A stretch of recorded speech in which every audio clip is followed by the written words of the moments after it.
Stay closer. We just lost our chief.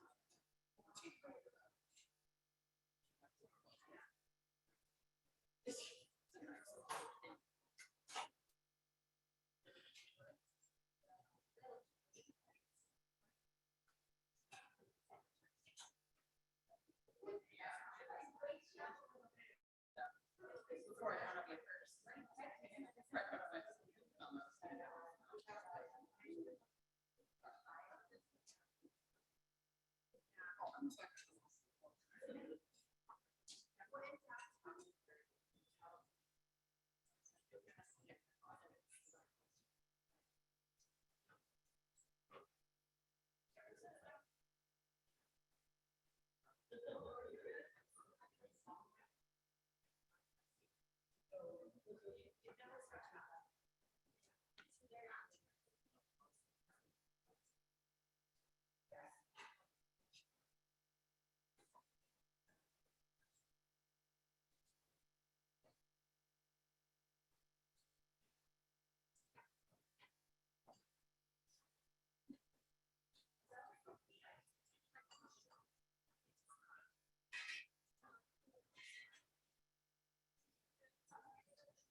No.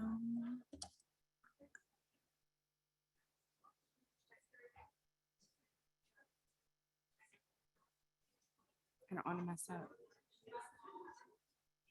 She said that they were all downloaded.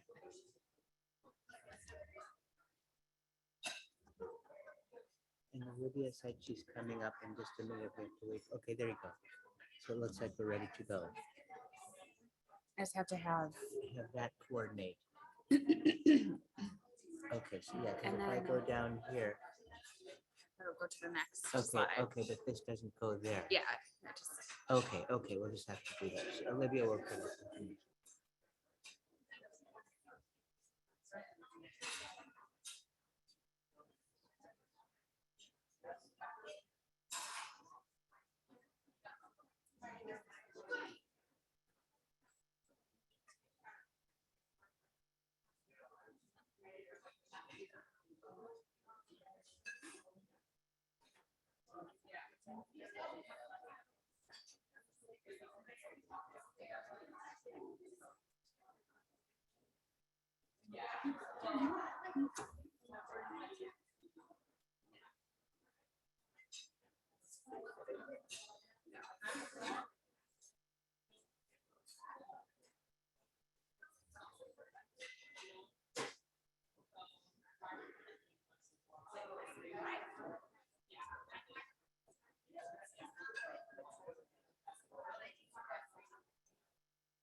the Zoom real Oh, quick, I okay, thank guess.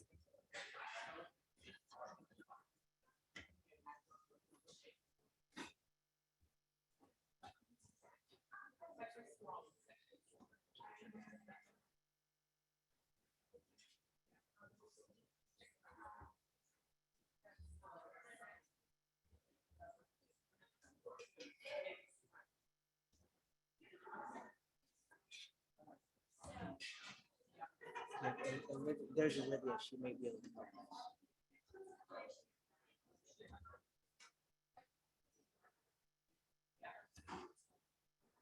Is there an easier way to join the Zoom? What's that? Yeah, they say we have to go on Zoom. I don't know if you're able to help us. It should already be logged in. It's, So here's a. Are they already logged into Zoom? I know you guys are. Yes. Yeah, there's people logged into the meeting And they right can now. see it. You need to share the screen. but this one's not on a Zoom meeting. Maybe he could just, can you get us? Can Uh, you log them in? Do you have that login that I gave to you? Yes, it's logged into, Can, do you have an email open? I can go grab my phone. Just because this has to be logged into as well. yes, but you can't use the same, you have to join the meeting I already started. Yeah. Because if you sign into what you gave me on this laptop, Do it'll you sign have Zoom out. on this laptop now? Yes. Okay.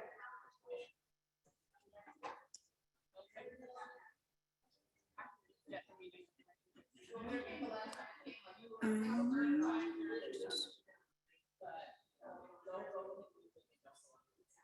I don't want to join it myself.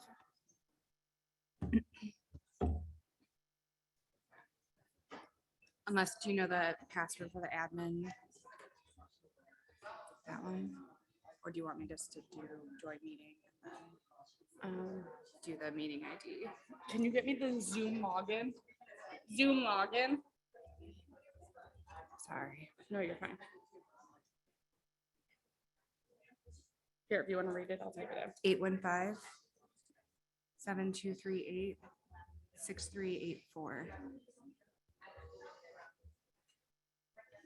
I was gonna touch it because I have a touch screen. Okay. Passcode 709948.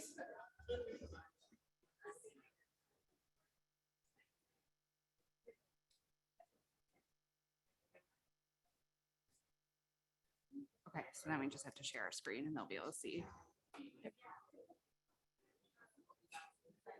Do you want them to see who's here? That's fine, yeah. I don't know, or I feel like they don't want to. speaker or, Yeah, so like it's gonna show us now. okay, yeah.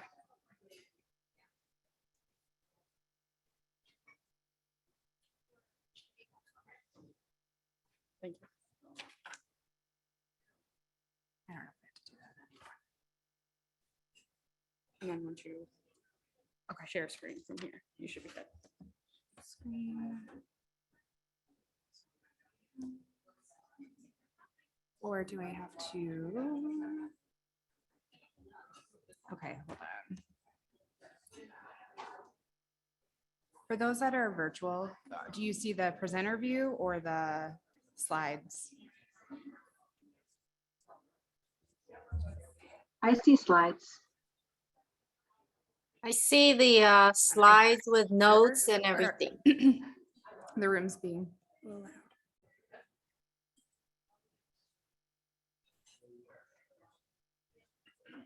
Oh, they see the presenter view. Okay, so stop share. Screen. Can you just do that? Okay. Looks great.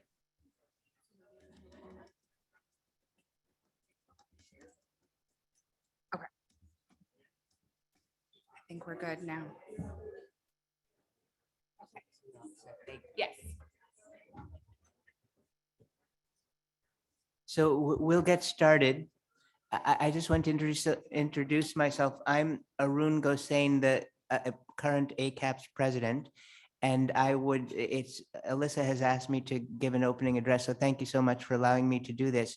The the ACAPS is our major organization for education. We had a strategic planning meeting yesterday, and Alyssa and her colleagues were there. And our goal is really to promote education in plastic surgery. And that's what I want to emphasize is the mission that we have, and we're revising this mission statement after our strategic planning session, but define the training and curriculum of plastic surgery, promote tools and resources to support plastic surgery programs in achieving their educational goals. And I'm emphasizing education on each of these. Encourage an environment that supports diversity, equity, and inclusion in plastic surgery education, and encourage and recruit new generations of plastic surgeons through medical student and resident engagement and mentorship. So really we were called the American Council of Academic Plastic Surgeons. We're actually going to put a motion on the table today to change that to the Association of Plastic Surgery Educators, because that's what we all do. And that's your focus here as well, is you as our coordinators know your programs, know your structures, and know how to get your educators involved. And educators are not just attendings and other people, it's also the residents. Residents educate other residents, and residents educate medical students. And so we're all plastic surgery educators. It's an ongoing paradigm, and we want to make sure that we're all included. And the program coordinators are really the link to all that. You're the most central area where we can get to that organization of your individual structures. So looking at our membership, the teaching faculty, of course, certified in the United States or Canada, those are active. The associate or teaching faculty who are not yet BETS board certified, program coordinators, all of you, international or teaching faculty outside of the US and Canada. And even though we say that, we only have 3 such members. So it's something we have to start developing. Resident, it's currently in plastic surgery training programs in US and Canada. I put an initiative to the membership committee to include residents outside of those countries, because our teaching programs can certainly be of value beyond just the United States and Canada. Then medical students and senior members. The evolution of the ACAPS is, as I alluded to, we started as an organization that was focused on program chairs and directors, and it started very exclusive, and we're trying to become more and more inclusive over time. We've now expanded that to all teaching faculty. They don't have to be program directors or chairs. We've engaged the program coordinators, your group, and we want to expand our focus on educators to those also being educated, as I mentioned. So medical students and residents, they're the fastest growing component of our membership, and we really need to tap into them, because they will be the future leaders of all of our organizations.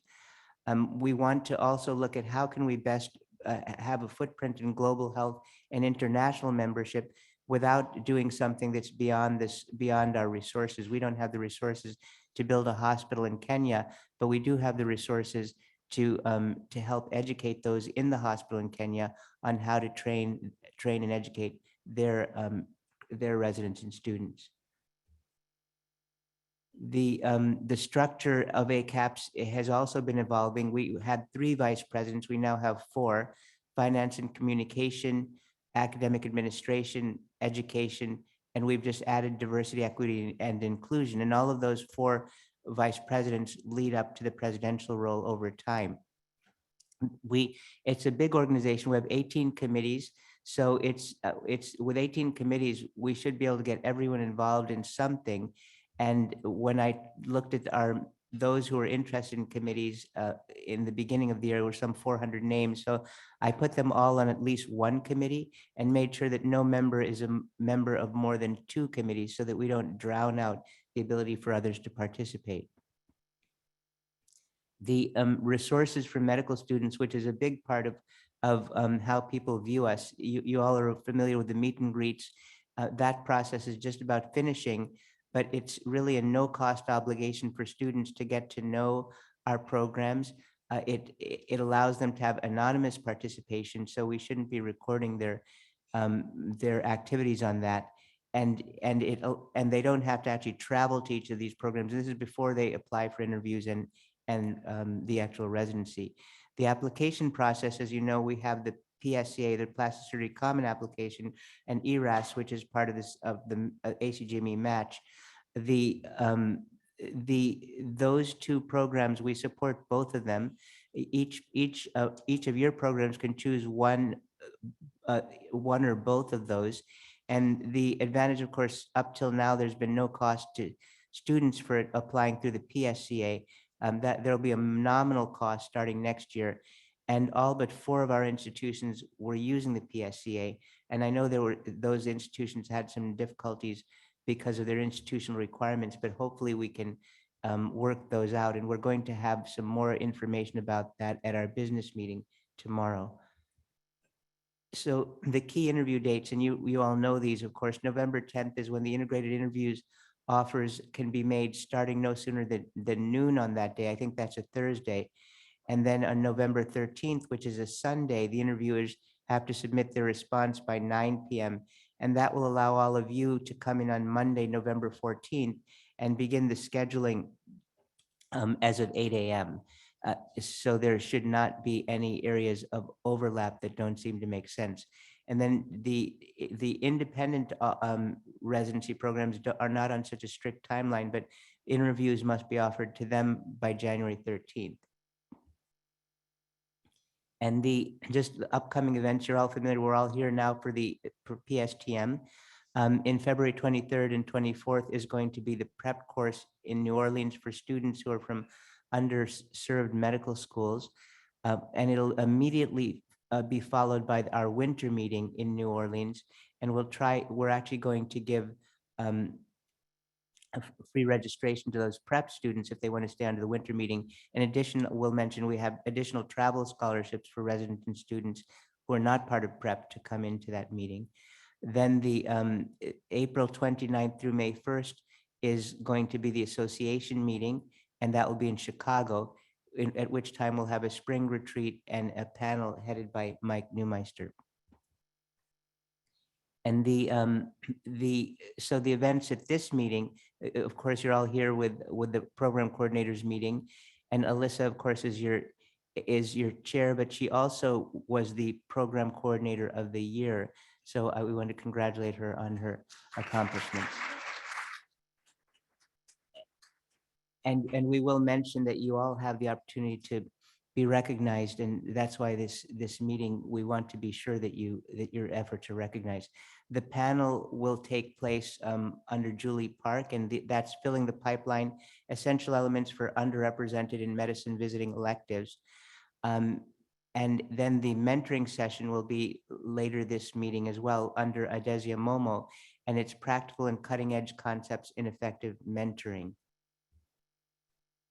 The winter meeting, which is February 23rd to 27th, Amanda Gosman will be the chair. The prep course, as we said, for medical students from unaffiliated institutions or those that don't have training programs to introduce them to plastic surgery. The meeting itself from the 24th to the 27th, the title is Deconstructing the Excellent Plastic Surgeon. It will have 6 panels, 6 round tables looking at the qualitative process of identifying common themes, and then free papers and posters. And we got a record number of abstracts, 192, which shows the enthusiasm that our young trainees have for this forum. And the reason it's such a unique forum, it's the only meeting that really focuses on education. I said that's the focus of this organization, whereas most meetings, education is just a small sideshow in the presentations. The travel scholarships we have been building up over the last 3 or 4 years, and we want to engage medical students and residents. So in addition to the prep course, where ACAPS is giving $10,000 of its funds, in addition to looking for industry and grant support for those students. And then the winter meeting, we're giving $15,000 to help support incoming students and residents. And that will include 2 nights hotel and a registration fee. And we'll see how many we can accommodate with that and any industry support we might get. So the deadlines, you've already seen that the medical student resident travel scholarships has just passed, so they will all have applied. We have a combined grant program that's December 1st. That's with $10,000 in conjunction with the Plastic Surgery Foundation. The outstanding award, December 4th, and the Goldwyn Award information must be submitted by December 5th. And those outstanding awards, there's a faculty educator, a resident educator, and program coordinator, which I mentioned. The award recipients don't have to be ACAPS members. And one thing we saw yesterday during our strategic planning session is of the 104 programs, how many do you all think we have program coordinators who are part of ACAPS? Just give me a ballpark figure. Very nice. Were you guys at the strategic? You must have been at the strategic planning. You're exactly right. 40%. Sounds like you were reading my notes, but 40%. So, but regardless of all that, it's not the number we like to see because and even okay. So let's see if you guys. Then what do you think is the level of membership of our program directors, of our 104 program directors?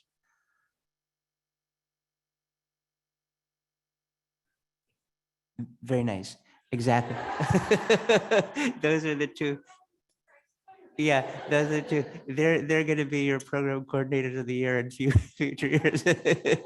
But no, that's exactly right. So that's the whole thing is that so to be exact, there are 46 program coordinators who are members and 60 program directors out of 104 eligible, which seems low for a program that and we can't require anyone to become a member, but it just seems to me that that should be a charge to find out why they're not members, and they're really almost shooting themselves in the foot because they have all of these opportunities and networking to make their programs better. So not to take advantage of it is not clear why that is taking place.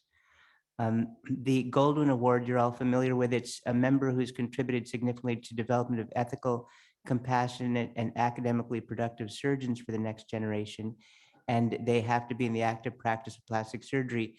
Once they're selected, their trips will coincide with the academic year. And you all will help coordinate that. I know I was at a number of your institutions last year as the professor, and Alyssa did a great job in helping me there, but it's something to be familiar with because that's something that we see as a premier program of ACAPS. And the range of visits is between 3 and I had actually done 11 because I wanted to get the program up and running again. We had our strategic planning session in Boston yesterday. I thought it went very well. It's the first one we've had in about 10 years. And we looked at how we can improve that educational effort. And one of the first things that's coming out of it is changing the perception of our being exclusive to being that for educators. And we're going to propose a name change when I go to the board meeting in a minute. We identified that the real focus of our group is certainly membership, and you all can help us with that because you're a key part of our membership. Then resident and student engagement, because we want to make sure that we engage them in a meaningful way. Then education, because that's what we do, and how can we help develop the curricula and make it fluid and keeping up with what we do. And finally, global health, how can we contribute but not overextend our resources and also collaborate with other organizations that might have those priorities. So the key, just looking at some of the things we're trying to do to help you all get some of the information that ACAPS has to offer. We're restructuring the website, and that's an ongoing project now where I'm trying to assign every part of the website to one of those 18 committees so that they're current and fluid as opposed to not having been revisited. And some of them, when we look at them, haven't been revisited for 14 years. So we'll try to keep each committee current with that. For example, global health will give us information on which of your residencies offer global health and what kind of things they do. The medical student outreach will have an up-to-date spreadsheet on which are the institutions that don't have programs so that we can encourage them to use the resources that you can all offer through your programs. Then we want to, for independent residents, so that they know what residencies are available or going to be available over time as there's attrition in independent programs.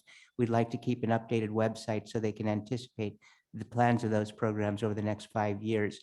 And we've completed an operations manual, so that'll be on the website. So you'll see each committee's charge. I'm going to have them summarize those in the operations manual. So hopefully all this information will be accessible to all members.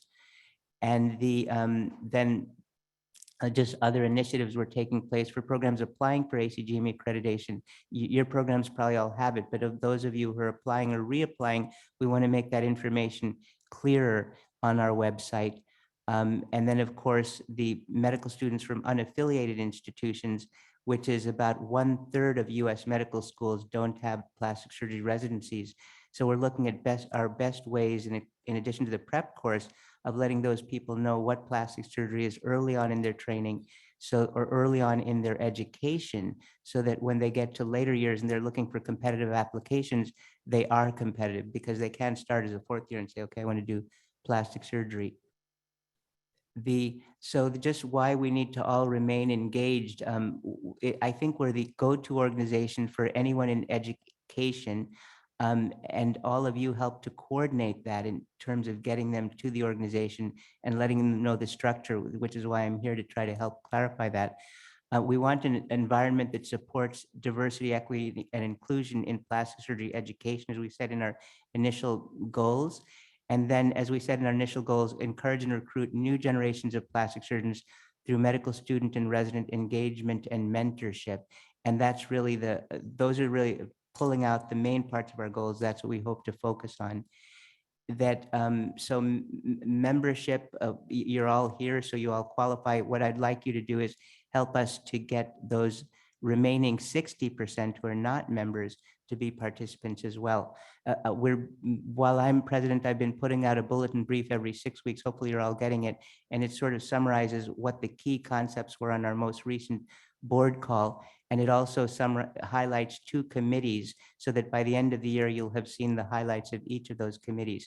And then the liaisons, we have so many liaisons that we lose track of them. We have liaisons to PSF, liaisons to the ACS. We want to keep track of their activities, and I try to keep that up to date as well. So thank you for letting me speak. You can see how important the program coordinators are. You're a key link to our entire organization's success.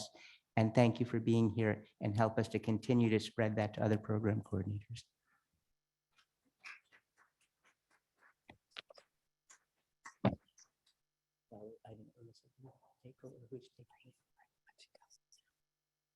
Yeah, I don't know what follows this.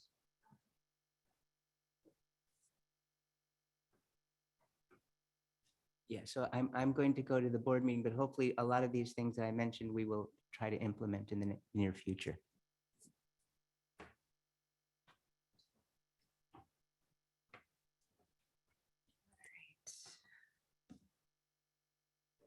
So. Gwen, are you on Zoom? I am. She's presenting virtually. Can we? Gwen, go ahead and share your screen. Okay.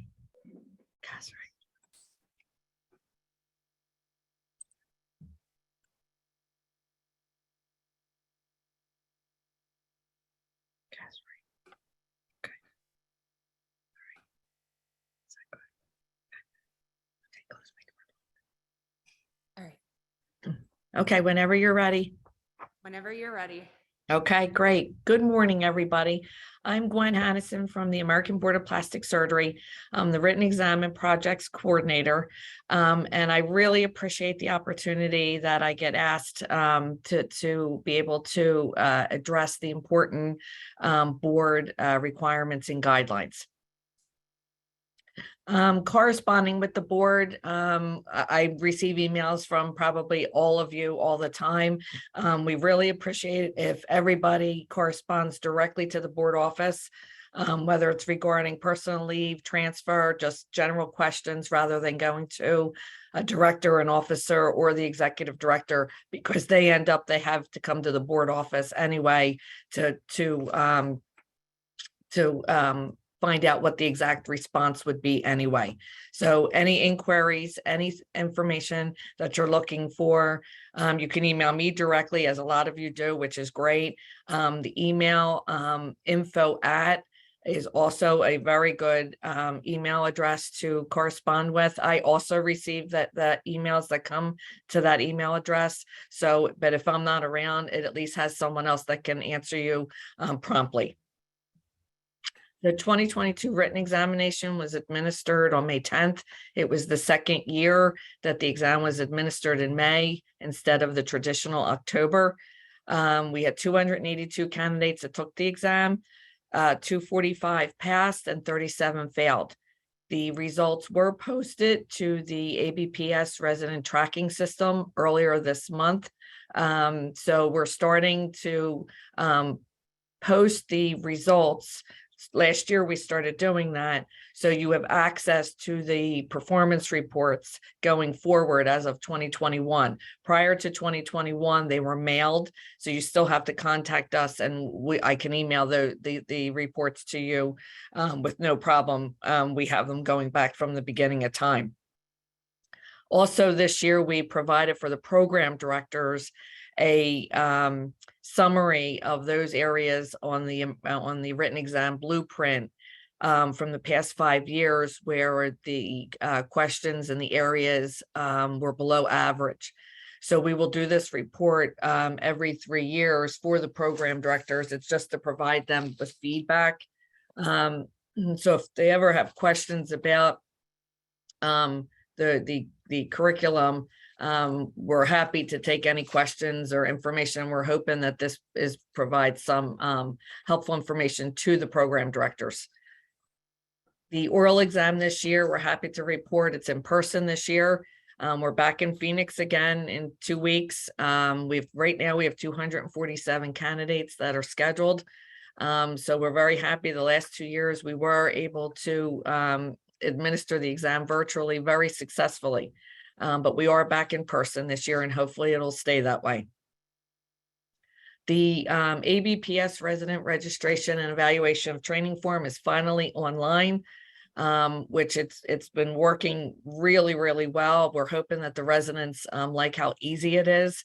And just as a reminder, this form has to be completed by all residents. The integrated residents should complete this process by the end of their first year. And the independent residents, of course, complete this process prior to matching, because in order to match, they need to have the ABPS confirmation letter. The resident tracking system, this system is open now all the time, so you can access it anytime you want, whether to update residents training, to add new residents, to add in a resignation, a termination. It's a great process for you to keep up your residents updated. And we use that process, that system religiously to track down residents when it's time to start completing applications for the written exam. It's open 3 times a year that we require a process to be completed. In the spring, it's just free to go in to enter all your new residents that are starting July 1st. Then it's open in June and July for the final sign off for your graduating residents that year. And then in early December, we will have it open for the preliminary sign off for the program directors to let us know that the individuals that are due to graduate in 2023 are on track to graduate. So when you're in resident tracking, just be very careful when you're entering new residents in. The sequence of their names and the correct date of birth and their social security numbers. And then we do ask that you enter all years of training, not just the year. There's a box for expected graduation date, but we do request that you enter in each academic training year when you're putting in a brand new resident, because that's very helpful when we're reviewing and tracking these individuals. Residents who resign and terminated or have any disciplinary actions, we do appreciate to be notified of that. Resident tracking does have a identifier box that you can click on to indicate if a resident is resigning, if they're terminated. And you can include a date and we get an immediate notification that that's been done. So then we can update that individual's file that they're no longer in your program. The personal leave policy, many of you know that the residents are using this personal leave policy. It's just very important to send a letter with specific requirements in the letter, so we're able to properly process the request, their name, the reason for the personal leave, the exact dates that they'll be away, even if it's just anticipated, the number of weeks, and there's a chart that is required to be with the request, whether it comes by letter or email, that we're able to track each year. This is the best way for the board and our executive director to provide approval so we can see the entire 3 years or 6 years of training in the program. And then we keep track of, because some people take 2 or 3 personal leaves, so the maximum is 12 weeks. So we have to keep track very carefully to keep track of that. So we keep the standard for all residents that we only allow the 12 weeks. This chart is very, very helpful to be able to process it accurately. Some of the important points for this personal leave request is the number one issue is to have the resident registration and evaluation of training form completed by the resident. We won't be able to process the personal leave request unless this form is completed. Just as a reminder, personal leave is not to be used for isolated scheduled medical appointments. Its intention is to really cover unexpected or planned extended medical leave.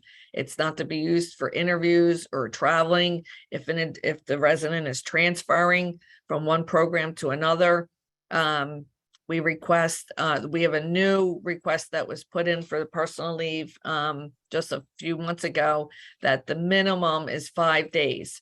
So it's 1 week. If it's less than that, it won't be approved or processed. And as a reminder, 12 weeks is the maximum, and they can use that. They can use 3 weeks in their first year, 5 weeks in their third year. It doesn't have to be in the same year, this at the same time. And those weeks are counted towards the 48 clinical weeks if we are aware of it and we approve that request. Any leave taken beyond the 12 weeks, and if it's not used for the non-clinical time, the vacation time, the resident would have to have extended residency training. And then 4 weeks of personal leave is the max during the last 3 months of plastic surgery training.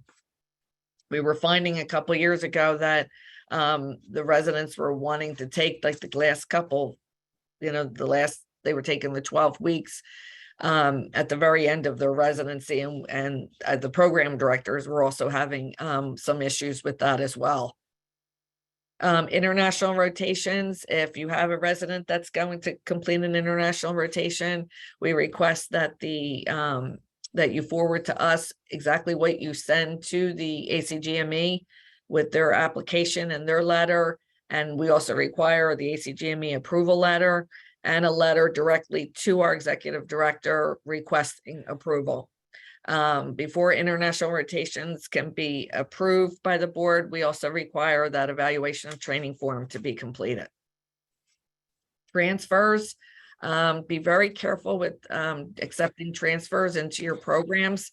You really shouldn't accept a resident into your program without board approval, because that's a critical element, because if you accept somebody in to your program and they did not do the correct prerequisite training, or they come and transfer in at a incorrect level, that could be a problem for that individual when it comes time to seek board certification, and they wouldn't meet the requirements. So there's different combinations of what a resident can enter, whether they enter the plastic surgery 1 or 2 years versus 3. 4, once an individual hits 4, you can transfer from one integrated program to another at 4. Or if that resident completed the full 5 years of general surgery residency or the other specialties that we accept. Just because the last 3 years, the 4th, 5th, and 6th year has to be completed in the same program. So I thank you for the time today. If anybody has any questions, I'm always here to help.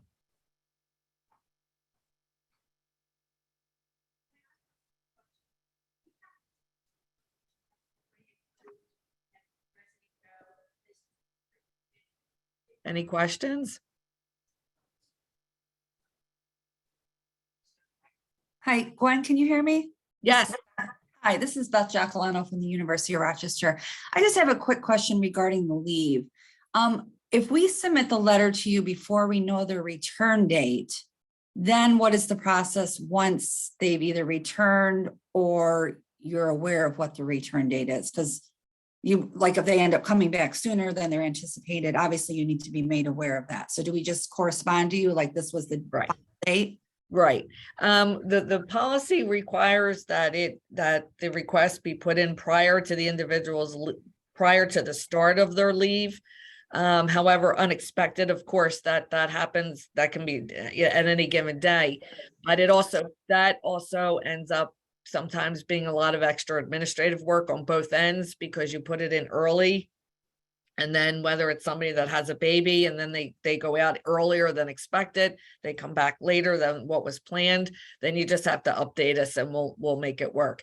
So I even say, like, if I don't have any problem with, once the individual's back to clinical training, for you to provide the request.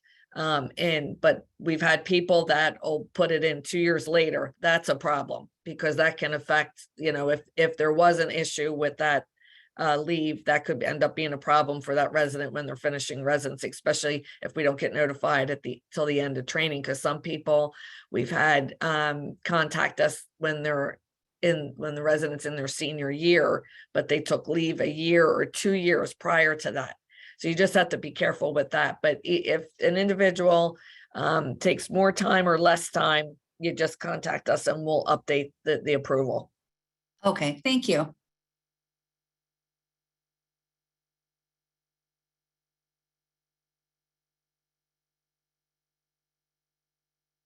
Any other questions?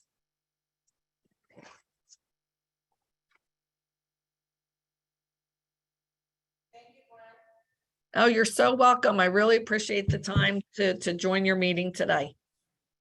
If you ever have any questions, just email either the info@abplasticsurgery.org or directly to me, and we'll get the answer to you.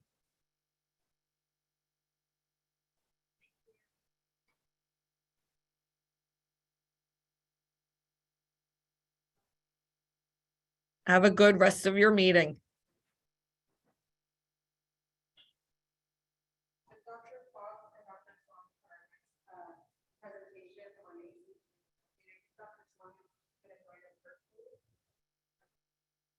Can you guys hear me okay? Just want to check my audio video. Hey Gwen, good to see you. Hi, Dr. Song. How are you? Oh, I've had better I've had better days. I was supposed to be there in person. But I've got hey Chris, Okay, I see him. I'm gonna. I didn't want to be a super spreader. I don't think it's COVID, but my whole family's like decimated. Oh, God. Well, stay well. I won't see you this November, but stay well. Yeah. Take care. Bye. All right, Bye. thank you. Hey Chris. Sorry I'm not there with Hey, you, Dr. Chris. Song. I was like all set and ready to go. And then I'm like, oh, maybe I actually visited Chicago as a visiting professor. I thought, okay, I probably escaped my daughter's viral situation. And then, yeah. Okay. Well, we're excited to have him join us virtually. I'm kind of blind here. I left my glasses down here, so let's get this. Do I need to project something? I opened up the slideshow. Is that not what I need to do? Okay. No, I'm not. Am I supposed to be in the Zoom?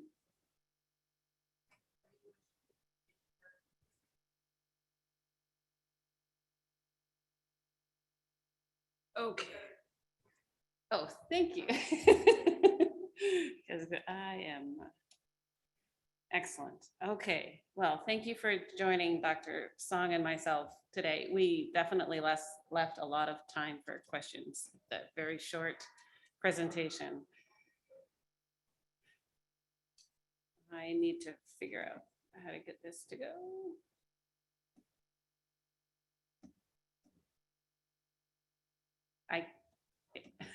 I'm not controlling the slides, so the Zoom.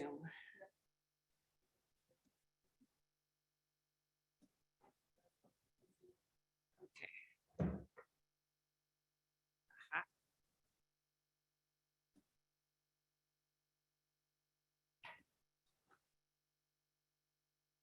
Is it gonna work now? Okay, still. Okay. I will figure this out in just a second. Oh, Chris, it looks, it looks good on the screen here. I can't move the slides though, David, so I'm trying to figure out. Okay.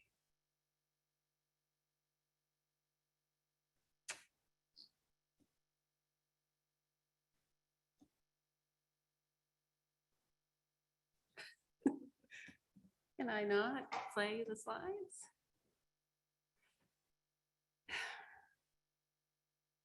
I'm not tech unsavvy typically.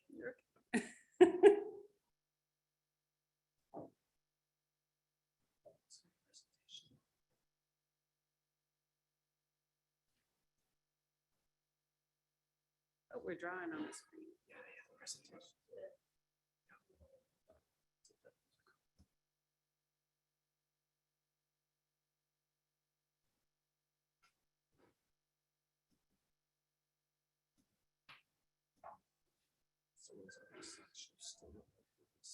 If you click that button, you'll go into presentation mode.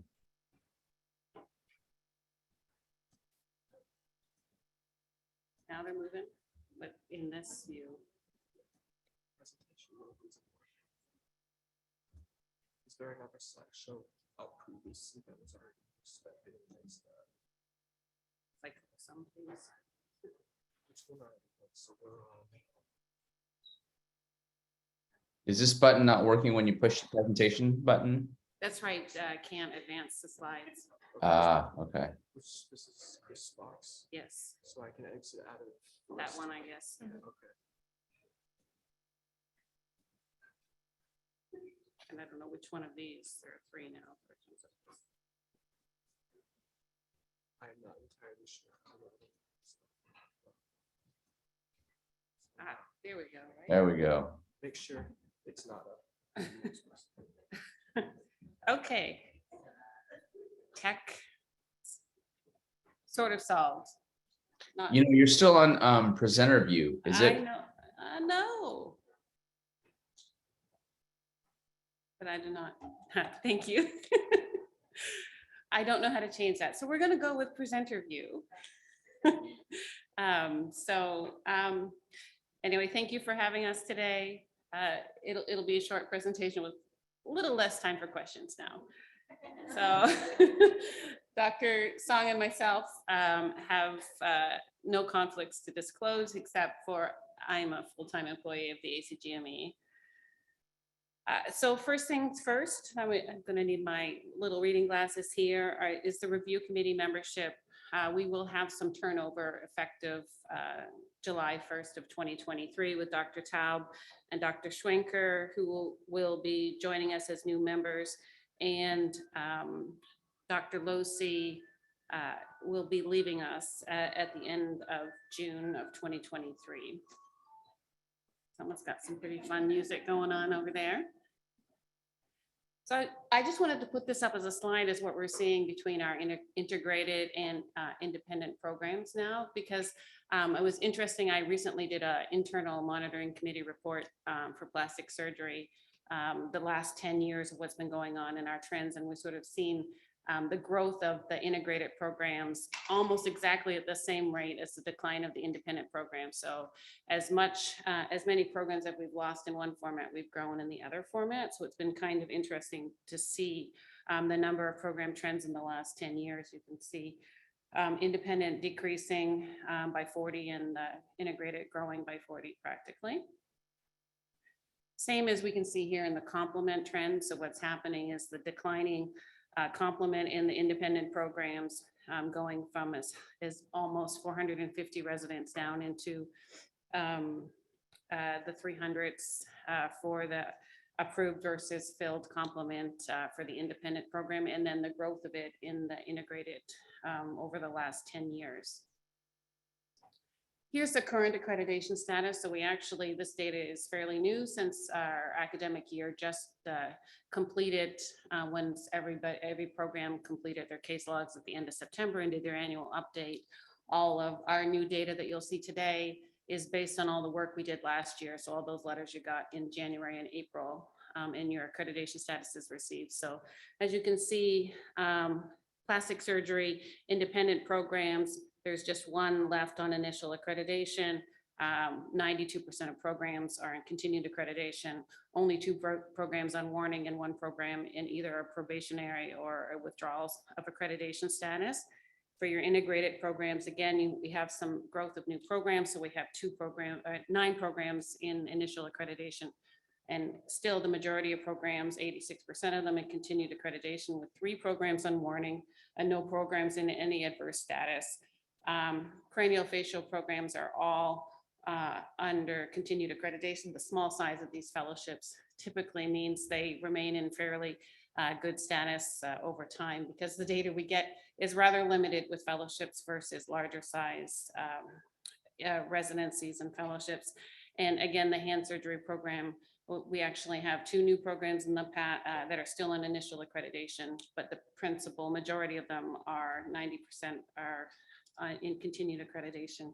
So everyone's doing great work. All your programs are looking pretty good. And I just finished the initial data review for this year's data that we'll be looking at our January and April meetings, and you're all looking fantastic. So no needs to worry about letters from me. It's always the best mail of the year, I know. So in the last year, you can see for our independent programs, we gave out 23 citations in total. And here they are broken down over all of the categories. So 7 of those citations for program director responsibilities. That is typically that fear of retaliation question, right? So that comes under program director responsibilities. Next, tied for a second place are the faculty responsibilities. So that's that question on the survey that's principally, are your faculty interested in education or the environment of inquiry? Then service versus education, which could be the appropriate balance question on the survey, or the non-physician obligations question. Then education domain, so that might be procedural or something else that is asked on the resident survey, followed by feedback. So are your residents satisfied with the feedback? And then a couple of citations we gave for educational environment and performance on board exams. Same breakdown basically for the integrated programs last year. Many more programs here, but and so twice as many programs. We basically gave out twice as many citations, but pretty much the same balance going across, with again the majority of them being the program director responsibilities, and then a few more in service versus education, and just a couple at the end again for performance on board exams.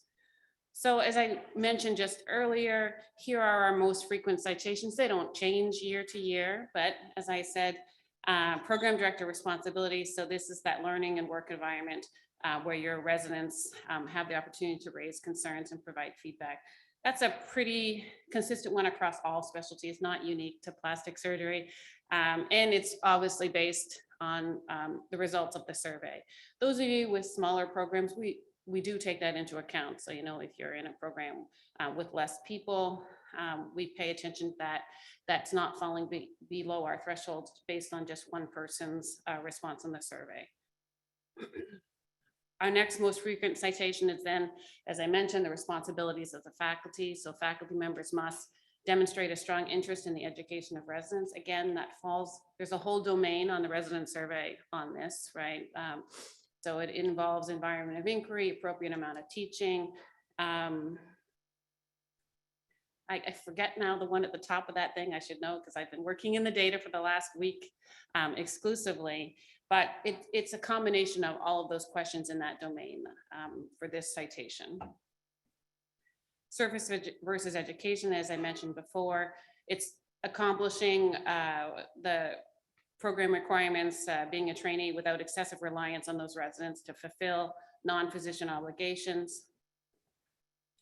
Next one, again, is feedback. I think probably one of the most difficult citations to resolve, just because no one ever feels like they get enough feedback. I'm sure we don't feel like we get enough feedback in our day-to-day job. So it's a difficult one to correct, but it sits there across all programs. So faculty members must observe and evaluate and frequently provide feedback. So then again, and then here's our learning and work environment, right, in which duty hours do principally consist of. And that, of course, for us, the ACGME used to have a very high threshold for the 80-hour non-compliance. So basically any program that was under 90% would get a citation in this. It was a mandate from the ACGME. So you saw many years ago, there were a lot of citations in the 80-hour. We've gotten a little more leeway now here on which to determine compliance, substantial compliance in this domain. And so for most of us, we may have released, that threshold down to more like an 80% compliance, sort of depending on the size of the program, and making sure that resident work hours are substantially compliant. One thing that we've seen over the last couple of years, and I've noted, is way more citations for that 1 day in 7. One thing I have wondered whether that has changed, I think the question on the survey used to be framed either as, I think it was 1 day in 7 previously, and now it's 4 days and 28. And either our survey takers are having difficulty with math, or something has changed substantially, because we've seen that this question has become substantially more non-compliant when the question changed a few years ago than it used to be. So it could be scheduling issues, and it could be how people interpret this question, as we're now looking at it from that month versus the, am I getting 1 day a week off? Okay, here's some, before I continue, Dr. Song, did you have anything you wanted to add before I go into the updates? No, I mean, I'm hoping we can spend some time brainstorming on how to address some of these from a system perspective. I've got a couple of ideas. Some of the things that we've, these are universally applied citations. And I think there's a few ways, and I'd love to hear from you all, because I think there's a few ways to really, bolster particularly the feedback and the citation regarding fear of retaliation. Excellent. So something to look forward to. Okay, a few ADS updates. I know it doesn't feel this way, but we are constantly trying to make ADS updates and make things work better for the end user on your side. And also, I'm a frequent user of ADS, and I sat in a faculty development workshop at the ACGME with all of the site visitors and all the executive directors just 2 days ago. And we asked what's our biggest frustration at the ACGME, and it was ADS. So it's not just, it's a commonplace thing. So we do try to make changes to this and make it better for you, and also make it better for us, because I always make jokes that we clearly make revenue based on clicks in ADS, because it's a lot of clicking. So the things that we did change this year is, your faculty certification should be being auto-populated now, hopefully correctly. I think we haven't heard from the surgical specialties too much difficult. We heard that radiology and oncology, some of those specialties had a little difficulty because they have alternative certification pathways, but since ours are fairly regular and on a standardized time, hopefully you aren't seeing too many changes that need to be made from the updated auto-populated information based on your faculty certification. Because as you know, this is something definitely we pay attention to. So if like certification dates are out and people weren't, MOOC certified or participating in MOOC, that, you may receive a little rap on the knuckles from us to sort of say this is not compliant and your data should be up to date. So hopefully we fix that, and going forward, you can trust what's being pulled in there is complete and accurate. We did reduce some common program requirement questions, some overall evaluation questions, clinical experience questions that have been removed from the annual update. So hopefully there were a few less questions. And, we have heard with varying success about the CVs being populated across programs at the same institutions. We've heard that it should have been working for everyone, then we've heard that it hasn't worked for some programs. It is supposed to be, so hopefully if it wasn't, they'll have that fixed by the next go around, but I've been on your side. I know how frustrating it is to have to try and pull that information from a faculty who participates in many different specialties. No one wants to enter the same data multiple times. So hopefully we'll get that fixed completely, but we have made those strides and I hope there are more things, many more things coming soon. So for hand surgery, with the new case log minimums going into effect 2 years ago and last year, many hand surgery programs got some AFIs or perhaps some citations for missing their case log minimums. I think it was probably a shock because it was brand new to that specialty. I went through the data this year. It doesn't look from the top of my head that many hand surgeries missed any programs, the fellowships this year. So it looks like everybody's sort of on track and tracking well and consistently in those fellowships. We will have an update to the eligibility requirements that are effective July 1st of 2023 that will say that it's possible to enter the hand surgery fellowship while still technically enrolled in the integrated program to accommodate this accelerated hand fellowship pathway that's going to be coming down the pipeline. Other things, just a reminder, as you all know, there were FTE requirement changes effective July 1st of this year. So for remembering that the FTE for coordinators of both programs, it's additive. So hopefully, even though we do know that some programs lost required FTE, hopefully by writing it as being additive, most programs didn't lose too much and are able and didn't get left less than whole. And then remember that programs who have 21 or more residents must have at least a 1.0 FTE coordinator. So if it does require a full-time coordinator, FTE, we prefer it not be broken up over many people, but if you have more than 21, we'd want one full person and then if required, another person for the additional FTE.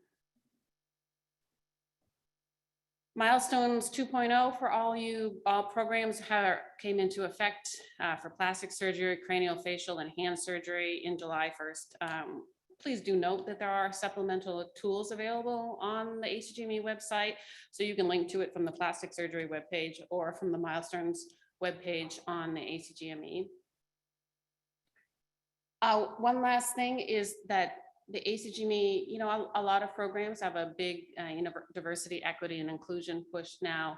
And the ACGME has put out this rather fantastic curriculum called Equity Matters. I think it has like 40 modules that are 20 to 60 minutes long on issues of diversity, equity, and inclusion. Can't read what I've got here, but there's trauma responsive culture, part 1, that's a 35 minutes on this slide, and then building safe and courageous spaces, a 32-minute thing. So this can be individual curriculum or done as part as your requirements in your residencies and fellowships. I think you can also get CME for it. So it's something that's available. It's free on the ACGME website. You're welcome to go and check it out. It's quite an extensive curriculum. So that is all that we have for our slides today. And Dr. Song and I are happy to answer your questions.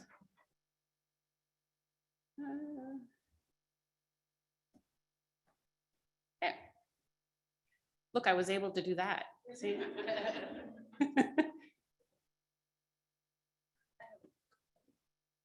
a new coordinator and we were going through the thing about the whole FTE. We treat our integrated and our independents as one program.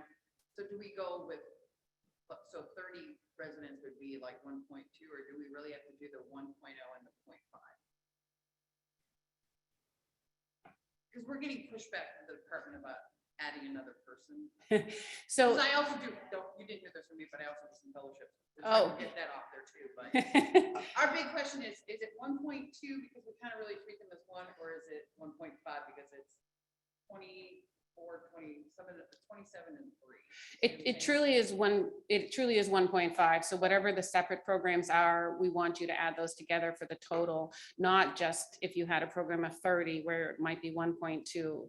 So, and this is to give you guys the maximum amount of FTE, and prevent people like yourself from getting added multiple other fellowships on top, right? So if we can sort of say, well, you need one person and then half a person, and hopefully not getting overwhelmed with programs. So yeah, please do let them know that, and we wouldn't, of course, we look at what you report, and then when programs do have combined programs, we do pay attention to what's reported as, who's the program coordinator for program A and program, B at the same institution, and we can add. So you might say, hey, you don't have enough here, or we note that program coordinator X is also the coordinator for other programs, because that often is something that comes out in the site visit, right? So we don't see it in your annual update.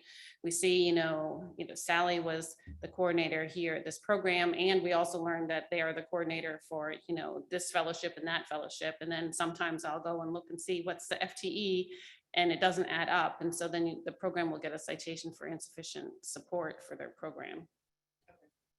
I'll let them know. Thank you.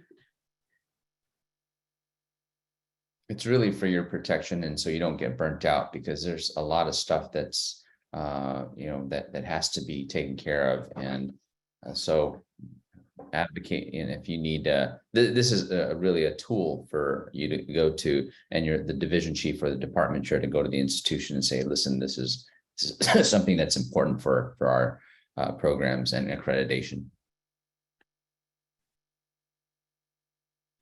So Dr. Song, what were you mentioning before we were going to talk about? Yeah, so I'm just gonna try to, and perhaps you all have better ideas than I do, but this has been so I'm a recovering program director, and I've done this I was the program director for 9 years before I wisely brought someone up to do it better than I can. But the feedback issue was always something that came up short. And I think part of it is education, as well as we as attendings and the program coordinators can be reminders of. So feedback is being given all the time in the operating room. And so you just have to call it out. So we've trained ourselves as faculty members, and myself particularly, that when I'm given any kind of commentary on improvement and or remediation, I'm actually calling it feedback. I'm saying, hey, Tony, I just want to give you some feedback. At the end of each operation, we sit and say, I'm giving you all feedback. It sounds ridiculous, but it is a good reminder that we as a program, we've always been given feedback, and that's part of being a resident. So just stating that, and actually having a formal session right after each operation makes it frequent and makes it so that you're actually codifying and defining what feedback is. And so we're already doing it. Many of us are already doing it. I think this is a good reminder for program coordinators to tell their program directors and the faculty to say, hey, this is something that we easily fix, because we are all really doing it real time. We just have to make sure that we're putting that label of feedback on. The second thing is the fear of retaliation. This is something that's really hard to overcome, because there is an intrinsic power differential between the residents and the faculty, and particularly the program director and chair. And when that power differential, and it's not going away, because that's the nature of residency and teaching and training, there's ways to make sure, even for small programs, that the feedback that we receive, the program coordinators and the program directors and the chairs receive, can be as anonymous as possible. First of all, we have to state that out loud. Like your comments to us are so important to make our program better, that we want to protect you as much as humanly possible. So here's what we've done. And here's some of the things that we've done at Georgetown. One is we created an anonymous Gmail account. Only the residents know that password, and they change it frequently. And when they use it, it's sent to me and the program director and program coordinator. And it's about anything they want to send it. And it is untraceable. So that's number one. Remind them also that New Innovations is also anonymous for those that use New Innovations. But you can sort of, some people fear that you can triangulate based on the time period that that's being given. So we aggregate those comments biannually, making sure that the residents know to send comments like that. One, in aggregate. Two, if it's serious enough and time sensitive, to send us an email via the Gmail account that's completely confidential. It shows up as MPRS Gmail, and that comes to either me or to Dr. Baker, our program director, or to Amy Williams, our program coordinator. And we've had a few, 2 or 3 emails like that, and where we've actually acted on it. And then we share what we've done about that. And so it works. Finally, I know many people do this already, but we want to publicize this, is find an ombuds person outside of the department. So, someone that cares about GME, that is a leader within the institution, they will be more than happy to serve in this role. And that ombuds person is the name and the contact information is given, so that if a resident doesn't feel like they can come to the program coordinator, the program director, the chair, an anonymous email doesn't work, New Innovations is not working, they have that final sort of ability to get their message to us in a very protected way through an ombuds person outside of the department. Primarily, it should, we chose someone that's outside our complete department, who's a known advocate for graduate medical education, and she more than was happy to serve in that role. And she serves in that role for other departments as well. Someone in medicine or peds or someone outside of the surgical specialty field is even ideal. Ours happens to be someone in OHNS, which is a separate department. She is, always celebrated as someone that's a champion for GME causes. So those are the things that I think if you put into place and you publicize and you discuss it and you acculturate that into the very, very fabric of what you do as a resident program, because most like you saw the data from Dr. Fox, you guys are doing it anyway. It's just a matter of making sure that the residents and the faculty understand how to label it. And let me just pause and say, these are just, in the 26 years I've been in academic medicine, this is probably the last couple of years have been the toughest, and it'll be even tougher for my colleagues, for the faculty members, because there's incredible pressure to produce more with less in a timely fashion and do it with a smile. And it's just a really challenging time. And I think that we're seeing that manifest in different ways. So it's an opportunity for us to sit with our department when you have department meetings, to sit with your program director and your department or division chief and share with some of these ideas that are being applied.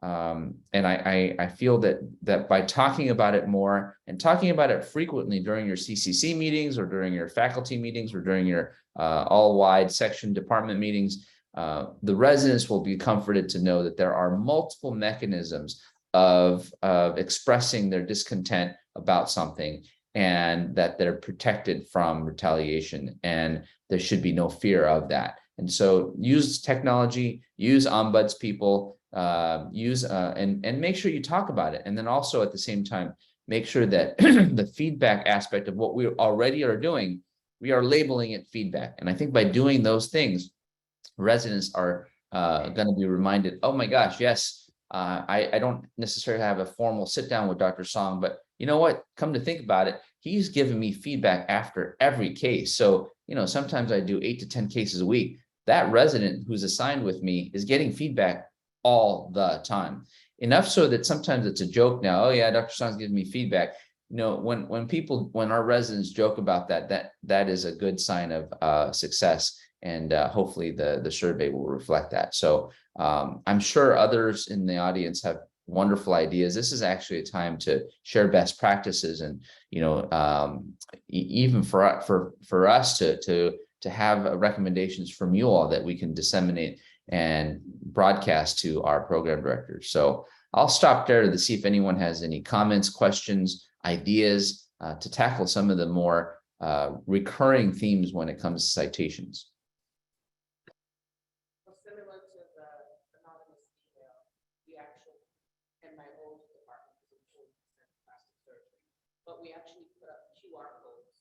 that go directly to the chair and to me, and we put them pretty much everywhere. The residents and the fellows had their own space, but they tend to be on the phone a lot, so that they feel comfortable giving it and it doesn't go directly to the program. That's a great idea, using QR codes. I think, we meet the residents where they are. And I think that's a really important way of number one, showing how much we support them, enough so that we're creating platforms and avenues for them to talk to us without that fear. That's a great idea. Hopkins GME office has an anonymous reporting. It's not just for plastic surgery, it's for any resident fellow. That's great.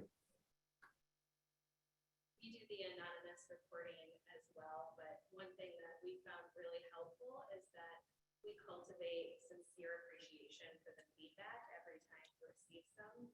And we have a history of acting on that feedback. So I think that takes some time, but over time, trust gets rebuilt and passed on. It really is like a culture change and grow. Yeah, that's a really good point. So a couple of the things that came up through our anonymous Gmail, when we fixed it, and I'll give you one example, we didn't have a private place for our residents to run the list, talk about the patients and handoff, because they were kicked out of this room and that room. And so that came up through this anonymous method, and also very, very openly as well. So, I'm not in my office from 6 a.m. to whenever. And if I am, I just leave it. So I gave the residents the keys to my office so that they can go in there privately and discuss and run the list. And we talked about that, and we made sure that everyone knew, hey, this idea came from you through an anonymous source. And we want to make sure that we celebrate those type of initiatives without, number one, the fear of retaliation, because hey, you shouldn't be fearful at all. We actually provided that for you. And number two, the ability to do that real time and to correct it real time or virtually real time. So that is a really important thing, is to celebrate those wins, so that helps to suppress and mitigate any fear that the residents may have, because we're actually celebrating that you brought something up to us. Great idea. Two questions, one from me and one's from our general surgery coordinator, but our resident evaluations of faculty are strictly anonymous and they are aggregated, and that works out well. But our faculty evaluations of the resident, we require that the faculty sign them. When we recently had our hand accreditation, because we have a looking at program, the site reviewer for that said, oh, no, all evaluations should be anonymous. I don't think faculty evaluations of residents should be anonymous. First, because there are multiple reasons for that. But your faculty should be skilled enough to give feedback, even if critical, that they can sign their name to. Because in the end, we want constructive evaluations that give something to that learner to build them up and tell them what to do better in the future. So I would say that perhaps the site visitor misspoke in that instance, because I don't believe that that's the message our site visitors at the ACGME would give across. We have an expectation that evaluations from the faculty not be anonymous, because it is a teaching role that they are in. So being able to provide feedback with your name behind it, means something, and it's important to do. Of course, faculty always feel, and I was 20 years on the side, working in UME and GME, that, if they will get, retaliated against if they give negative feedback. But in all of my years, I never saw that happen from a resident, seeing feedback go both in and out from the faculty and residents from new innovations. And I don't know, Dr. Song, did you have something to add?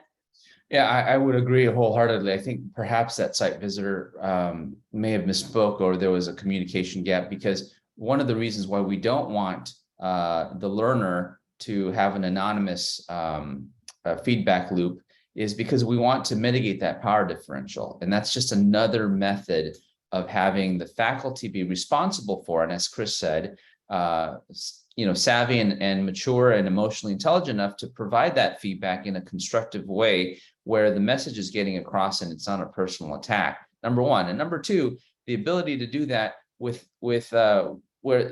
provenance. So you know where those comments are coming from, so that actually really helps to even the playing field and mitigate the power differential that pervades everything that we do. I mean, having been a resident a while back, that we know that no matter what you do, you're just trying to survive those 6 years. And really, this is how residents think. And any kind of slight, I'll give you a personal example. I got a anonymous criticism from the ombudsperson not too long ago. It didn't happen to our residents, but the person pulled me aside, and this wasn't a formal complaint, but hey, Dr. Song, we noticed that we got some feedback that the medical students don't think you're friendly to them and that you're upset at something. I said, what are you talking about? Turns out that and they gave me a specific example. 2 or 3 medical students were walking in the hallway. Of course, we both had our masks on, and they said, hi, Dr. Song. And for some reason, I didn't hear them, and I walked right by. And so I was kind of blown away by that. And that was clearly not meant to blow them off. But that power differential, I bring this example up because that power differential invades every aspect of our UME, GME interaction. And for us as evaluators and faculty members not to sign our name, it even heightens this paranoia that our learners have, and it's hard to get rid of. So I think a long way of saying that I think that site director may have could have been clearer about that feedback. And if we were looking at that evaluation, a new program application, and we noted there was no, it was anonymous, we would call it out, much like we do when we see the name on a resident evaluation of the faculty. If you provide us a blank evaluation and we see that there's a resident name section, we typically do call that out. So we do pay attention that those forms are appropriate, given the structure and the program requirements. Your second question. Okay, so this is for my general surgery coordinator in our institution. So our institution is really cracking down, excuse me, on in-house meals that are provided. And so they're saying they're going by the ACGME directions, whatever it says in these ACGME, that's what they're going to use.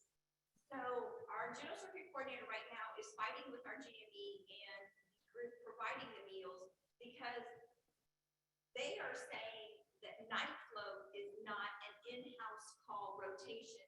They're saying, no, that's an assigned rotation. It's not considered in-house call.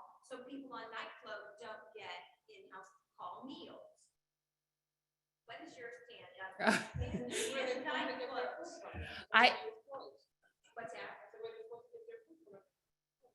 Well, but see, they would still get money for meals. Again, that's great. But where would they get the food from? So I mean, of course, there's not a program requirement that says anything about this, except that that we do say that residents, must have adequate access to, food while, working. So I would assume that they have to at least have access to some sort of food while on duty. I mean, night float is in hospital in-house, so they should have access. And we've had some complaints come through recently related to food, and a lot of the time they are because the cafeteria is closed at night, and so the people working in those, and the ACGME has when the complaint has come back and it said, but we do have fresh vending machines, the farmer's fridge or whatever available to them, that the ACGME has found that's acceptable. They have the access to that kind of food overnight. Understandably, that cafeterias are not open 24 hours. So I'm not sure whether your question was related to what kind of food or whether they should be considered in-house and get money. Yes, they should, because they are, in-house. But again, the ACGME is not going to police at that level, aside the fact that there's going to be some food available for them at the site during the time they're working in the hospital. From my predecessor who spoke right before we came on, and she talked a lot about from the board things. I do want to say that we do try to every decision we make and request, that this says also make sure that this is okay with the board. And I just wanted to reemphasize that because, you know, a lot of the time, the requirements for transfers for the ACGME, when it comes through to us, you meet the requirement for the ACGME transfer, but there may be something different that the board requirements. So always do, we do always try to put that disclaimer in there. And then when I heard her speak earlier, I was just like, yes, I just wanted to remind everybody that, you know, of course, when we look at it, we try to be complimentary with the board, but we do look at it at the lens of the program requirements. And so we say, you know, to the letter of the law, you know, you've met the requirements for this, for the review committee, but please do check in with the board because of course, considering the multitudes of ways in which you can come into a plastic surgery program, you know, there are a lot of ins and outs there that we don't have control over, and we don't, you know, look at individuals very often. We look more at the program remaining compliant. Are there any other questions? Things we can do better? I mean, we're trying to make things more efficient, less paperwork for you all, but we're always here for good suggestions moving forward.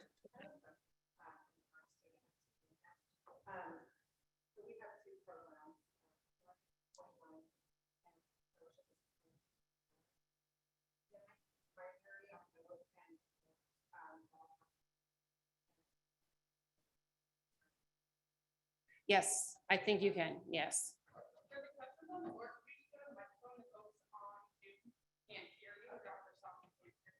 Yeah, sorry, I didn't hear that last one.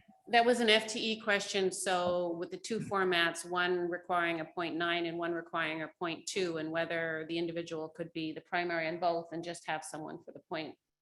And I said, yes. Yeah.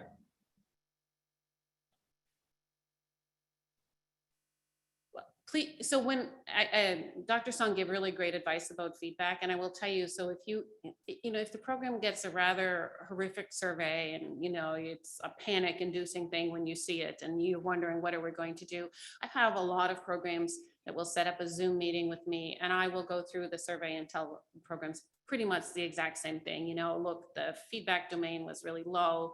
From my experience, here are the things that could possibly happen. And my only addition to the thing on feedback was to always, you know, to let people know to take it all in, the gathering of the evaluations of the faculty, the evaluations of the program, any anonymous feedback that you get, and tell them that you've heard it, right? I think that we often forget to close that loop. So we sort of say, I hear what you have to say. Here are the immediate changes we can make. And I heard what you have to say. You're frustrated about this, but here's the reason why we can't address that right now. Letting them know that you're listening is really important. So all of those other things you can do, like, again, yes, we need to tell them they're getting feedback, but also to tell them that we're listening to what they say. And we can't make every change they want, but we can certainly, and that'll really help. I mean, it's a hard metric to move. It's a hard one to move, but there are lots of little things you can do and it will improve over time. But as I was saying, so if you get a survey and you want to go through that, I have 20 years of GME experience and I've been on your side for many, so I know how frustrating it is and how hard it is to sort of be the keeper of this data, to be the first contact for all of the, you know, the residents and fellows that come to you, the answering of the questions. And, you know, frankly, I know that as many program directors that are as fantastic as Dr. Song, there are other program directors who don't even know how to log into ADS. So I know the water that you carry. So please do approach us and ask questions. And sometimes I know it can take a little while to get a response, but we'll try to get you into a meeting and discuss what's going on. Yeah, it's funny. I think that we have to continue to remind everyone and our residents, that particularly our students that are coming up, is that feedback is not always positive. I think people realize, I think for some reason, a lot of medical students think that feedback is all the good things that they're doing. But it's very important to make sure that we package feedback in not a derogatory way, but in an honest way, and remind them that, again, feedback is not always telling you how great you're doing, because you're so smart and you're here anyway, right? So here are ways to get you better. And I think that's the biggest take-home message for our learners, is that listen, you're getting feedback, and some of it's going to be positive, some of it's going to be constructive, some of it's going to be remediatory. And so, take it all in. And I think Chris is absolutely right. Closing that loop and saying, we've heard you, we've gotten the feedback for the program, and here's what we're doing. Here's, someone wanted, a 3-course meal at dinner time. I mean, I would like that too. I think that's hard to do. And, a lot of health systems are really, really, resource strained. It's the inflationary pressures have really put a ton of difficult, challenging obstacles in front of us to run programs. And I think that that's something that we're very transparent about.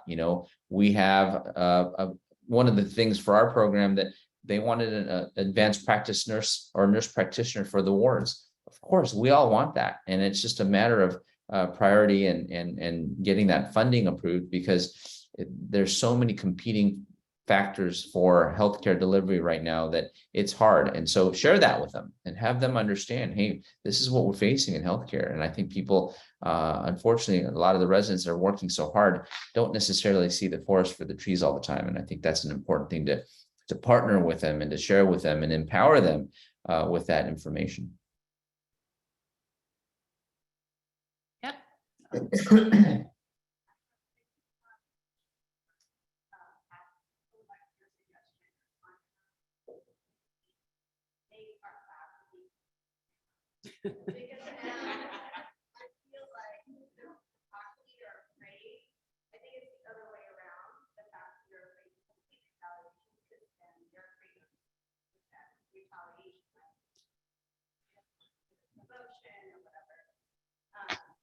Yeah, Chris, I didn't hear that. Is she talking about?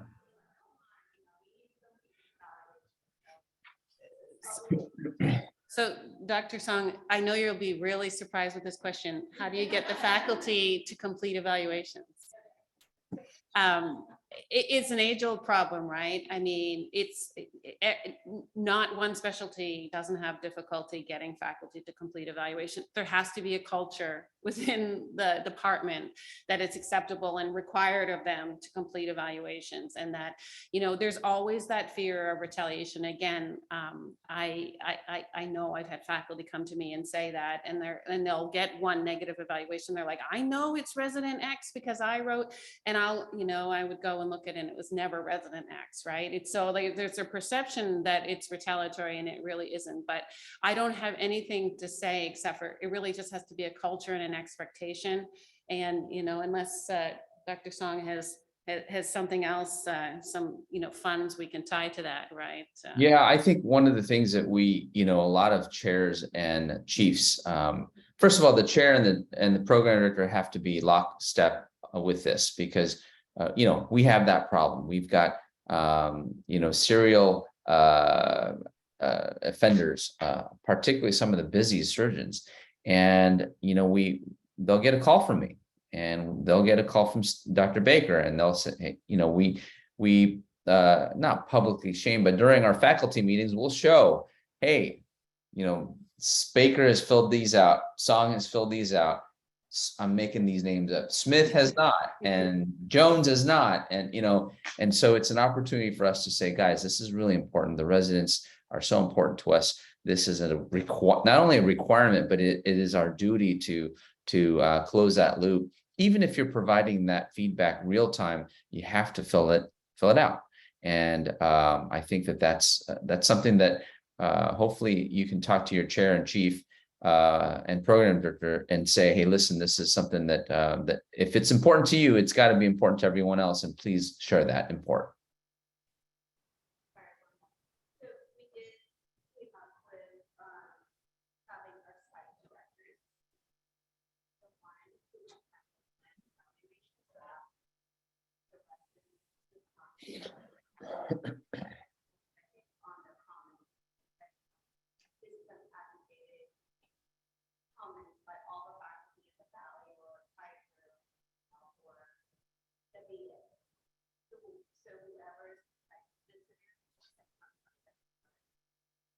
The site director, yeah.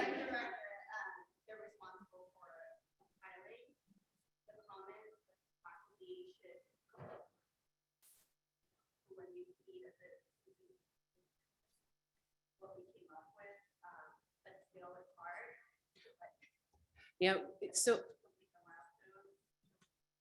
so she was saying that at her institution that the site director aggregates the feedback from the individual faculty. So the faculty feel a little bit less worried to fill out evaluation forms. I will say, I had one department at my old institution who felt the same way and wanted to do a group evaluation. We really discouraged it from many of the reasons we mentioned before, right? You should be able to give feedback in such a way that, you know, it's constructive to the learner and be able to sign your name for it, because you are literally have taken a job at a teaching institution. It's one of your responsibilities being employed here. So I understand that that's a safe way for them. I would still discourage it. If it's the only way you can get evaluations, I understand what you're saying. But I know it's problematic, but again, it's a culture and it's an expectation. And once you get a lot of it, you know, once it just becomes an expectation of that department and they see it being done, it will grow and over time, but it's going to take some time. You had a Yeah, question? I think that, you know, ultimately the program director and the chair have the ability to, you know, assign residents to certain faculty or not, right? So if a faculty member or someone that's there, if it's more of a asymmetric relationship, meaning that the faculty member is only benefiting from you know, the residents providing care and doing charts and notes and things like that, and they're not teaching and they're not providing feedback, and perhaps they're abusing the residents, you know, it's in the purview of the program director and the chair to say, you know what, not everyone gets the privilege of teaching our residents. And so I think when you start to say stuff like that and mean it, we've in our program taken residents away from certain faculty members because of several of those reasons.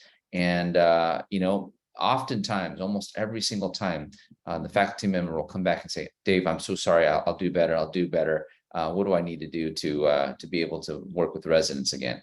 And so I think that that's the ultimate sort of hammer, if you will. We never want to use that as a program chair or a program director, but that's where the chairman, chairwoman, and the program director needs to really put their foot down and say, this is what's important to us. This is why you took the job. This is why you're here. It's a privilege, not a right, to work with residents and to teach them. And I think that that's something that that when the leadership puts their foot down on stuff like that, you know, you quickly start to see a binary response, meaning all the faculty that stay, you know, really get it. And some that don't get it will leave. And I think that's something that's important to our residents and to the program. Suggestion about web ads. As a coordinator, when we log in, you know, you have all the different topics listed of all the different areas that we need to focus on. What determines what's a green check mark versus a red X? Oh. Because I think that is very misleading, especially because I'll be honest, when I was in my first year as a coordinator, I thought, oh, there's a green check mark. I don't have to do anything with that. And I didn't even look at those sections. So my suggestion would be everything needs to be a red X if everything needs to be checked. Okay, you know, the funny thing is I don't see that at all, right? Because I have a very different, when I log in. So basically a green check mark means there's something filled in, but it might not be, it might not have been updated. Is that what you're saying is happening? And so every year you get the green as long as it's filled in, or red if there's an area that's not been completed. Well, I know that for mine, I think faculty certification was one of those that was filled in with green. And it's like, okay, great, it's already done.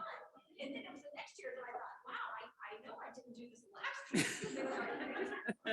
So I just personally feel that's misleading, especially for new coordinators who might think, oh, okay, I don't have to do anything with this section because it's already got a green check mark. Okay, well, that's good to know, right? It's not something I ever updated, and I don't see it now. So it's good to know. And because I can see the portal where for every single program I log into, I can like click on edit everything. And I'm like, oh, hey, maybe I could really fool around with some of your programs here now. No. I would say there's at least 2 to 3 every year that are already checkmarked green. Right. I think, you know, I will let them know because it probably just a little message that says, remember at annual update that even if it's been pre-populated, to verify that the information in each section is accurate, because that would probably be useful. That's a great suggestion. Yeah, it's, well, if you're going to complain about ADS, that's not the worst. How are we still gonna get all the COVID questions? So I'm hoping, I mean, so here's the thing, they're collecting the data on the COVID now. So how the COVID questions are mostly impacting what we as a specialty, so all of my 3 surgical RCs said, look, we're not looking at the individual COVID questions. We're going to look at if you've declared emergency, because that's an important thing when we look at your case log. So if you're missing case log minimums and you had 6 months of emergency categorization, you know, we'll pay attention to that, sort of depending on how that, and then we look, but what we asked as a specialty was to please just tell the programs to put the impact of COVID in the major changes, because it's a lot easier for us than going through the COVID thing. So hopefully, but I think that the organization chose to continue to ask the COVID-19 questions this year because they're collecting the data, you know, from an external, but we are definitely not using that as part of our reviewer packet. So if you have something substantial to say that COVID was a significant impact, please do. And I think we did. It does tell you to put that in major changes, but please do. And so I'm hopeful that that might be the last year for your COVID questions.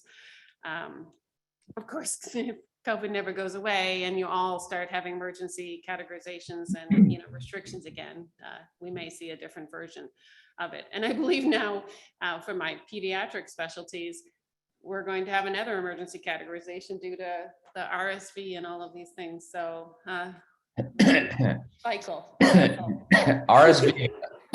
RSV actually affects adults as well. Right. So I know because my surgical, my chair of the surgical RC says she thinks, you know, she just had RSV. She was so sick. And so, you know, it's quite problematic now for the pediatric specialties. There was another question over here.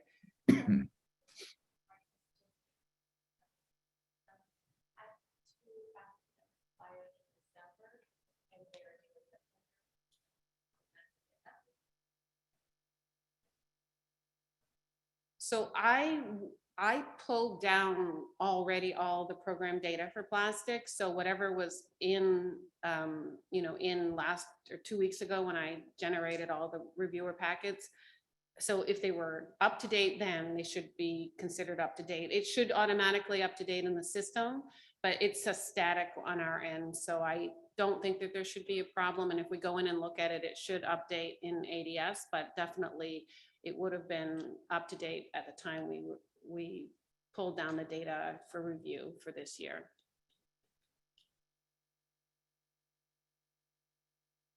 Well, I hope you feel better, Dr. Song.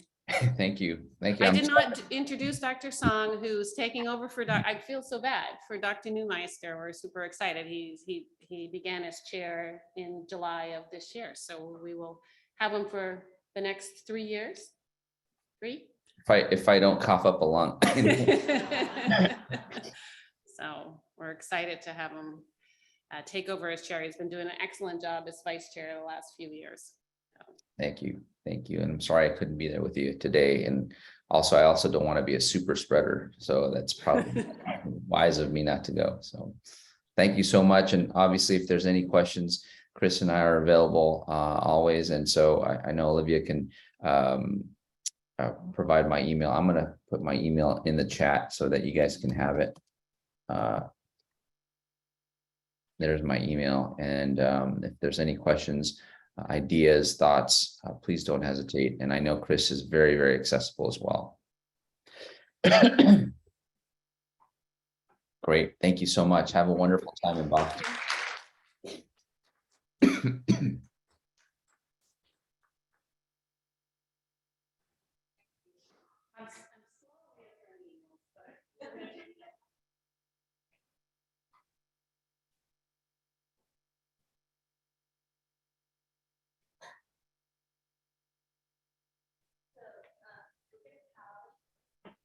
Hi, all. We do have a break until 10 a.m., so we will see you back here then.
It's tougher because in the end.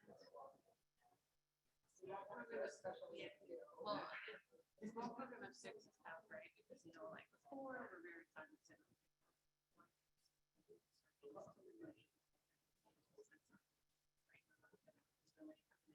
So, smaller program. The community is often pretty much it's air on the side of 2 out of 6 say something negative,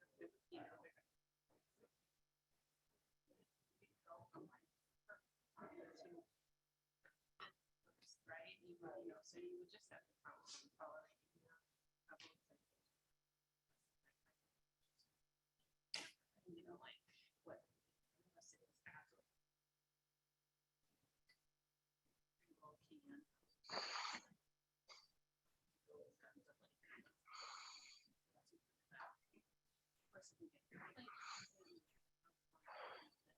so there's really not much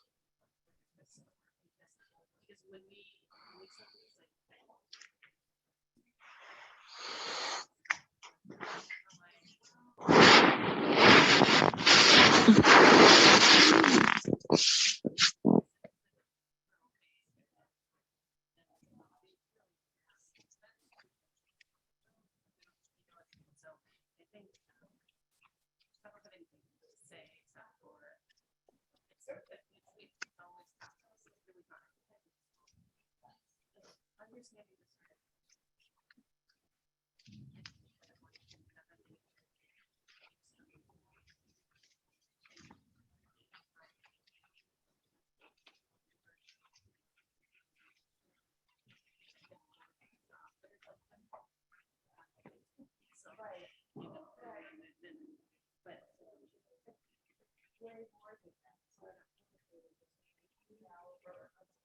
this.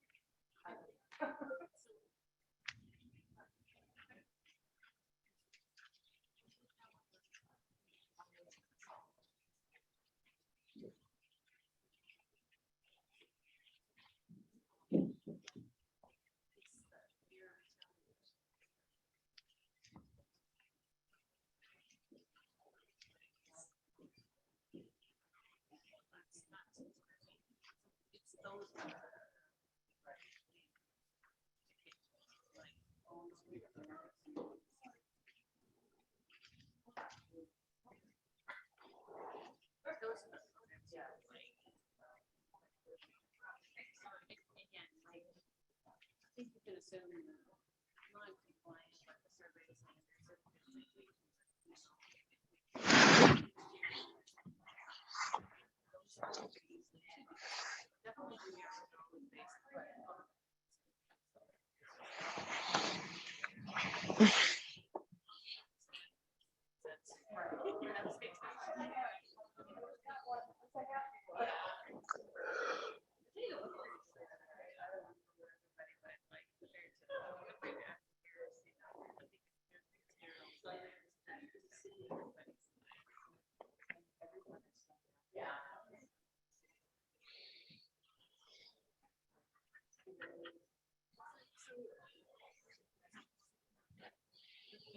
I know.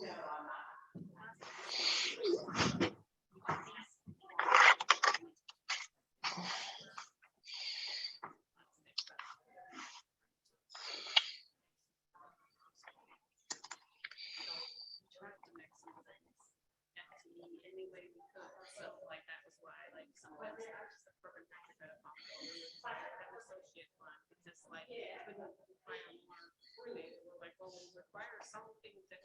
Right. Gonna get paid to do something, right? So we're trying to-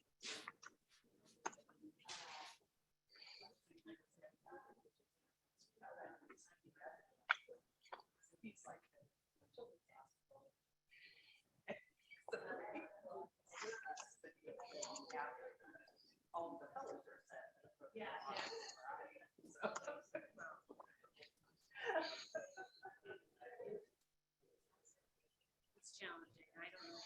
What's that.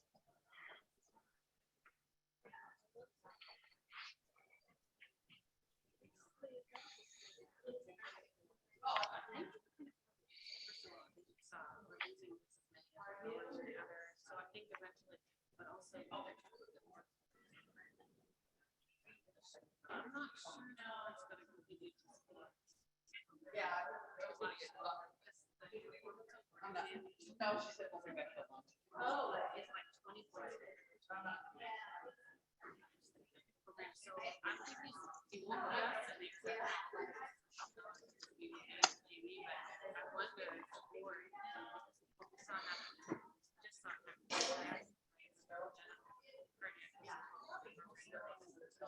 No, I don't think it's more competent. Yeah, I got it. My guess is that would be, it's just me inferring, I have no, but the data become independent and integrated. It's a world. But I mean, maybe it'll.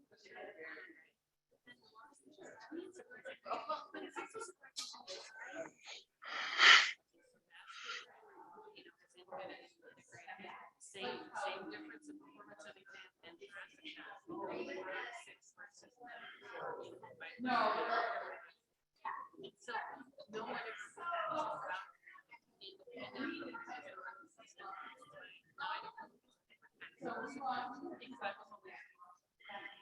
my area of research was always like, but you can't deny that. So I fundamentally, look at performance based on like the kind of person self-selects. No, she won't be anytime soon. And the board is still saying, well, no, it's just a little bit of COVID.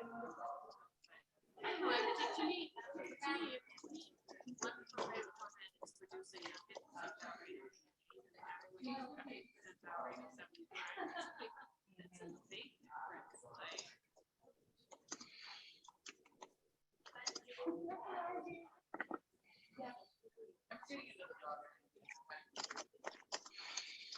maybe it's just so you're gonna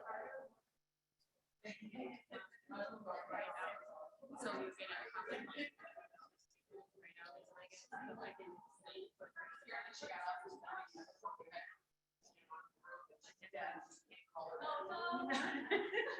so he's like, I got Jason 12 and like she's fast for 15. I'm like, she's cute, but she's fast.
So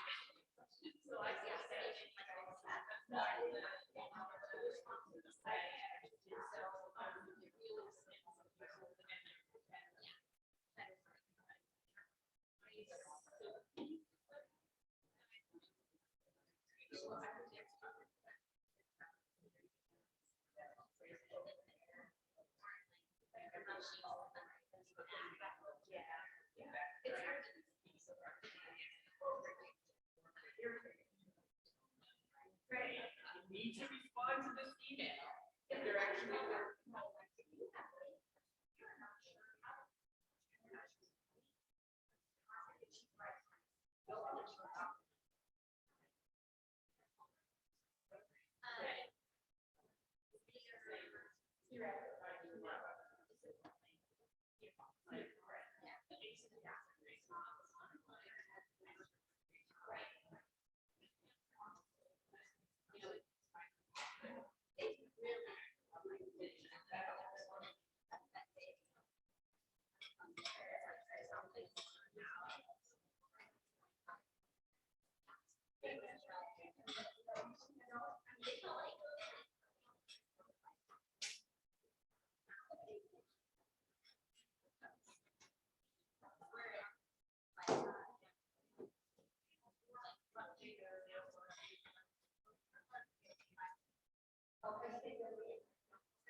Somebody didn't answer.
And, independent free.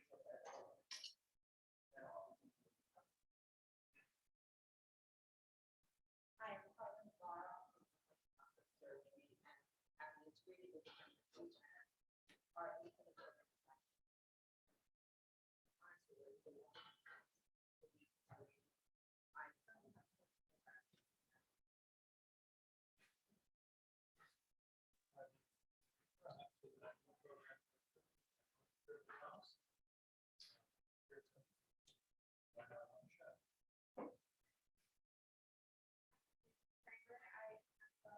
Master program, women's Harvard program.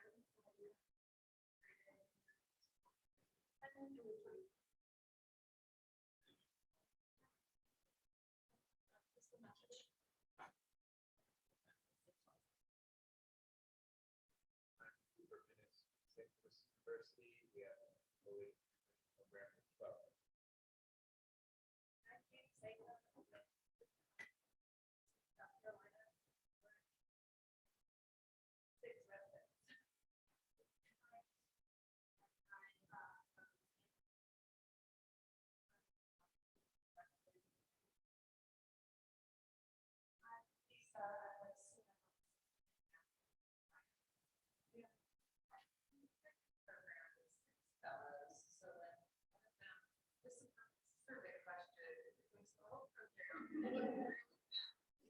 That's what we're finding out.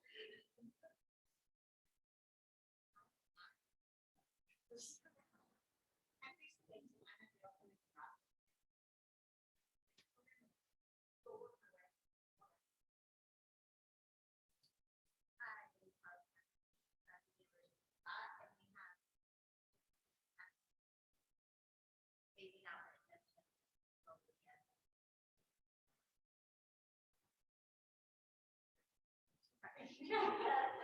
Currently 16 years.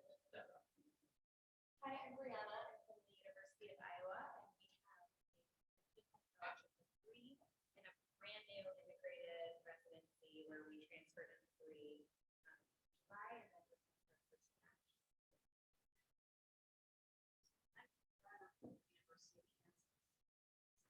Great program. Indiana University, we have integrated and 21 trainees.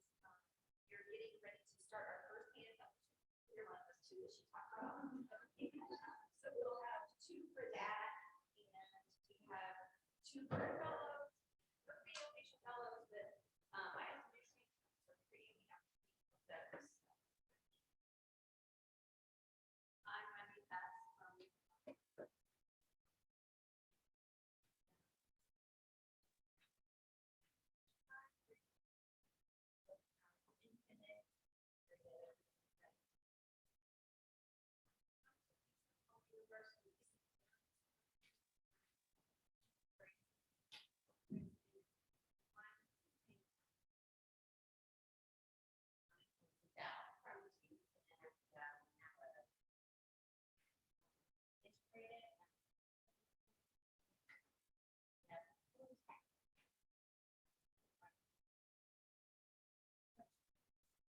There's a lot of work. But that's okay, and we have a great relationship fellow as well.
What was the deciding factor?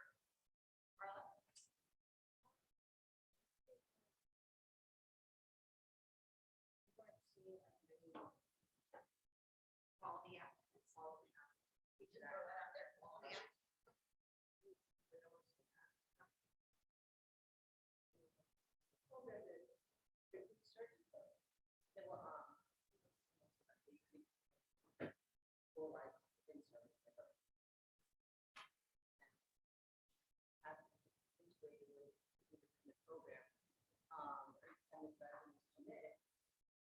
At the same level as that student, and they're also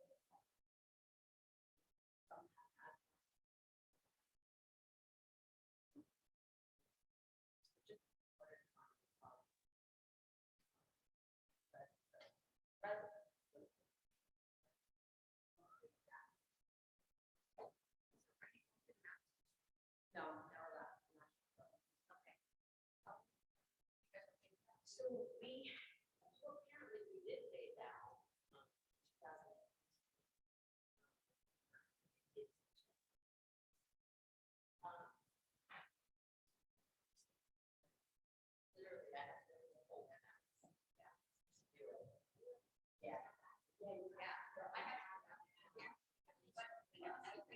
For 6 years, and I still have to do WebEx every year.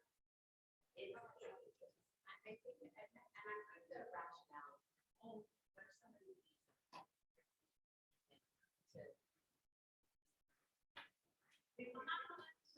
But I think that's where, GME does make early, no, they're not. So I.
Definitely.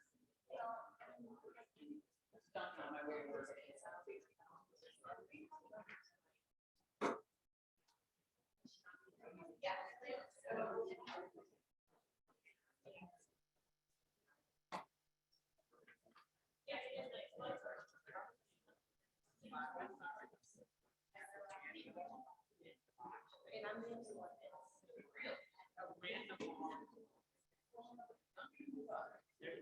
least one. All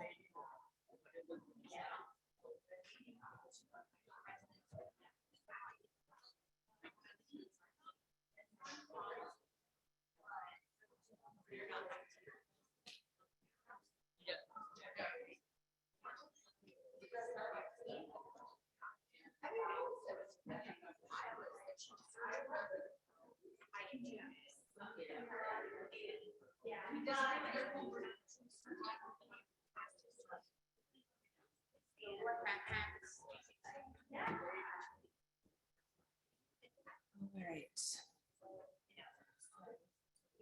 Okay, welcome everybody. Sorry that I'm just saying hi to everyone right now. Was just at the board meeting and it ran a little late. I want to introduce our next speaker, Dr. Laura Salyer. She presented to we have a local educator group in Wisconsin. And I thought her talk was really impactful and just kind of helped motivate me to find more things to be more, help with burnout. Sorry, not in the right mindset for this, but it was a great talk. So hopefully this is helpful for everybody else. Can you share your screen, Dr. Salyer? Absolutely. And let me get to it. And I can't hear you, but I don't know if that's Okay. Just us.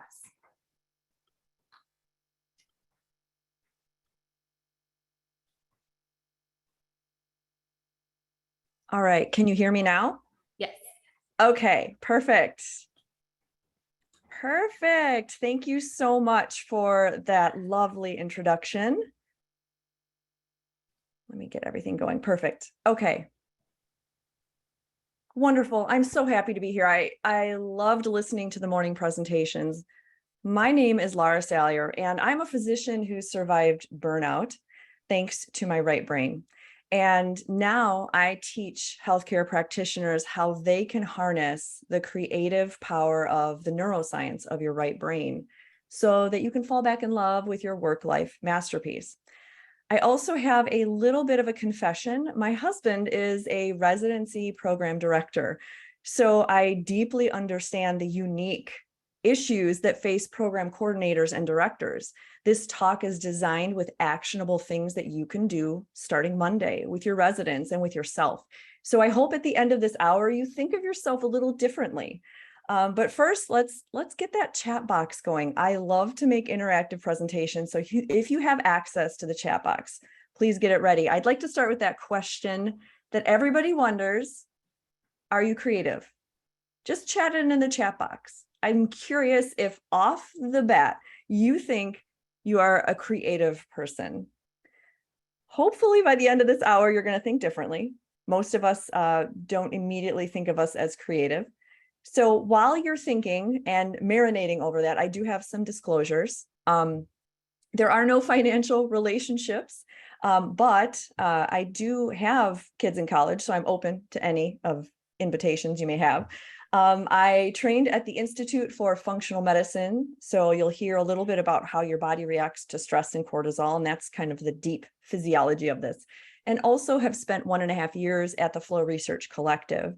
I also authored and published Right Brain Rescue and receive royalties for any of those purchases.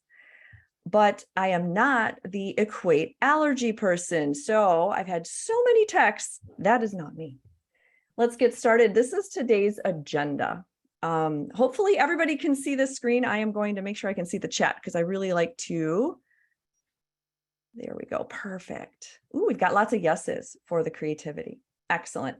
So this is our agenda for today. We're going to first eat our vegetables before we get to dessert. In other words, we are going to talk about the down and dirty of burnout and how you're going to spot clues in yourself, in your residents, and how this stress impacts your body.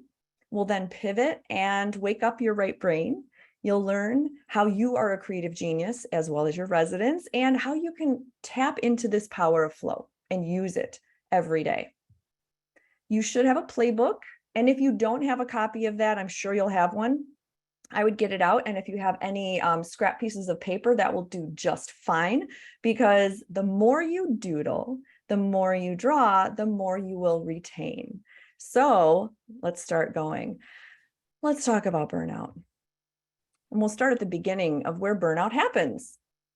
I'd like you to open your brain, your imagination, and think about when you were in kindergarten and you'd go to school and you would meet adult friends of your parents or your teachers. What is the one question that they asked all the time? Chat it in the chat box. Were there any recurring questions that you seem to have and you noticed? Everybody was wondering, what do you do?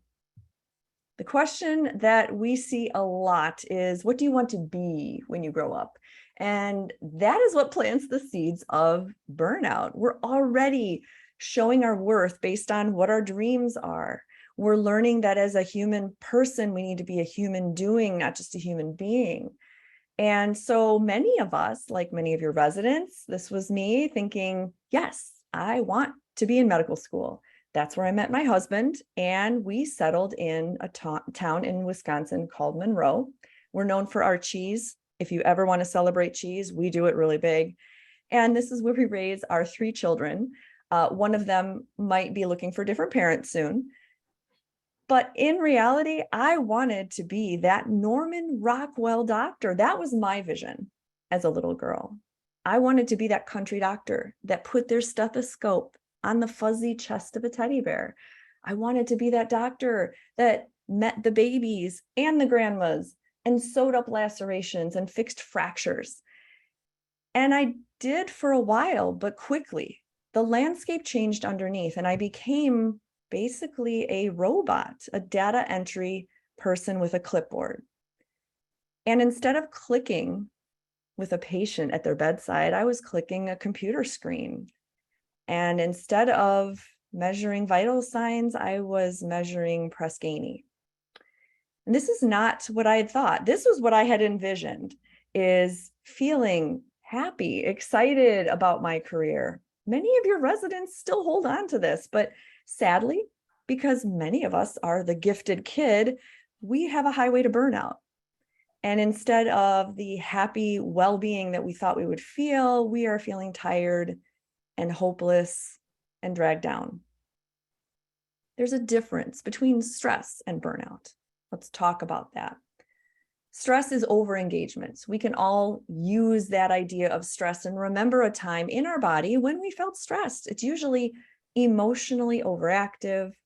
We feel urgent, hyperactive. We have this feeling that everything needs to be done now. And sure, you can have increased risk of medical conditions, but studies show that stress can be alleviated with breaks, a spa day. It can be the difference between a party or staying in your pajamas, and that can help stress. Burnout is quite different. You're disengaged. You feel emotionally blunted. It's a harrowing feeling because you feel hopeless. You feel detached. The damage is really emotional. And you're going to learn in a second why burnout has a high risk of suicide. We don't recognize burnout. I didn't. And burnout can be the difference between just showing up and saying, I'm going to answer this email with a crayon. Okay, you've lost all drive. Our expectations don't meet our reality. And that leaves us confused. Burnout is like a divorce of your dreams. It's a death. It's a tiny death, 1,000 tiny deaths when you feel like you're lost and you're in a place you didn't even predict or recognize. And burnout is very similar to grief. Grief is painful in the brain. It has a signature brainwave pattern if we were to put our brains in a functional MRI. So if you're a widow, you recently lost your spouse, you lost your grandfather, you broke up with a boyfriend or girlfriend, you're feeling despondent grief. Burnout is identical to grief in our brain. So when studies say that 50% of us are burned out, that means you put 50% of you in a room in a functional MRI, your brain is grieving. You can't think clearly. You cannot remember things. You can't cultivate well-being because you're grieving and you're going to work in a grief-stricken state. And I don't know about you, but if I took my car to my mechanic and he had just lost his spouse or she had just broken up with her husband, I would expect she'd have a hard time doing the 10,000-mile warranty check on my car. Things might get missed.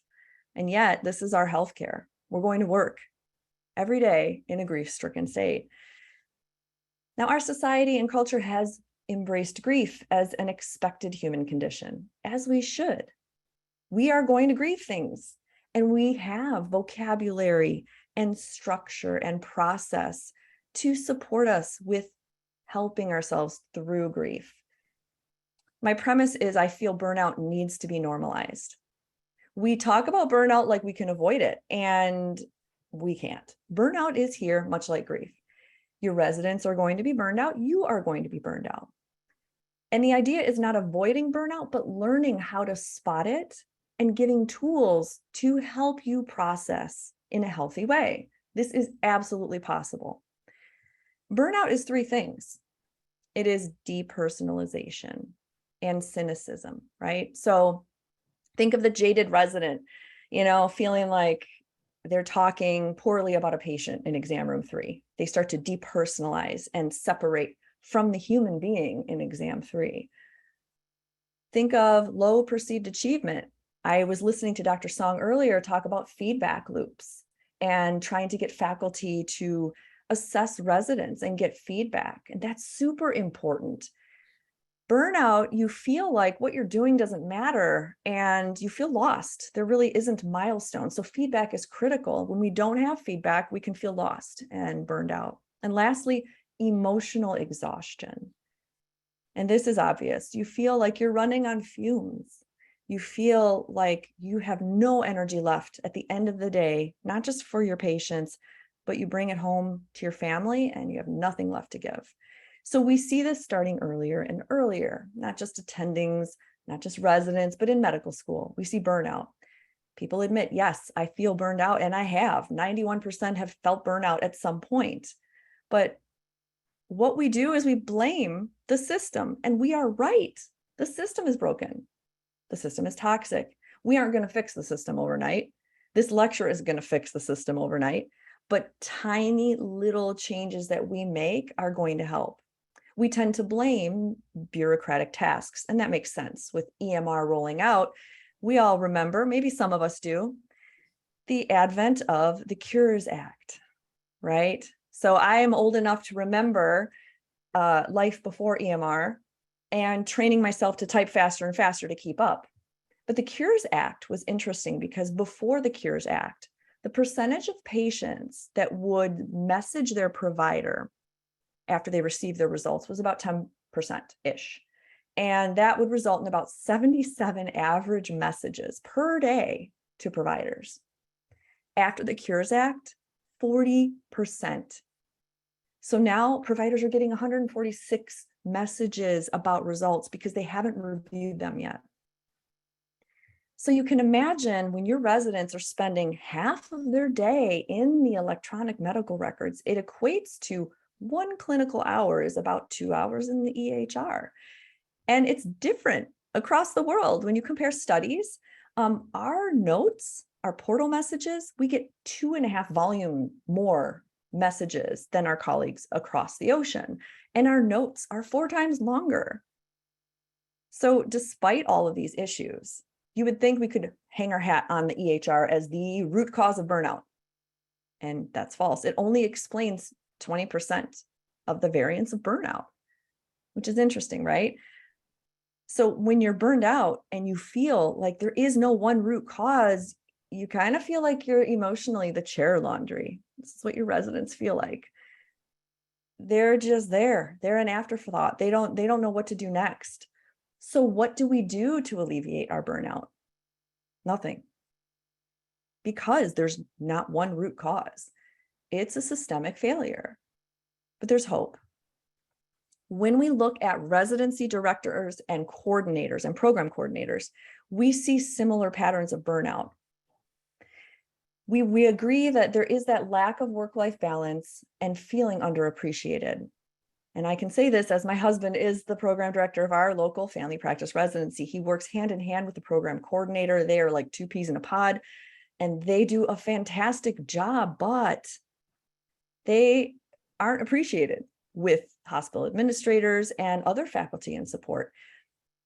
And you underestimate your own burnout. Program coordinators, you have a very complex role, right? You're having many competing priorities. You're managing recruitment season, as I know, we're in the middle of it. I know my husband's doing interviews, and with the whole virtual interview, it's crazy. And this is a huge burden. Then you're still responsible for offering a broad curriculum.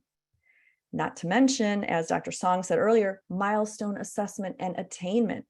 You're having to make sure these learners, these residents are getting their milestones met. You might have struggling learners because everybody's brain is different. Then you've got to talk to the faculty, getting them to answer their feedback, as I heard earlier, and helping them develop as good teachers. You also are usually looking over different medical specialty fellowships, and there's always the ACGME, those lovely requirements that change and get updated frequently. So this is why burnout plagues 1 in 3 residency program directors and coordinators. So what can we do and how can we learn from this? So when we look at that pressure to prioritize clinical work, that's one of the root causes that was identified. You feel this immense unspoken pressure that clinical work is more important than education. And the residents are looking to be educated, right? But then you have lack of support. You also have the inability often to secure quality core faculty.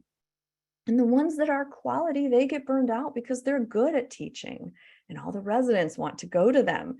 And so then you have other faculty that might be not as good, a little anemic, but you need them.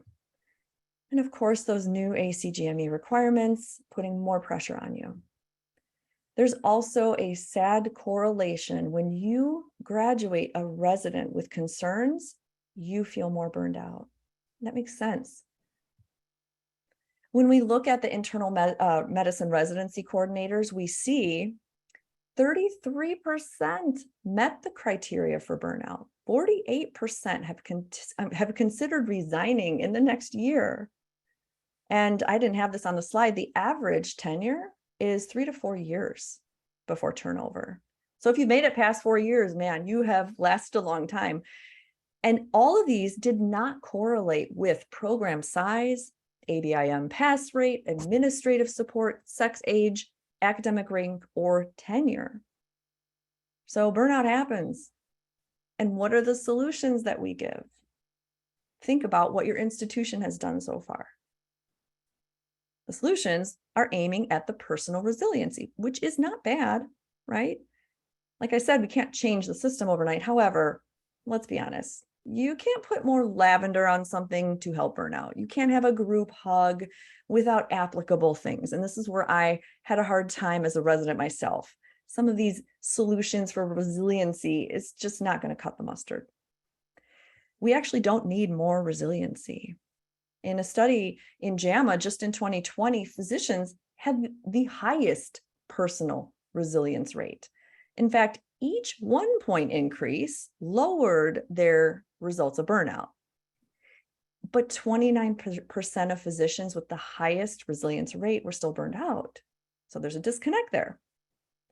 The disconnect is a loss of autonomy. We don't feel like we're in control. The physicians have worked hard to get to where they're at, and they're told it gets better and better, and it's not. And they're told they'll have more control, and they don't. And then you're left holding the bag, trying to keep them motivated and bridge the gap with the core faculty in ACGME. So basically, life is falling apart. We're all used to it by now. So in your little playbook, you're going to have a sheet that I would recommend you pass out to your residents. I would recommend that you administer this own scale to yourself every quarter and keep check on how you're doing. This is a conglomeration of some of the Maslow Burnout Index with some research from Shanafelt. It gives a little scoring system. You can even do it now while we're talking. And there's some tips at the bottom, and it just gives you a little bit of awareness of where that burnout might be coming from, because these are some of the reasons you might feel burned out. It's not just one root cause. So now let's talk about stress. Let's move to how this is impacting your body. Burnout is literally emotional trauma speaking to your cells, to your physiology. So remember, half of us in this room on this Zoom call are burned out. And what's happening is these feelings of grief, isolation, meaninglessness, they're speaking to your DNA, and we can prove it. In a study done in biological psychiatry, they measured the telomere length. And in the first month of training, these physicians aged 6 years in 1 month. And what does that mean? The telomeres are like the plastic end caps of your shoelaces, and their only job is to protect the DNA inside. So it's like measuring rings on a tree to see how old you are. And in this study, the physicians aged 6 years in the span of 12 months because of stress. It's kind of scary, right? So let's talk about why. This is the limbic system, which many might know is our primitive system of the brain. It's our reptilian system. So all day long right now, you are in your prefrontal cortex. You're making decisions. You're listening to the words I'm speaking. You might even be filing some facts into your hippocampus. Like, wow, 1 in 3 program coordinators get burned out. The average tenure is 4 years. That's going in your hippocampus. All day long, these guys are communicating. But you also have an amygdala. An amygdala is our fear center of the brain. The amygdala is responsible for like air traffic control of emotions. It tells us, do we need to run, or is this safe? Because that's all our brain wants. It wants pleasure or avoiding pain. That's it. It's pretty simple. And if that amygdala is activated, it blocks communication. It makes it more difficult for your prefrontal cortex to talk to your hippocampus. Not to mention, it also activates the hypothalamus, which is like your EMS system. What that does is send silent cytokines and messengers to increase your cortisol, increase your pulse, your respiration rate, sweaty palms, the whole thing, right? Now, each limbic system is unique. In the room you're sitting in this Zoom room, no two are alike. Similarly, no two amygdala are the same. So all of us can be triggered in different ways. Our brain is a predictive machine. It likes patterns. So when we have a bad experience, our brain remembers that. But sometimes it categorizes it in a weird way. Like you may not know why you feel nervous when you walk into a room and you smell a certain scent. It might come from your childhood. And I can prove this. If you look at these train tracks right now, one person might look at this and subtly remember a good feeling. And if they think hard enough, they might trace it back to summers spent with their grandfather walking along train tracks. And they could feel the sun on their skin. They can smell the breeze of flowers and freshly cut grass. And they could feel the warmth of their grandfather's hand as they would walk and balance on the train tracks, picking up flowers and dandelions. They would spend summers with this grandfather. It's a great memory. But maybe somebody else in this room sees images of train tracks and subtly has a flash of anxiety or fear because when they grew up, they were told to stay away from the train tracks by their house. There were drugs, violence, poverty. They remember seeing some things that were scary. And this is our limbic system, keeping us safe. So when we think about our body as this primitive, meat suit skeleton walking around, you can understand our residents are processing things all day long. And we're just like walking limbic systems. And I can prove that you have one. A lot of us want to deny because, in medical training, we're taught to present a very confident and calm demeanor. So we oppress and suppress a lot of emotions. But I can prove in the next image, I'm going to show you a picture that I guarantee 3 to 4 years ago never caused any limbic system response in your body. But now, if you find this in your coat pocket, there's a little bit of a response, right? This is universal. This image for everybody across the world means something different now. Your brain is literally changing every time you have your amygdala triggered. It starts to disconnect and you have weaker correlations into this prefrontal cortex. And what happens is you can't control your negative emotions. So think of that resident who's just blurting out and impulsive and argumentative. That's their amygdala talking, right? And that happens to all of us. Even during the pandemic, 1 in 5 Americans say that they can feel a physical reaction when thinking about the outbreak. So that's an exercise you can ask your residents to do to kind of make friends with their limbic system and re-embody themselves. As we go through residency and training, we tend to disconnect and become these walking brains on a spine. And actually connecting where you feel emotions and allowing that space is so healing. So on Monday, you can start practicing this. You can ask, where do you feel stress in your body? I call this the somatic address. So as I'm doing my workshops or residency team building, I talk about, where does your emotion live in your body? Where's the somatic address? And sometimes it's hard because we're taught to ignore it because we're helping a patient in front of us that's bleeding out. We're taught to suppress that fear, but it's actually healthy to connect it back again. So one way is you just acknowledge that you feel something. That might be the first step, because some residents are so disconnected, they don't even want to feel it. Just say, where do you feel it? Acknowledge that you feel something, then locate it. Is it in your throat? Is it your neck? Do your hands feel jittery? Locate it. In fact, when you get good enough, I had one resident say, it's right behind my epiglottis. I thought it was cute. And then you name it. So sometimes putting that label to that emotion is hard. So write these down for you to bring to your residency meetings, your dry erase board in your lounge, acknowledge, locate, and name it. When residents get really good, they name it first. Ooh, I am feeling prickly because I'm angry. And then they locate it. They get better and better. And it's just really good emotional potty training because you need to process that. In fact, I would encourage you to Google the feelings wheel, print it out. And it's Creative Commons.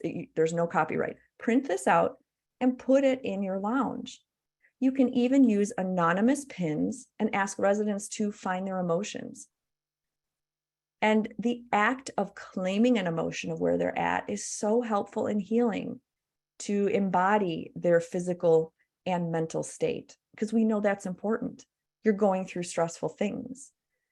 And we know what stress does, right? The ACE study with childhood trauma, they followed 12,000 children and they found that physical abuse, but also neglect, emotional abuse, all ended up with chronic disease, increased risk.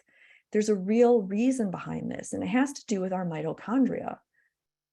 If you remember high school biology, mitochondria are the powerhouse of our cells, right? They take the oxygen, fats, carbs, and proteins, and they push them through and they make energy, the currency of our body, ATP.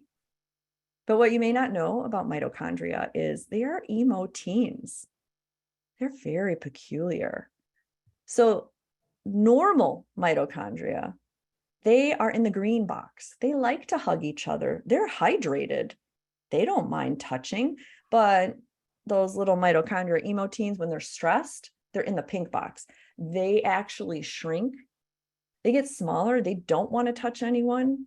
And then they go to their room, slam the door, and play their loud rock music, which is inflammatory cytokines. They literally produce reactive oxygen species, which is toxic to their local environment. And your body can sense that. And that's what shortens your telomeres. So at a very, very subconscious level, you're poisoning your body with the stress, and your residents are unaware that this is happening. Why? Because emo teens think it's really cool and sexy to drive in fifth gear, right? We are hustle culture. We are getting things done. We are basically judged. Our self-worth is judged on how fast and efficient we are and how good we are. But we forget the ancient gut-brain axis, the connection of our brain into our gut along the vagal nerve. We're all about sympathetic, fast and furious, but we forget to practice the parasympathetic, the rest and digest. In a moment, you're going to see some real tips you can share with your residents. This is important because without that break, you're going to burn out on that accelerator. Why is gut important? The reason why is as stress hampers our physiology, it punches holes in our gut barrier. So on the left side of this picture, you will see tight junctions that are snuggled up close to each other. That's a normal intestinal barrier. And they keep out the foreign invaders, the red dye number 5, you know, the extra sip of wine or whatever, and even stress chemicals. But the more stressed you are, the more inflamed you are, which is the right side. And these tight junctions loosen up. We can see this under a microscope. And the result of that is you get things that get exposed into your bloodstream that normally shouldn't, like larger protein molecules, which is why you might suddenly start getting bloated after dairy and you never did before. And you suddenly can't handle that, you know, cheese pizza like you could. And so this can be a problem. We can see intestinal permeability, we call it leaky gut, despite having no symptoms of any GI disturbance. So you don't have to have diarrhea. Sure, we can see it in your body as like a metabolic fever. It's almost like this low-grade endotoxinemia, metabolic fever. And what that is if we were to take research tools, we could measure elevations of these cytokines, but we don't. You don't have any symptoms. You feel fine, right? Your residents are fine. They're holding 10 pagers on their belt. They're fine. But are they? We see this in irritable bowel. We see it in fibromyalgia and pain, completely unrelated to the gut. We see it in Parkinson's disease. We see intestinal permeability in heart disease. Again, all these are inflammation and PTSD and trauma, which is what we're all living through, the pandemic and healthcare. So we say we're fine, but are we? What's our real feel? Thankfully, the universe gives us little gifts. And by gifts, I mean, sometimes we need a pattern interrupt to really slap us in the face and say, really, how are we? Right? A pattern interrupt. Now, I'm not suggesting this extreme of a pattern interrupt, but COVID pandemic helped us with that. We took a pause and reevaluated. Many of us are doing lives differently. Maybe we have different relationships. We reevaluated what our values are. Maybe we made different career changes. We are reevaluating how to deliver medical care using technology, all these things. It's a great pattern interrupt. My pattern interrupt came about 6 years ago. It was a regular day in family practice, typical busy day. And I was trying to break for my lunch, but you know, as meetings go and mandatory things, it was difficult. I was kind of at my wit's end. You know, I had talked to a college kid off the ledge of suicide, got him help. I had actually set a fracture, sewed a laceration, all these things, and I was stressed. And I walked into my office and my nurse put on the corner of my desk an obituary clipping. Now, in a small town, we have a lot of patients come and go. I had 1,900 patients in my panel, so I was celebrating over births and, you know, there were deaths as well. Now, normally this little tiny obituary would trigger me to open my desk drawer and pen a little card to the family saying it was an honor to be part of your grandmother's care team. This person was 86 years old. She had lived a long, wonderful life. Last 3 years, she had cancer. She was well supported, wonderful family. And I remember she would show me pictures of her grandkids and her latest knitting project. But this day was different. This was a pattern interrupt. I stood there rooted where I was. My nurse left my office. And instead of writing a note, I immediately felt celebratory. That was one less patient, one less refill, one less nursing home order, one less prior auth, one less work in, one less. And I felt immediately ashamed because that wasn't the doctor I had signed up to be. Somebody who celebrated the death of a human. Awash in shame. I didn't know I was burned out. I didn't know what this was. I started dancing. I started drawing. I started, running. I started doing things after that day and noticed things changing in my body. I was getting into flow and I had no idea this is what I was doing. It really upended my life. And sometimes we have to have chaos in order to give birth to a dancing star.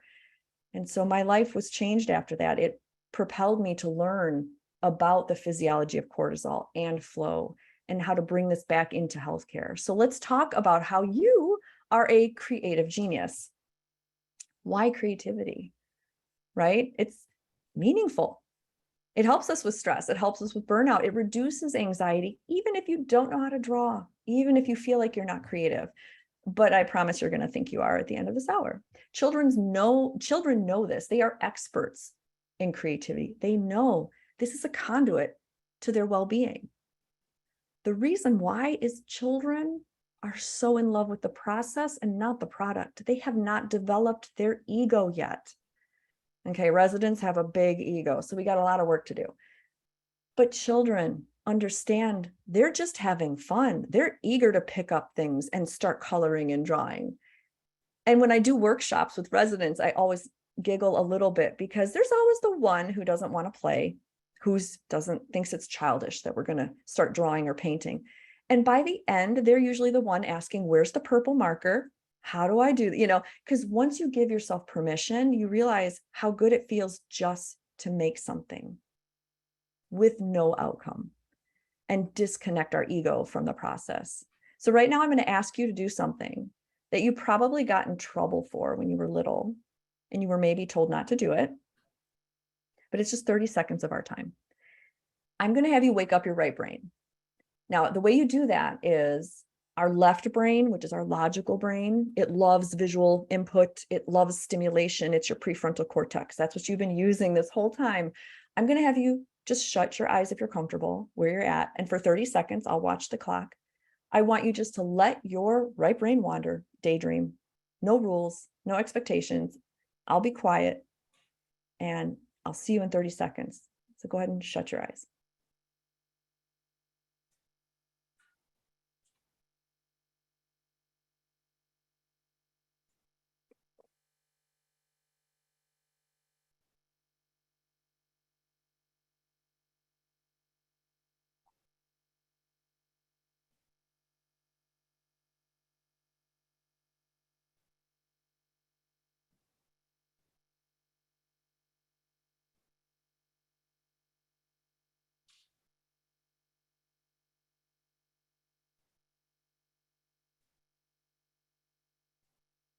Okay, welcome back.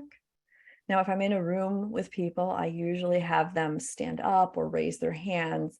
For now, you can use the chat box or nudge your neighbor with your elbow, but I have some questions. When you let your brain wander and your imagination unfold, you can put this in the chat box. Did you make a to-do list? Did you find yourself kind of going to, I got to go pick this up from the store. I got to do this later this afternoon. Don't worry, this is normal. You can put yes in the chat box, or here's another level. Did your brain go outside the four walls of where you're at? How many of you had that happen? I love Delia. She admitted yes. She was making a to-do list. Did anybody have their brain wander outside the four walls that they're sitting in? The next question is, did your mind have you performing things that are physically impossible, like flying with the birds or swimming with the fishes? These are the different levels of flexibility of creativity. And you'll learn in a moment that your right brain takes a little time to thaw. Ooh, Erica strolled by a river. Perfect. It takes a little time to get that right brain. Ooh, and Rita, making a list of things to pack for the cruise. Well, that's an awesome way. But the thing with our imagination is it can take time to get used to just unleashing it. We are so focused on what we need to do, but our imagination can be amazing. The more we let it play, it can be crazy. It can make no sense. And the reason we have trouble with this as adults is often we get stuck on the word creative. We don't identify with that. Much like when I was younger, I didn't identify as an athlete because I just wasn't coordinated. I'm the type of kid who would aim for the opposing team's basket. I just did not know what was going on. So I would never say I am an athlete. until I was 45 when I started running half marathons, right? So these identity labels, this is the thing. You are creative. Everybody's an athlete on some spectrum. The equation of creativity is just something novel and something meaningful. That is it. So something new to you that feels meaningful. So it can be the newness in an individual psyche is an endlessly varied recombination. Carl Jung knew this. Even T.S. Eliot, a good poet, will usually borrow from authors remote in time. Think of a great cover band. You go, you listen to their music, they're not playing their original music, but they're putting their unique spin on a favorite tune. So you don't have to be Michelangelo or Picasso. You can simply take a piece of paper and fold it up differently, and that is creative.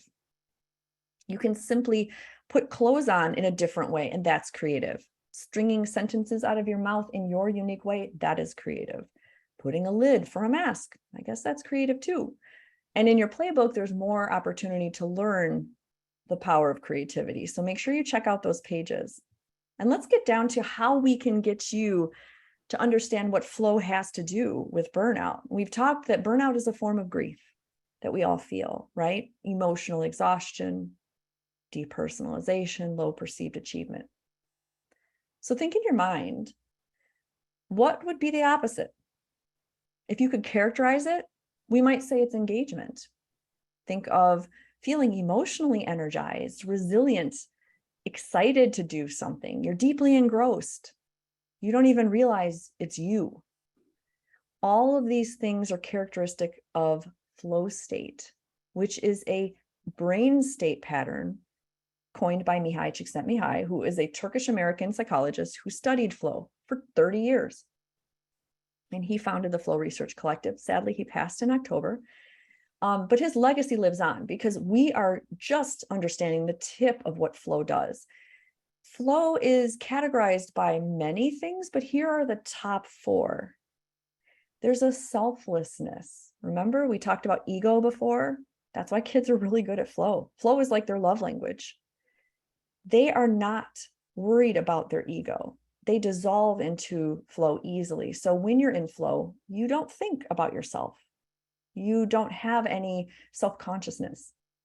You also have an elongation or distortion of time, right? So in flow, it might be like you're at the 3-point line and you're aiming at the basket, and it feels like it takes an hour for that ball to finally sink into the hoop, or in my case, bounce off the rim of the opposing team. There's also effortlessness, right? You feel like you're on autopilot. It's easy, but also challenging enough. And there's a richness. All 5 senses are at play. And this is so crucial. We need stress for optimal performance. Flow is not an effortless point where it's easy, because if it's too easy, it's boring. But if the challenge is too hard, it's overwhelming. So flow is that beautiful balance of skills and challenge. And when you learn how to harness flow, you get more meaning into your day, you have better memory, you have more innovation, and 500% productivity. You're like an Energizer bunny. And we can prime our brain to recognize and dive into the cadence of flow easier. Flow is available in any industry, but I remember the first time that I felt flow. I remember my hands were poised above the body, and I was learning about what I was going to do. I was going to change someone's life forever with plastic surgery. I could hear the music in the OR. It was We Are the World. It was 1985. I was 9 years old. I was going to use silly putty to give my brother the best rhinoplasty he ever could have. Sadly, he jumped off the OR table, ran down the hallways of my grandfather's funeral home because, yes, I was a kid. I was 9. We were just playing. My childhood was different. My Barbies didn't have dream houses. They had mini funerals. See, kids are amazingly creative like this. I'm sure you have examples. And when we start using everyday creativity, it is a path to flourishing long after the activity is done. Your brain feels good. When we doodle and draw and we put our brains in a functional MRI, we see increased blood flow to our reward center. So here's a simple thing. Put some drawing materials and colors and crayons in your lounge for your residents. Put some kinetic sand, put some toys. Let them be kids again. It regulates our mental states. It helps us control for stress. And it helps us learn to fail safely. We make mistakes and we didn't lose somebody on the table. We're just playing.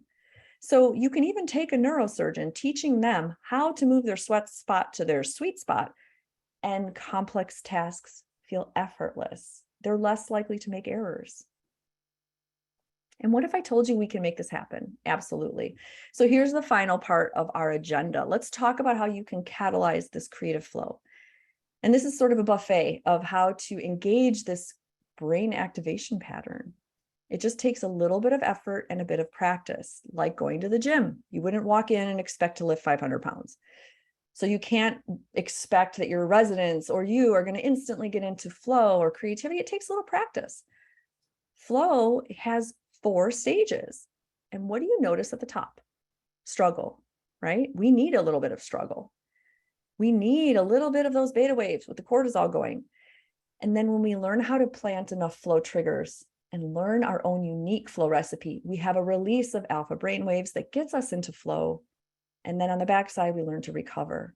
So let's solve burnout. If burnout is these 3 things, let's solve it in reverse. Instead of feeling depersonalized, let's anchor into our personal mission and meaning. Instead of feeling like what we're doing doesn't make a difference, we're going to highlight milestones and feedback. And let's not be emotionally exhausted. Let's activate and embody that energy inside us. I've pulled these together in a framework I call AHA, much like Archimedes' expression of Eureka, when he had his own epiphany. And history says he was running down the streets naked after he was taking a bath and saw the volume of water displaced might give him the answer to solve for the volume of an object. And that's alpha brainwaves. Boom, you get an epiphany. So AHA is anchor, highlight, and activate. So let's give you a little buffet of all of them. You'll see the full handout in your playbook, and this is just explaining the highlights of how you can use this. In my workshops, in my work with institutions, we talk a lot about each of these categories, but I'm going to give you an example. Let's start with anchor. You might be familiar with the parable of the 3 bricklayers. You're walking along a road, you see one bricklayer, and he's laying brick, and you ask him, "What are you doing?" And he says, "I'm putting bricks down." You walk further, the second bricklayer, you ask what he's doing. He says, "I'm building a wall." So he has somewhat of a purpose. But that third bricklayer, you ask what he's doing, and he says, "I am a castle builder. It's the most important structure in our kingdom." And he's beaming with pride because he's anchored his job into his own personal values. And we find this happens when we align our values, our ego dissolves. We are not the bricklayer. We are the cathedral, the castle builder. We get into flow.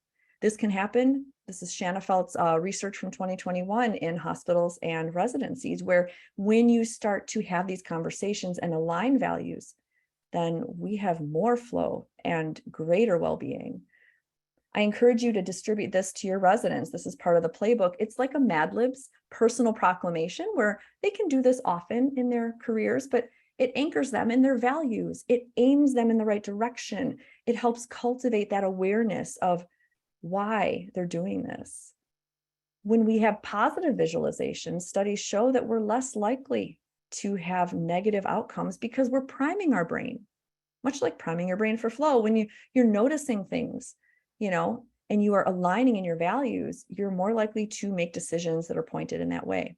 I do this in my practice. I anchor my patient's visualization. I give them a little bit of homework. As a functional doctor, I now am a consultant, so I'm no longer a family practice. So they come to me for a short amount of time, and I have them draw their outcomes in a year after we're done working together. So this is perfect. It makes them put their pen to paper. It makes them make decisions on what's important to them. And it tells me a lot because sometimes it's not written in their chief complaint. I ask questions. You might have your residents do this as well. What is their 3-year drawing, their 5-year, their 10-year? The second part of the AHA method is highlight. Dr. Song talked earlier about feedback. That is crucial. We need the good, we need the bad, we need to know where we are. Flow needs feedback. And we can create our own feedback autonomously. UC Davis did fantastic research on gratitude. And gratitude has a reduction in perceived stress. It helps with reducing those inflammatory biomarkers. It gives you a positive dopamine feedback loop. And who doesn't love a little Nick Cage? So one of the examples I do in my workshops is a gratitude example. I love this art installation, The Anatomy of a Hug. And so noticing things of gratitude, I like to use the word savor, savoring a moment is really important. You can do this now. Look around the Zoom room or the real room that you're in. Find someone that did something nice for you, even if it's small, right? The key though is not thanking them personally, thanking them publicly. I would encourage you to fill the chat box with public exclamations of gratitude.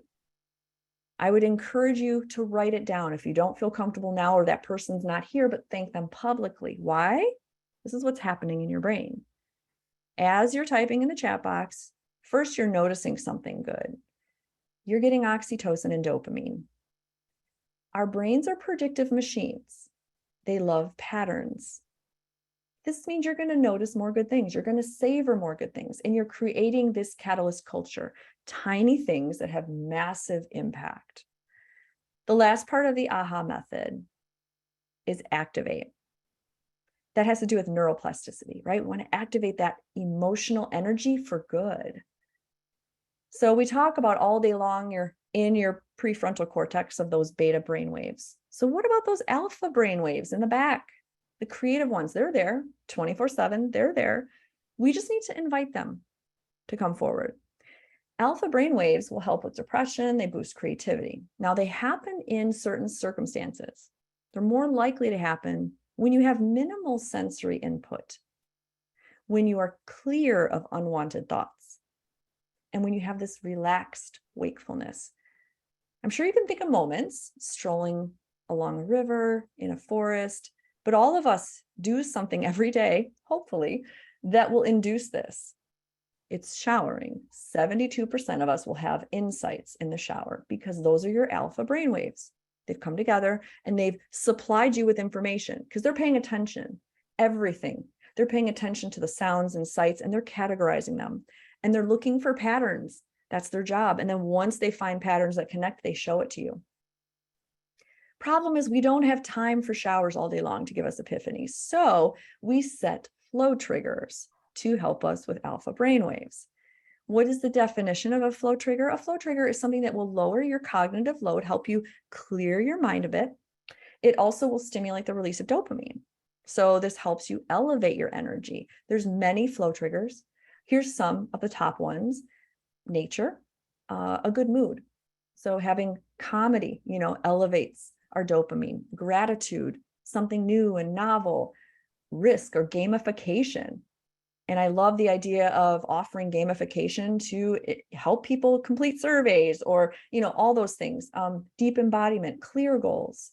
This is why it's really crucial for residents and program directors to be very clear on what is their personal, meaningful goals. That gets them more into flow. So here's proof that your alpha brainwaves are paying attention 24/7. You may have saw this drawing of a heart. You may have seen the knitting hands. You may remember the picture of lavender. And then when this lecture's over, you might get up and you might wash your hands, something mindless, kind of on autopilot. But then your alpha brainwaves come online and go, oh, coloring, knitting, lavender, grandma's birthday is next week. That is alpha brainwaves.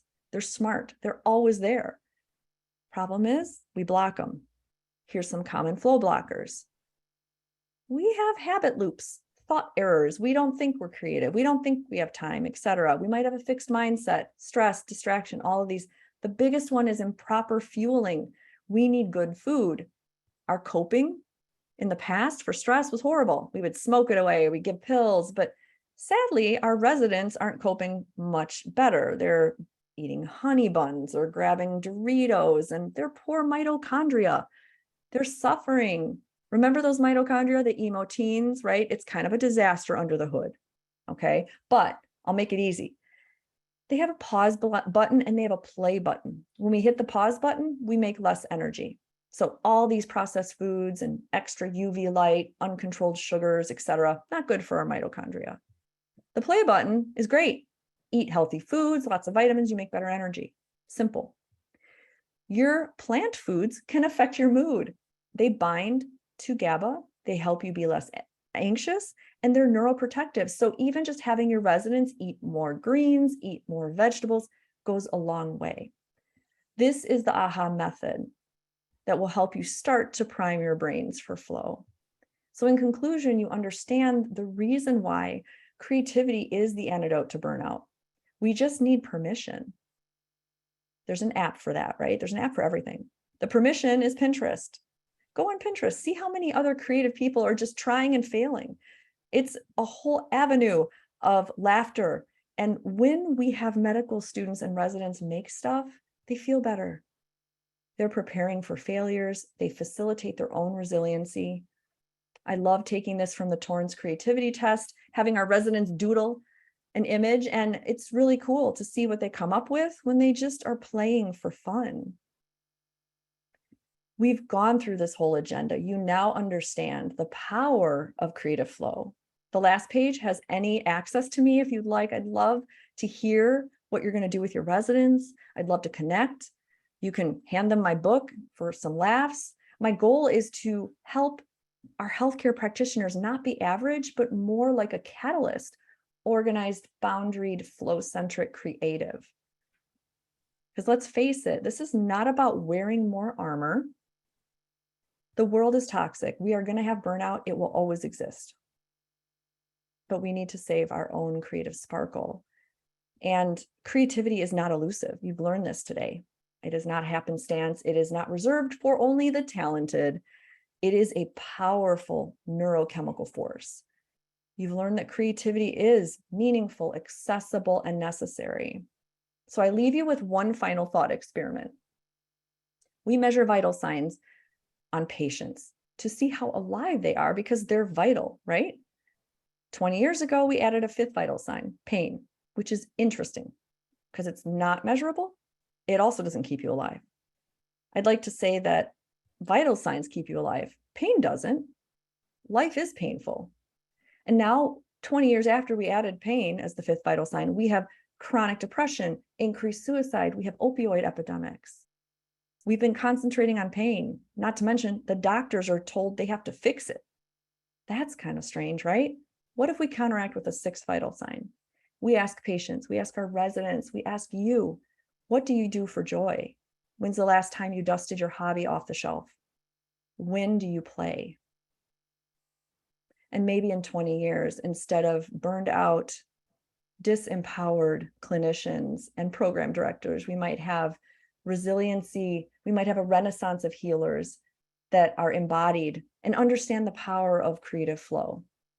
So thank you for being a part of my mission to transform the practice of medicine by teaching 1 million health professionals how to tap into their creativity so they can regain their autonomy, joy, and avoid burnout. And guess where we're at?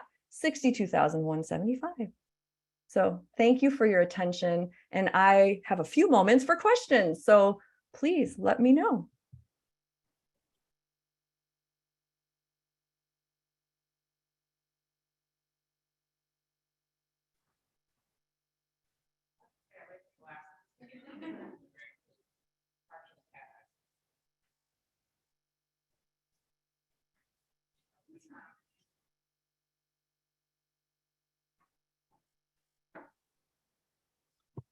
I would love to hear if anybody does do creativity on a daily basis. Yes, Kim. Kim has her hand up. I just wanted to say not only do I think that this was fabulous, but also in a sense of my role I'm at the University of Michigan. I'm the coordinator for the Creative Future Fellowship. So my fellowship's smaller than the big residency programs, of course, but a lot of ideas that just popped in my head for even my one fellow, but also I have an admin role within our section, and I really want to take a bunch of this information back to our admin, and even for all of our plates are overwhelming and everything, even just besides our coordinator positions, or if we have any admin responsibilities and all that stuff. And so I mean, I'm sorry, it's not really geared to the ACAPs or a question, but I just want to say it just like fully sparked me and inspired me to like, oh, I want to take this information and go back to here and go back to here. Good. The thing. So I just wanted to say thank you for that little inspiration and that bit of information. Thank you so much, Kim. It is. It's fun to just unpack that awareness of creativity and the neuroscience behind it. And it's just the tip of the iceberg. I mean, the more we learn, the more it's exciting to say we can intervene and plant these seeds earlier and earlier. So please, everybody has my information. I know Alyssa has all of my contact. Happy to talk with you and your organization. There's many ways we can inspire your own residency and your own staff, because once you see it, you can't unsee it, and you get better at this. And it's really fun to see these residents get, I see them after year, they ask me to come back and they're like, this is amazing. I'm able to really hone my calendar, make time for this. I feel better. So thank you for your attention, Kim.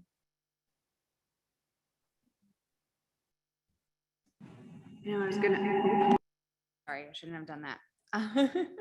I was gonna say, after I saw the talk the first time, I put in like coloring books and markers in my resident room.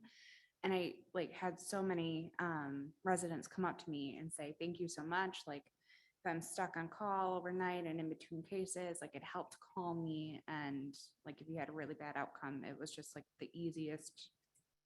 Yes. To them. Yes, I love that. That's a good point. Trauma. I mean, residents are going through trauma. This is hard. It's hard.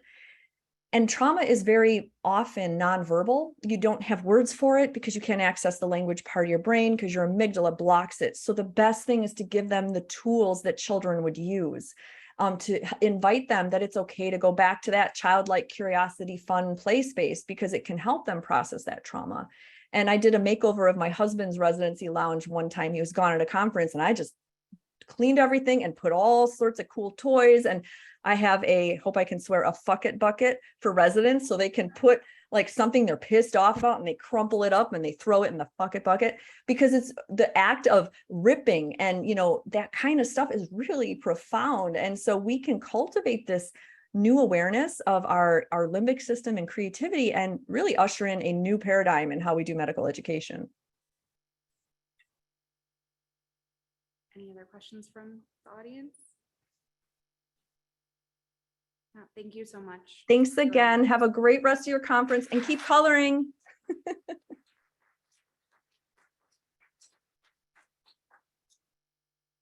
right, next up we have, oh shit, up there tonight. Chris.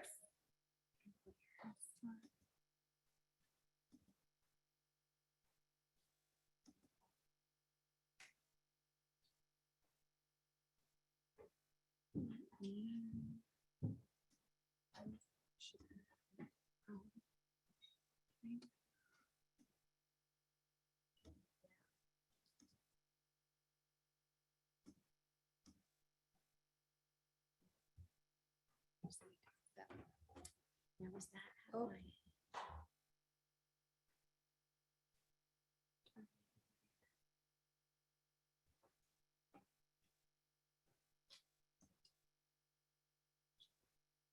just don't know how to run Zoom after all these years. Just share.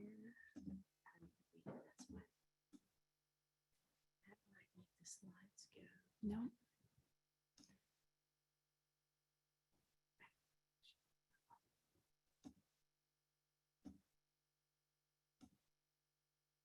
No, we're good. How do we make the link? Looks good on Zoom. Okay, gotcha. Yeah, I don't have many because I'm not, it's only 2 minutes. Okay, great, thank you. So when I started to research generational differences in communications with millennials and, Generation Y, I found a lot of articles, and I don't know about how many of you deal with medical students, but I mean, I know you're dealing with them now.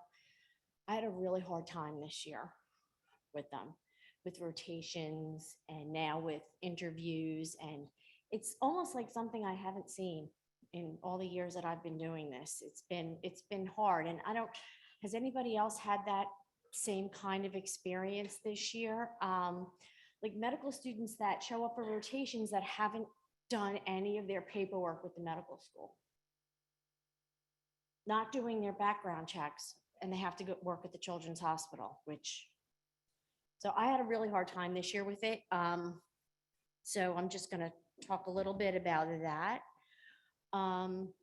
Generation Y or millennials, from what I've read and from what I observed, they're skilled, they're comfortable with technology, and they're self-confident. But they've also been protected and sheltered by their parents, causing a delay in development. And there were some studies done on this, and I have the articles that I'd be happy to send out for you guys to read. It was very interesting reading the articles. And they have information at the touch of a mouse, and they want information that fast. Like, I don't know how many times I would get an email. I send out, when we do our rotations or sub-I rotations, I send out an email. This is where you're going to report. This is who the chief resident is at that hospital. And I send it out a week before the rotation starts. Well, 3 weeks before that, I start getting emails. Where am I going? What am I doing? What's this? What's that? And so as quick as they can get information is as quick as they want it from us, and residents too. But I just, like I said, I had such a different experience this year with the students. So Generation Y or millennials, they're demanding educational consumers, and they giving the generational differences between myself and these younger millennials, past approaches to how I deal with them or how you deal with them or how our program director deal with them don't always work. And I've seen that we've had to do changes in how we communicate. And I don't know if anybody has any experiences or anything they want to tell everybody about how they deal with it, just feel free to interrupt. So I know I've had to change how I communicate. 20 years ago, I would have probably jumped down their throats because that's just how it is. And I've found myself being more patient and being more understanding of how these things work now. I've learned that, differences between different generations gives us an opportunity to improve medical education and to use new approaches, usually technology, audience participation, and contextual learning. Everything's technological now. All of our residencies have Instagram. All of my conferences are hybrid. We have in person, we have, I've learned more about how to run a virtual conference, and I'm sure you all have.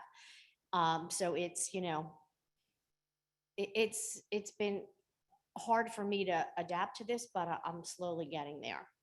So modern learners, meaning the Generation Y or millennials, are often viewed as consumers of education. And like Dr. Song said, they want clear and frequent feedback. And he just talked about that. They need guidance about acceptable and professional behavior. So just a few weeks ago, we had a faculty retreat, and it was decided that some of our call schedule had to be changed because of hand call and fatigue. And, our program director thought it was dangerous that the call was the way it was. So we had to meet with our residents, and we had to tell them that there's 21 of them. Each of them are going to have to take one more 24-hour shift.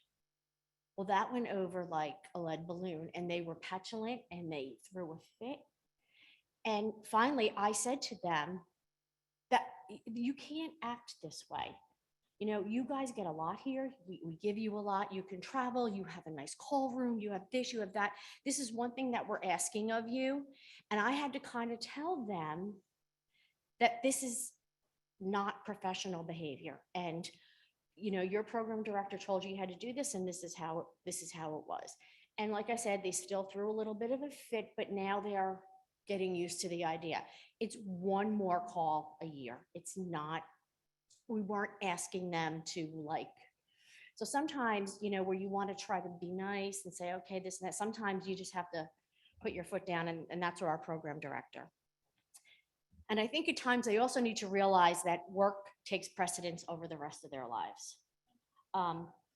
You know, our program director a few weeks ago was talking to them about paperwork and professionalism, and they were complaining about this. And he said, it's going to be 10 times worse once you get into private practice or academic practice or whatever. The paperwork doesn't stop. So get used to it now. These were the articles that I reference in for here, and I will send them out to you. They're really very good to read and to kind of give you just a kind of a way to deal with this. And my own personal feeling is I think a lot of this started, everyone gets a trophy, and it's kind of worked its way down, but we're trying to deal with it. And like I said, I've gotten a lot better on how I react to it and how I deal with it and how I handle it. But it's been hard. I mean, because, then you have our faculty, oh, well, back when I was a resident, I took call 7 days a week, 20, it's not how it was, but they think that's how it was. And we have a lot of older faculty or seasoned faculty that think that way. And they say it, and, you really, they say what they think, but in reality, it's not how it is. And I also think that the medical schools, and I don't know how your medical school is, but ours, it's crazy some of the stuff they let them do. And I think, when they get into their residency, it just doesn't get any easier.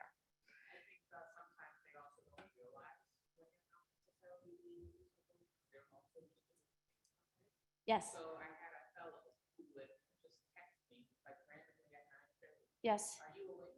And then I would answer it. Yes. And, oh, well, it's nothing important. And then when they Yes. said to me, why are you treating me? You treat me like I'm your child. I was like, oh, so when my son texts me at 9:30, it's because I know something's wrong. Right. If Exactly. there's nothing wrong. Yes. My child is not going to text me at 9:30. And it's like, oh. And I think that goes back, you're right, Kim, and I think that goes back to what I talked about with the technology.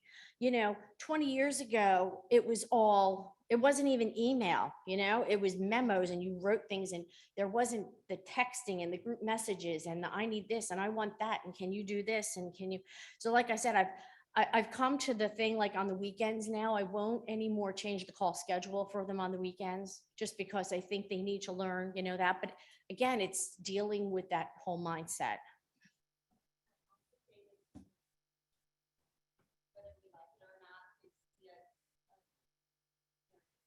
Yes. Yes. Yes. Yes. Right.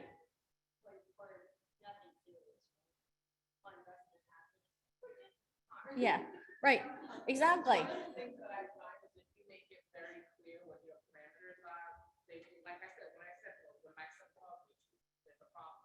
Right. It actually made him stop and think, he stopped texting me. Yes. Just to have a chat. Or Yes. Just to ask her any Yeah. questions about something. And I don't mind that, but not at 9:30 at night, because that's my first thing. Oh my God, what's wrong? Like, you read something and you're like, oh my God, what's wrong? But like I said, I think it gets back to the technology thing where that's all they know. Like it's been iPhones, it's been texting, it's been all these kinds of things. I also think the other thing is because of the pandemic, so many of the programs are not just Yes. everything became an emergency, and you sort of lost that 8-hour workday, and trying to keep up with residents, trying to make sure the students are okay, trying to make sure the faculty, that you sort of lost that, okay, this is the workday, this is actually what a real emergency is. This is what's important. This can wait. This can't. Right. And I also think everything going virtual for a while, meaning conferences, everything, meetings, everything going virtual just added to the whole issue of, communicating with millennials and generational differences. The So, other thing we need to do, and I did this more when I was a medical student coordinator, I just became a resident. Sometimes they have to pay the consequences. If they don't get paperwork done, they can't do stuff. yes, We're not there to hold their hands. No. They're adults. right. They've already been through 1 degree if they're a medical student. Yep. If they're now a resident, they've had 2 big degrees. Mm-hmm. I can't believe you made it through 8 to 12 years of medical school. Right, right. and Undergraduate and never had to fill out a form or. Right. But I do think, You I, know, I do think the but medical everybody won a schools, trophy, everybody did right, something. right. And I don't think that helped them. So, Which is why sometimes, when I was a medical student, I mean, you don't get to start your rotation until this Right, paperwork is done. right. If you're 3 days late and it affects your grade, it's not my fault. right. I No. did my stuff. This year I had 2 sub-I rotators that did not do their paperwork and got delayed. And like I said to them, you want an interview here? This is not a good look, and, but.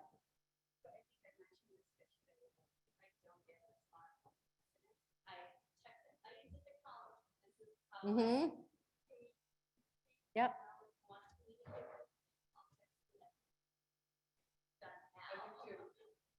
Yep. Yep. I think one thing that we should be careful about too, I am more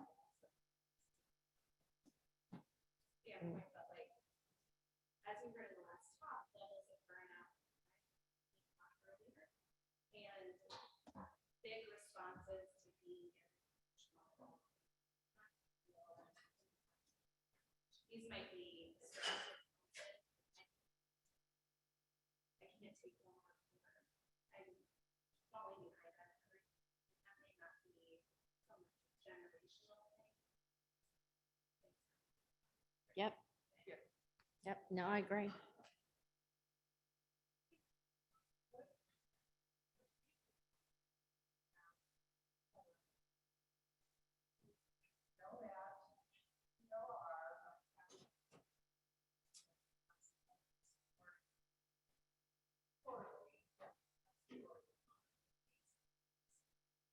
Yeah.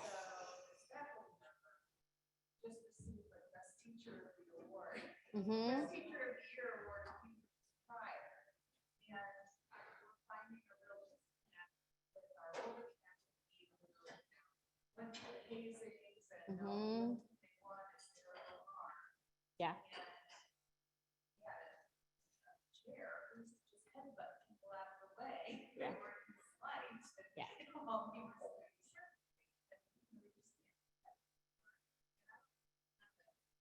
Yeah. cross that divide.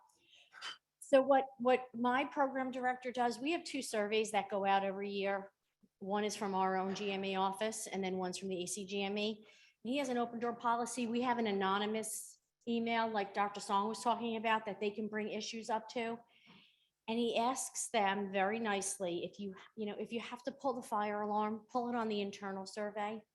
And then if it's still really bad, come talk to me before you pull it on the ACGME survey. Because, things that you think are really that bad may not be. But yes, yes. Oh, yeah, it's not good. All right, so I know I went over, but no, that's okay. Thank you.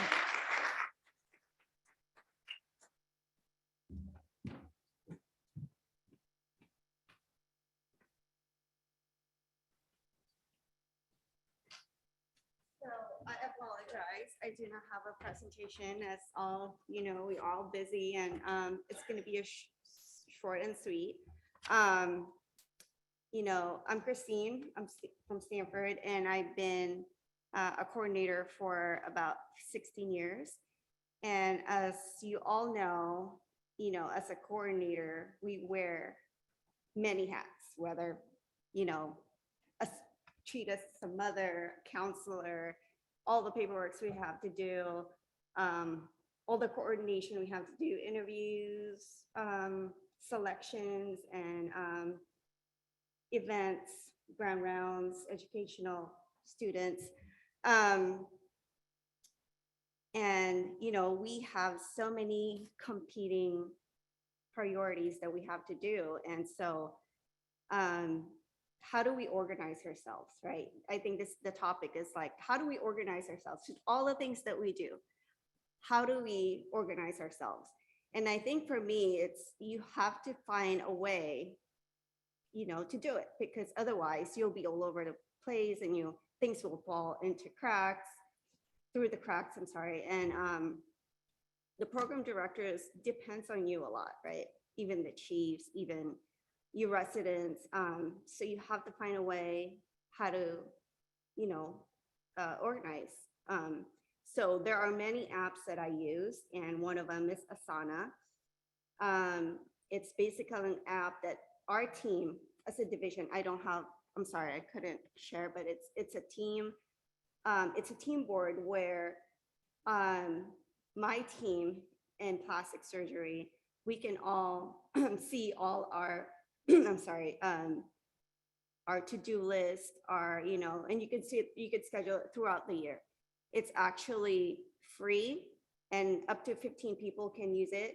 And this app is really great if you have a team, right? And then, so you can check it out. It's Asana. You just go to asana.com and it's ASANA.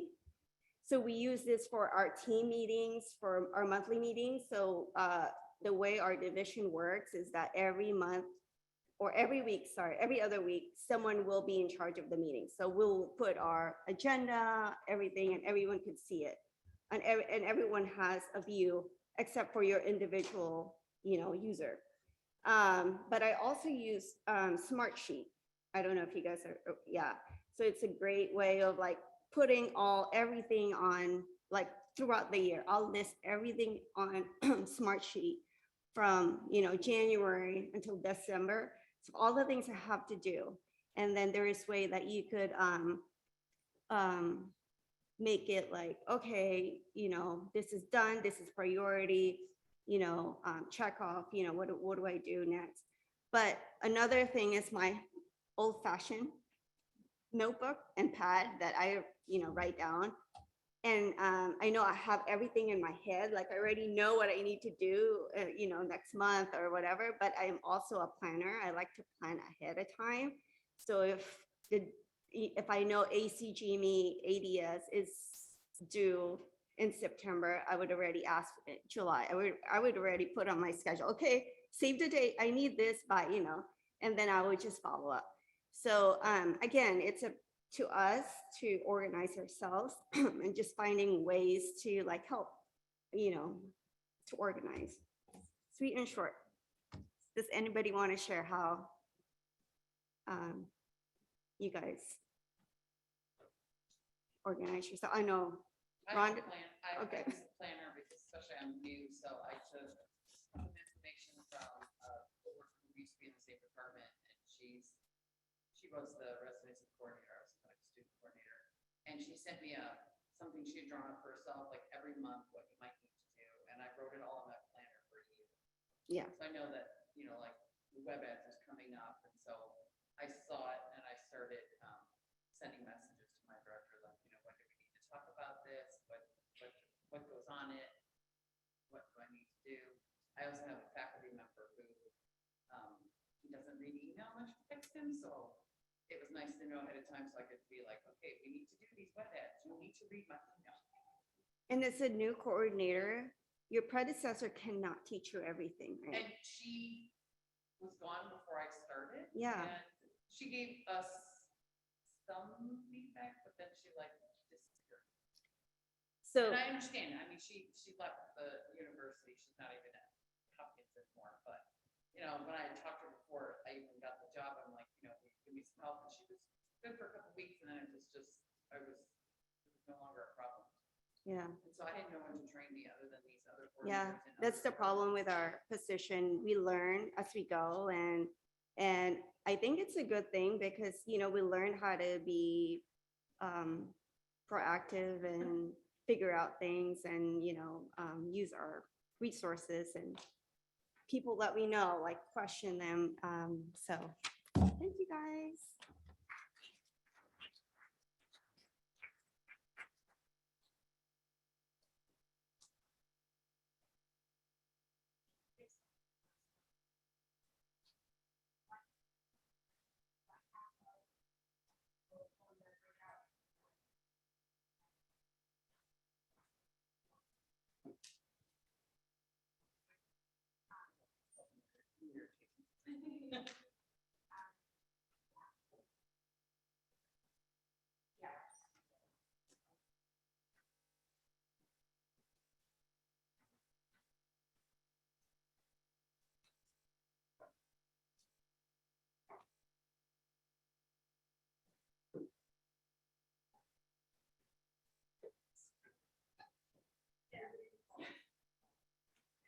I put actually a little thing in, so it comes up every week on my calendar, don't forget. I didn't see that.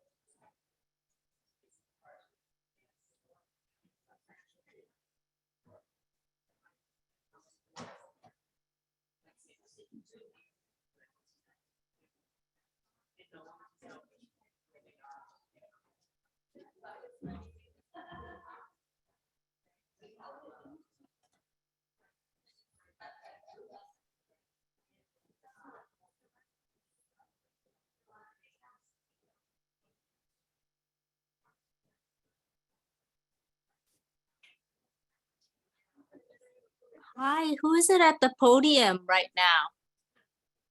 Are you the AV tech? No.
The schedule says it's lunchtime, so I wonder if they're just doing that now.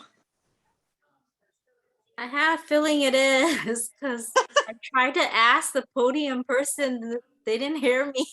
I heard you, but I keep hearing them talking in the background, and I went and looked at the itinerary, and it said Oh, lunch is supposed to start at 11:30 to 12, and then that MedHub breakout or new innovation starts at 12 o'clock to 1, but I don't know where you sign up for which one of the breakout rooms you wanted to be in because they said it started at 11:30, but I haven't seen anything. oh, uh, who knows? Oh, I'm just going to leave mine on and muted, and I'm going to do lunch. that Thank you sounds for mentioning good. that. I'll do the same. Thanks. I completely forgot about Eastern Standard Time, so I'm a little off right now. Lynette. Hi, Lynette. Hey.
Last conference I went to for OBGYN, we got lots.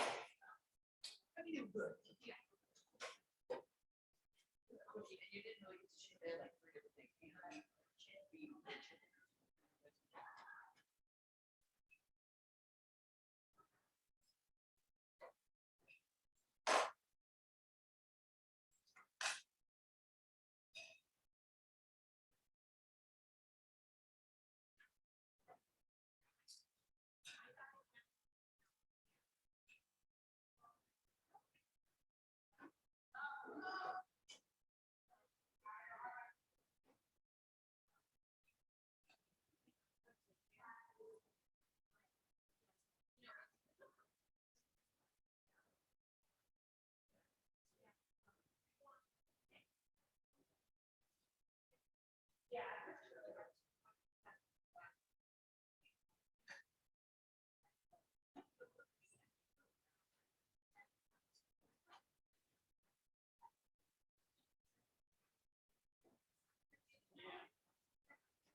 Our craniofacial is not.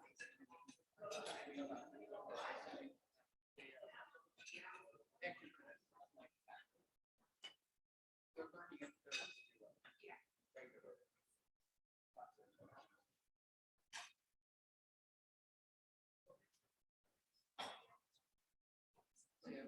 Take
What I use is actually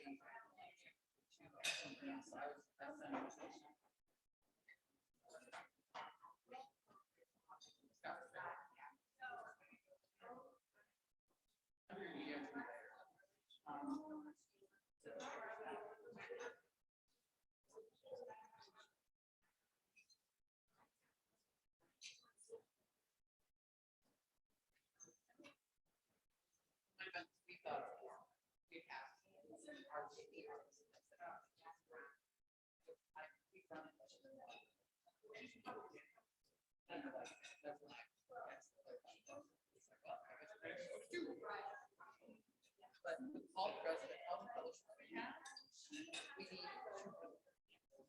And my coworker goes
How many people in here use MedHub?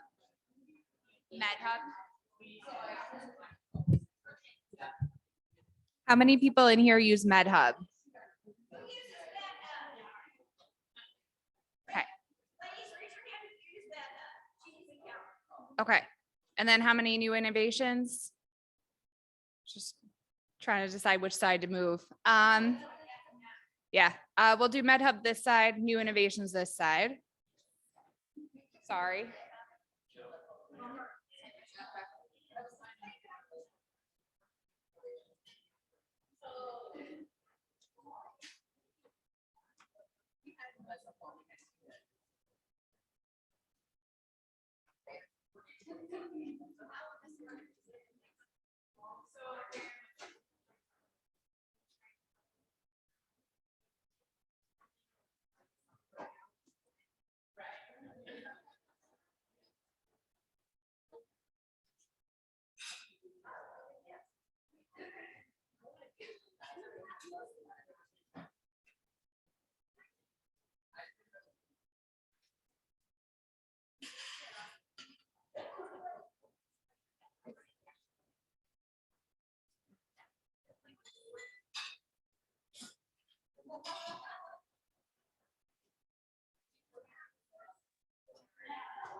Like, is there? How many on Zoom use new innovations?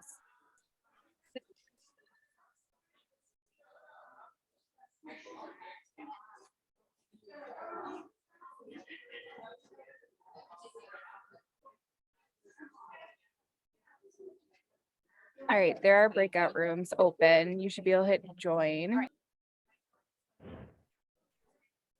Janine, do you still have a question?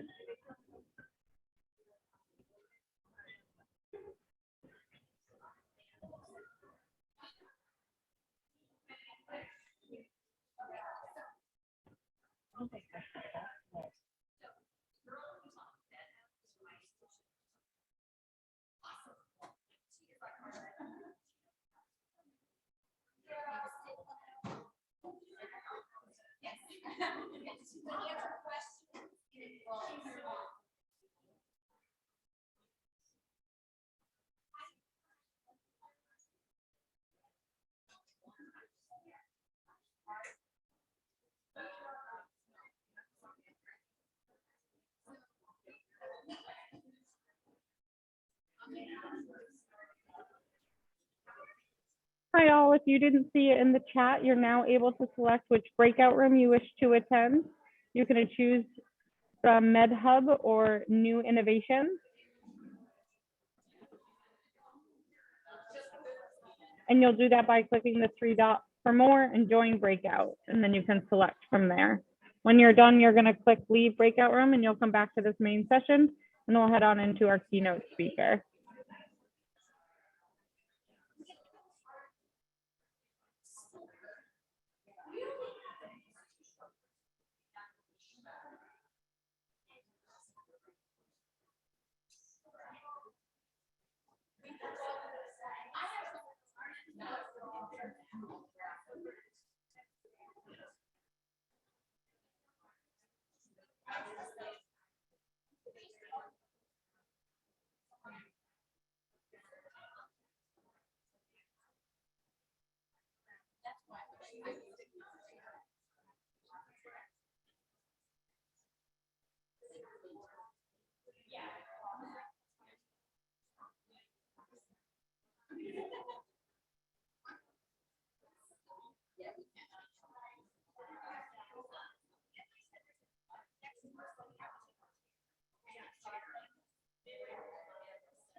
Hi, Lauren. You can choose whichever one you want to learn a little bit about.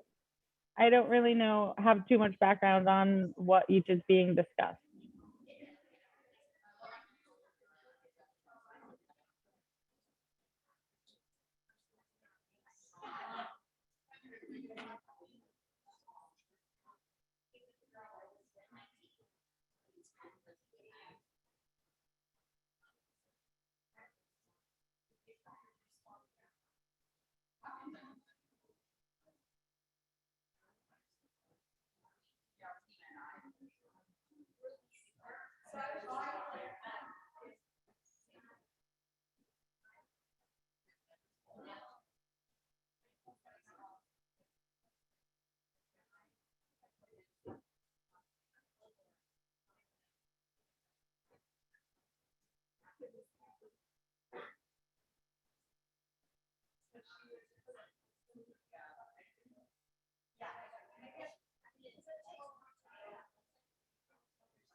All right, we are gonna go ahead and get started just to keep us kind of on time.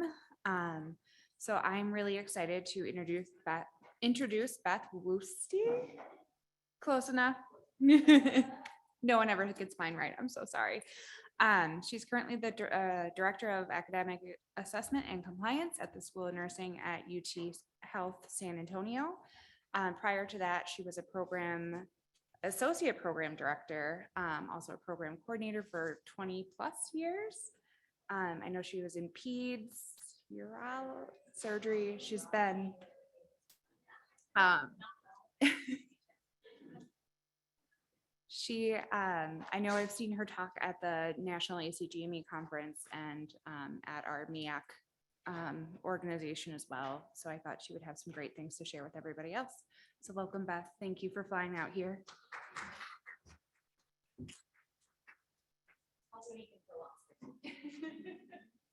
And cool weather. All right. Hi, everybody. This is weird. I'm short. Sorry. Is Zoom looking at me? All right. Okay. So I'm gonna stand here. Let's see what I can do. All right. So my name is Beth Weisty. You can blame my wife. My last name was Payne and everybody got it right. And then nobody gets my name right now. I'm as broke as all of you, so nothing has changed in life. But I do want to talk about myself for just a second because, you know, vanity. So I was a coordinator for 22 years. I started as a secretary in general surgery before EMRs, before ERAS, before duty hours, when doctors were just psychotic, and nothing much changed there. And I did that for 22 years and I moved up the chain of command, and this is going to be a lot of words on a screen. So, you know, 101's totally broken, but this is kind of my progression as I went through things. And, you know, when I very first started in GME, I had a high school diploma and I could take, you know, shorthand, and that was kind of the extent of my experience, right? Like I had never even worked for a doctor, and they didn't want to work with me either because I didn't have the degrees. And then I moved to urology, which was an interesting experience. If you've ever been in urology, they have the best jokes, there's no doubt. And this is where I started kind of embracing who we were. So I wrote the TAGME exam for urology. Deb Dooley and I started the coordinator group for ACGME. We started being called coordinators. We were doing PIFs. I don't know how long you guys have been coordinators, but we had to type them on typewriters, which was painful. But I have a little bit of an addiction to whiteout, I think, just because of it, just a scotch. And then I actually went to pediatrics because they gave me my first true promotion to a manager. I had a hard time moving from the surgical world to the primary care world. They're very, very different human beings. They hug a lot. And they take sick days. And I didn't really know what that meant exactly, but I did it anyway.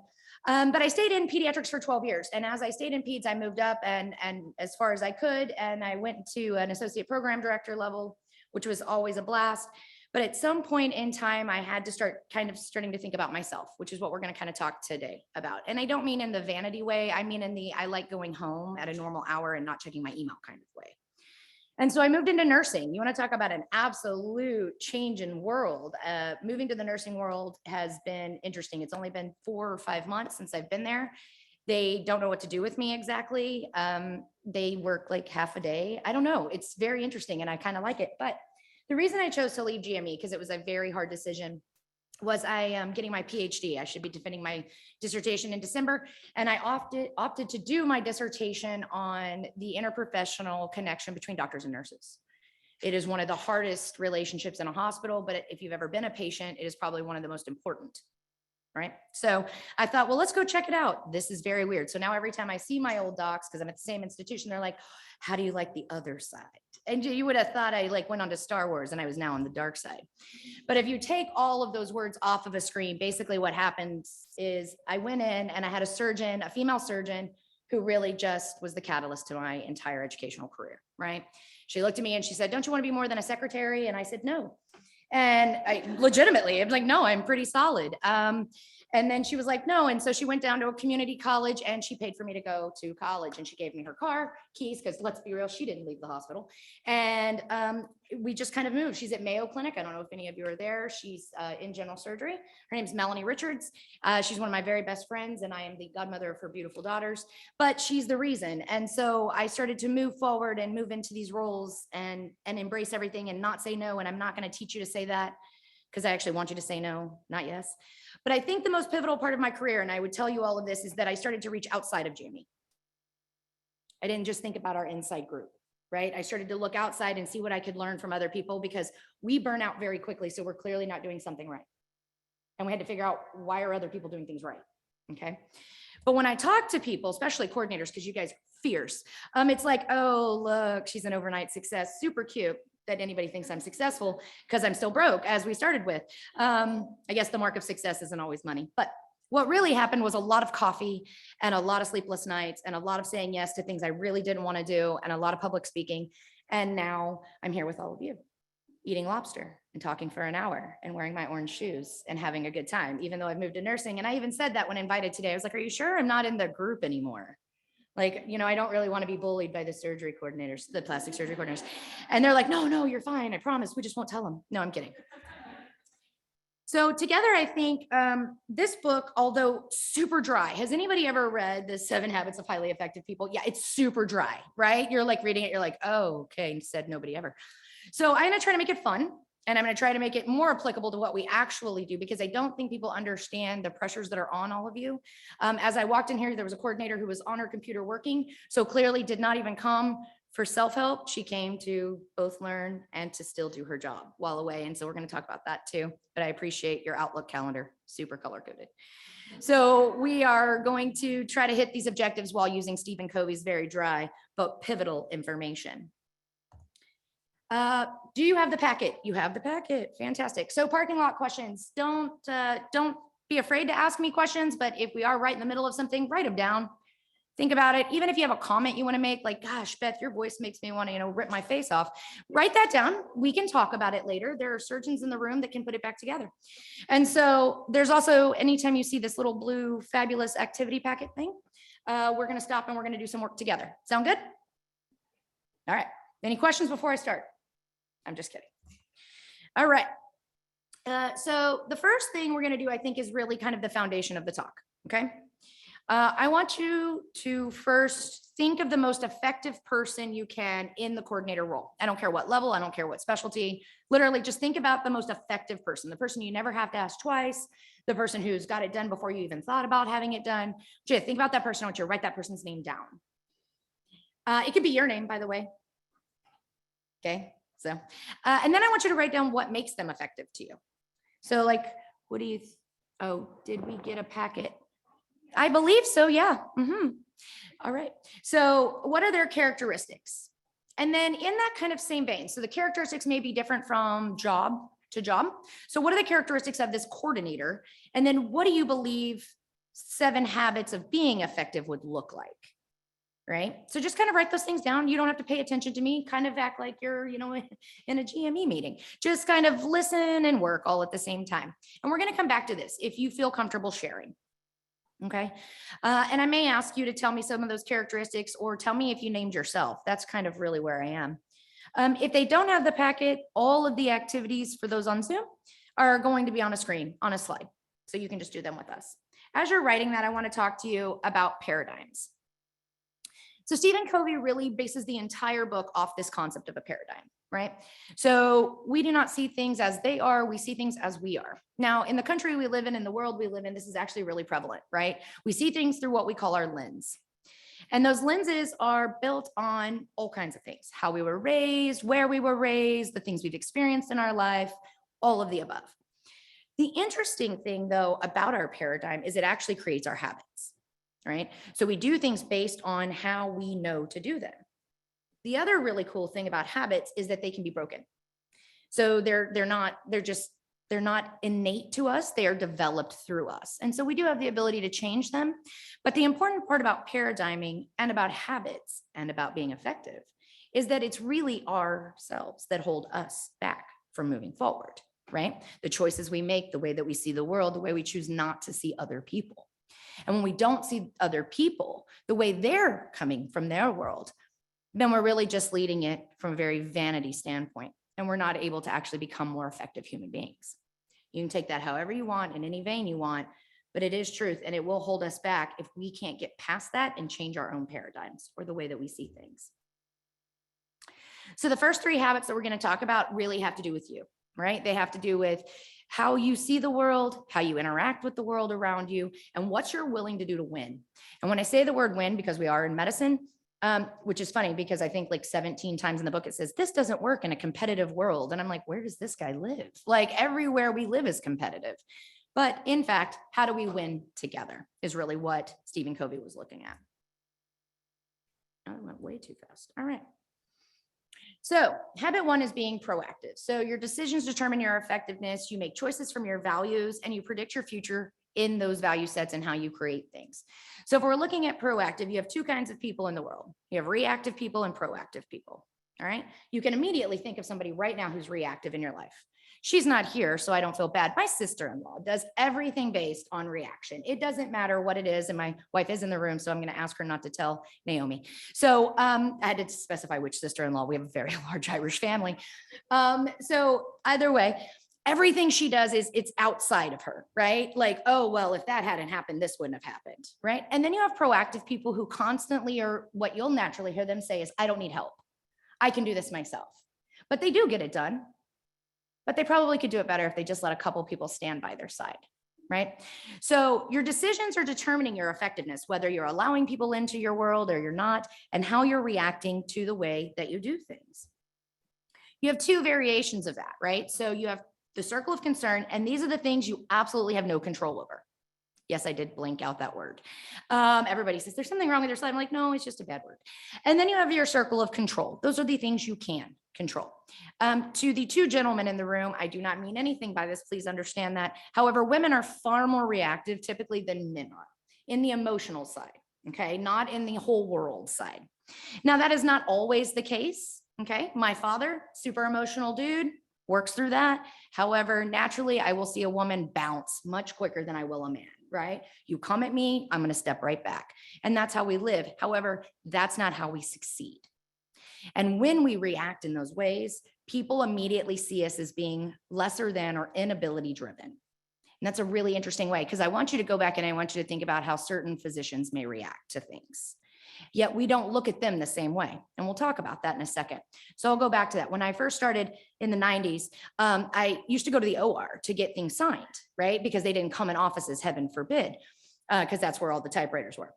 And so I would go in the OR and I would stand there all sweet and I would wait for everything to be signed. And it smells really awful if you've ever been in an OR. And they would just be screaming. They would be screaming at everybody and throwing things and chunking scalpels. And I was like, this is nuts. And then immediately we would leave and we would go to a meeting and somebody would be like, that's the best surgeon we have in the hospital. And I'm thinking to myself, like, I'm not going to the bar with him. I can guarantee that. So like, he should not have sharp objects. But when we think about the circle of concern and we think about the circle of control, this is really where that reactive proactive works in our effectiveness at work. How are we going to react to the physician who comes in with a bad idea? How do we react to the coordinator who asks a question when we're 15 minutes late in the meeting? And you're like, you could have sent an email. And then how are we going to act to the things we actually can control? Okay. So a lot of this is driven by our values. It sounds really strange, but it is very true. And so if we value chaos, then we're going to embrace chaos. If we value consistency, we're going to embrace consistency. So I want you to open up your packet because we're going to do a little bit of a values exercise. Okay. So I'm going to step through real quick. Make sure I'm in the right kid. All right. So the values packet asks you to do a couple of things. The first thing it really asks you to do is I want you to think about a time that you forgot what time it was at work. And I don't mean because it was interview season. I mean because you were so excited. And if that hasn't happened, y'all can come work for me. I look down and see eyes going. Or maybe think about high school or college or last night at the Lobster House, whatever. But something that you were so absorbed that you hardly noticed the time because it just made you passionate. Okay. And then I want you to think about the things that you find meaningful, both at work and not at work. Okay. And then the hardest part of this exercise, and you're going to just kind of go as we chat. Again, we can do 2 things at once. We could probably do 15 at once in this room, quite frankly. Is I want you to look at the values that are listed. If they're not there and there's something that needs to be there, just write it in. This is a very short list. And I want you to pick 10 of them. 10 most important to you. As you're looking at those lists and as you're looking at those values, you can keep working as I talk. I want you to think about where it maybe got developed. Was it instilled through family? Was it instilled through work?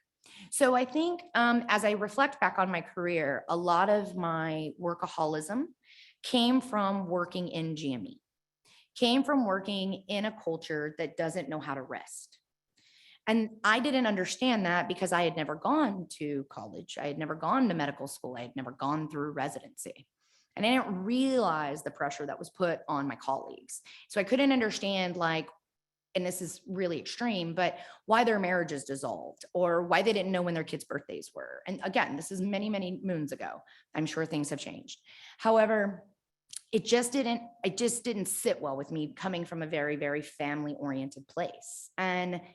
But I started to do as they did because I wanted to be accepted by them. And I wanted them to trust my work. And if I were going to trust my work, I had to work as hard and as much as they were. They didn't see anything else. It's really interesting. As I moved to peds, this was the change. They went home and they had kids. I walked into Grand Rounds one morning and there were 14 women breastfeeding openly. I walked out of the room because I thought I went into the wrong conference, like straight out of the room. And then I realized, no, there's coffee and tacos. This is totally Grand Rounds. It was just it was a mind change. It was a mind shift, but I had to go home and think about my values and why that was so hard for me to adjust to. So when you think about the value sheet that's down there, I'm going to ask you to take that 10 to 3. Right? So if I said you don't get 10, you don't get 10 values to drive your life, to make you efficient, to make you effective, to make you feel good. You get 3 values. Write down the 3 values that you would not sacrifice for any reason or anyone when driving your life.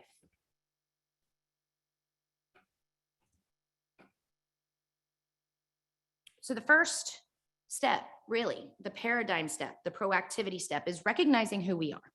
Recognizing what our value set is, why we make our choices, how do we react, how do we proact, how do we think of people, how do we address people. It's all about us, right? Because we can't change how chaos happens around us, but we can change how we react to that chaos, right? We can all get in my Toyota Corolla and move to Canada if things don't work well, because they are so nice there, or we can stand still, stand up, and do what we need to do.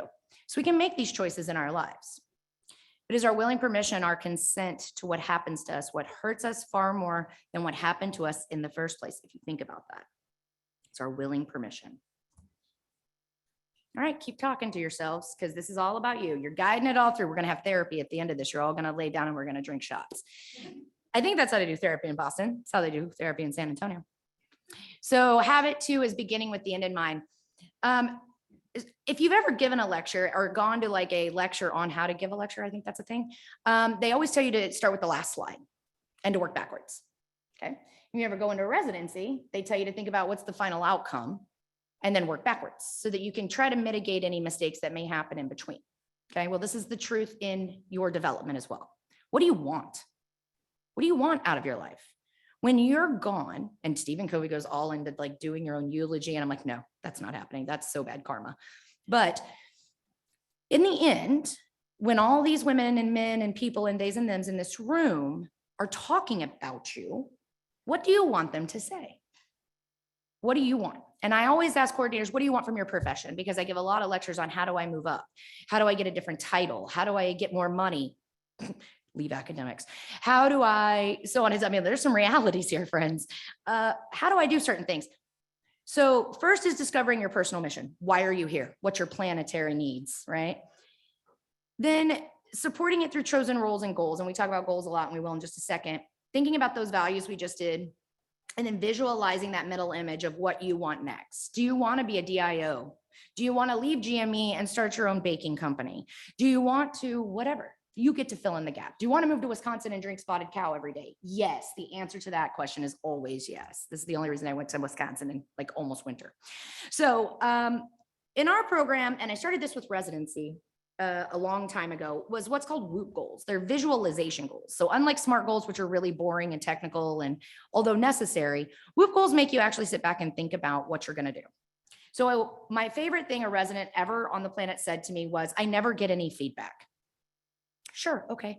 You never get feedback. And they're like, I never get feedback. I'm like, oh, never. You didn't get it like 14 evaluations on the 3-week rotation you were on. They're like, oh, well, that's not feedback. What's feedback, right? So we would make all of our residents do one goal at the beginning of every rotation. And at the end of the rotation, and then they do the goal, they walk it over to whomever was in charge of the evaluation per se. And at the end, they'd have to come back to that person. Oh my gosh, it's called proactivity, and say, hey, this was my goal. How did I do? Welcome to Feedback 101. So I want you guys to do the same thing. Okay. So right now, just kind of together, we're going to do one quick one. And the goal that I want is you to make a goal before you leave Boston. I don't care what it is. It'd be nice if it was professional, but maybe it's, I don't know, try something new. Go to North End and find the best Italian food, whatever it is. But I want you to make one goal, and I want you to visualize why you want the goal though. So start from the end. So if we're going to do a professional one together, if you will, so, what do you want to achieve after this lecture, right? I want to network with other coordinators who are interested in educational scholarship. Sure. I just made it up. It's totally farce. If you would like to talk about scholarship, we can do that though. Totally happen. What will ultimately happen if you achieve this wish? Because you're also going to have to think about the barriers because life ain't easy. And we all know that. If life was easy, we'd all probably be a heck of a lot richer, happier, thinner, younger. My hair's pretty perfect, but better hair maybe, I don't know. What's going to get in my way? And I think what gets in our way is us. Almost always. You're afraid to be told no. You're afraid to be rejected. You're afraid to walk away and have the group of people talk about you like, oh, she thinks she's so special. And those things will happen, whether you're scared of them or not. I mean, that's just nature. That's human nature. But think about what might get in your way of your own goal. And then what plans can you make to overcome it? And I think that's more important. This is what we teach everyone around us but ourselves. You teach your children this, you teach your significant others this, you teach your residents, your students, your docs this, you teach everybody, well, you know, that's probably gonna happen. So what if ORA is not open? How do we get ORB ready to rock? Whatever that may be. So does anybody wanna tell me a goal? I won't put you on the spot because if you guys stay silent, we're gonna keep rocking through this, I promise, okay? I'm not here to make you uncomfortable until the end. So what do you want to achieve before you leave this conference? Anybody have any goals? Yes, I love you for raising your hand. I wish I had money. I would hand it to you. All right. Well, I'm a new coordinator, so I put my goal is to network with my new group. So you want to network with your new group. And what would happen if you achieved that? New friends and mentors. Okay. You want one more than the other, or you want both equally? Friends and mentors? A little bit of both. A little bit of both. All right. And what obstacles might get in your way? I can sometimes be shy around people I don't know. A coordinator who's shy. Can't imagine. I'm getting better. You're doing great. You're speaking in front of a room of your colleagues. So you're But doing they're my good. colleagues. If this was a room with faculty in it, I probably would never say anything. You absolutely should, though. You would be stunned how I much got they better absorb after I it. was in OBG for a while. Okay. And sometimes they're afraid to be judged, but like you said, if they do, and something I've learned is that's their problem, not That mine. is their problem. That is exactly right. They are going to judge you, by the way. You're going to be judged for the rest of your life and after. We kind of learned that from birth, right? The question isn't why you're being judged, it's why they feel the need to. And that's more reflective, and we can do that in another lecture. But ultimately, if it's not standing in your way, who cares, right? Thank you for sharing. That was really nice of you to do. So here's the other part about us as coordinators. We get so caught up in being busy because we equate busy to working, right? So if we're not at work, we're not working. If we're not constantly on our email, we're not working.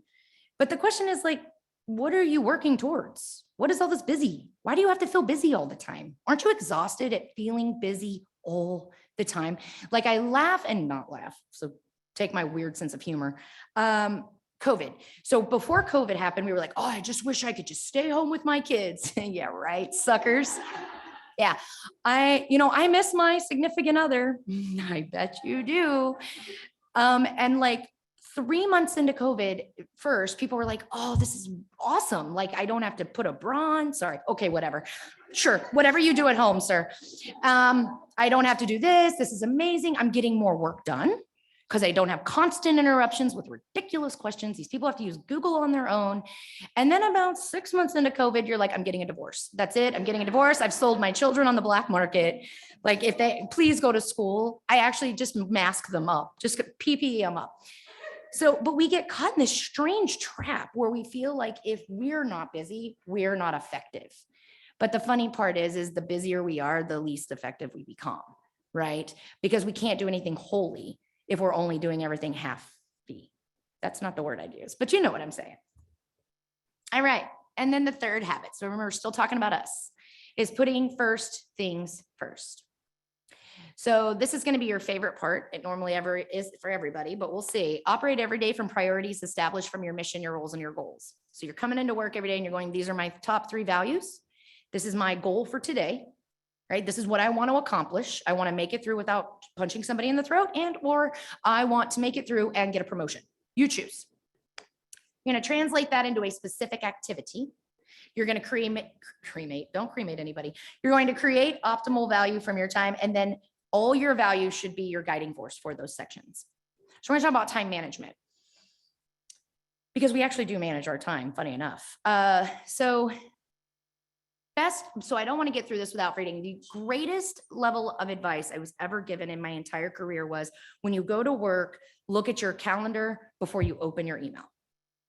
The greatest tidbit, I don't know why, it sits on a Post-it note now on my computer. Like, because if you start with the email train, you're never going to stop. But if you start with what you have to get done, you often will actually wait a while. I think you had Dr. Salyer. I think she goes by Laura when she's talking to you today about right brain. All right. So she's awesome. She does email days. Or email time slots where she will literally, you'll get an out of office from her that says, I'm not checking email between this time and this time. I know this takes time for people to get used to, because my boss would probably just walk in the room and be like, I got this random thing. Somebody has hacked your email. And I'm like, they didn't, ma'am. I'm going to need you to stand outside the door. All right. So what? No, they won't, because they don't pay for my cell phone. And we'll talk about boundaries. All right.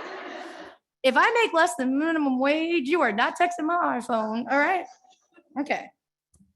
So I want you to do this activity. Those of you online, if you don't have this, you can actually just take a little piece of paper, flip this onto your page, and you're just going to write the little numbers by the check marks. I made it nice and big for all of y'all.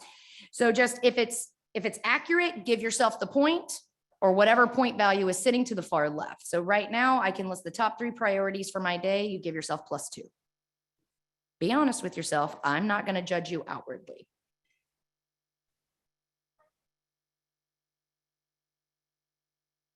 It would probably be at work if I was going to make you do this. That's a really good question. Today, your top 3 priorities were like sit in a chair, eat lunch, drink whatever the Pepto-Bismol thing is on everybody's tables. Is it good? I was like, they must have had fun last night. They're all getting Pepto at their conference. It's a smoothie for those of on Zoom. Yeah, we'll think about work. Thank you. Context is everything.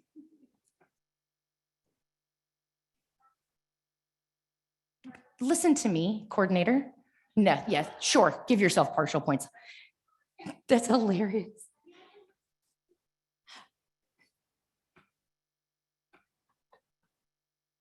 Oh, I miss you.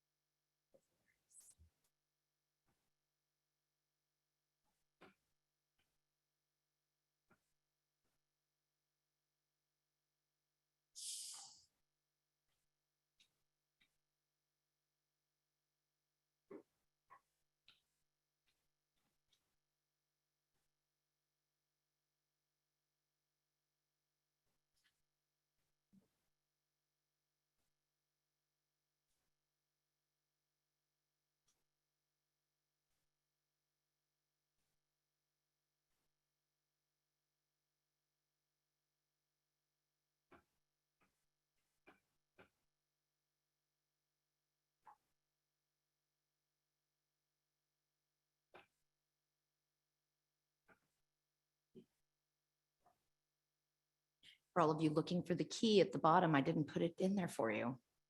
It's the only way I make you stay. Because you're all type A and you want to know the answers with your partial points. That was great. Are we close?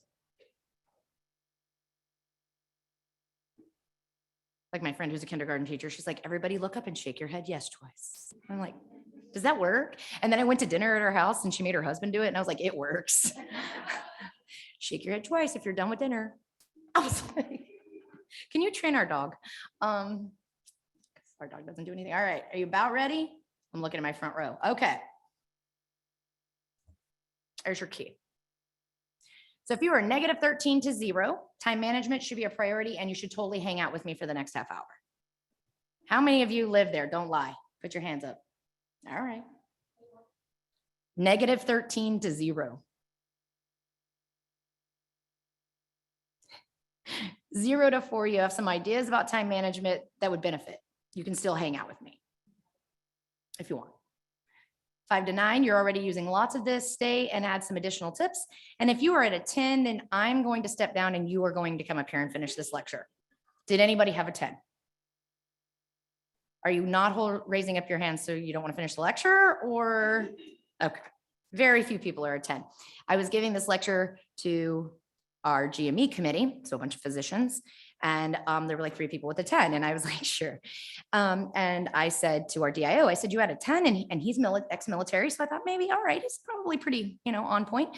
And he goes, yeah. And I said, you have really good time management. He goes, well, yeah, that's why I have 3 coordinators. And I was like, get out of here. Like, I can't even with you. All right, whatever. All right, so this is again in your activity pack. So I want you to look at it. And I gave you some of the examples already, but Stephen Covey says that in our world, everything is based on either urgency or non-urgency and importance and non-importance. And how we place things in our world fall onto that matrix in some place, okay? So quadrant 1 would be firefighting. This is crisis mode. This is actual things, real deadlines. Like we're having a site visit, you don't have wiggle room, right? This is health emergencies. Your certified rank order list when you forget to put it in, and that happens. It really does. It's probably the #1 story I get at conferences. I forgot to submit our rank order list. Oh, okay. Do you still have a job? Are you still here? Okay, great. Then quad 2 would be planning and prevention and improvement, reading, learning, spending times. These are things that most coordinators think are frivolous. Who has time for that? Who has time to read, Beth? Like, I know, book on tape, travel to work. Quad 3 would be interruptions and busy work. I think this is email. I think these are all the emails that are ridiculous, like the thank you email. You don't have to tell me thank you. I've actually put on the bottom of my email, if you are just responding with thank you, don't respond. I'm not going to be offended. Please don't fill it up. Or well done. I'm great. It was an email, right?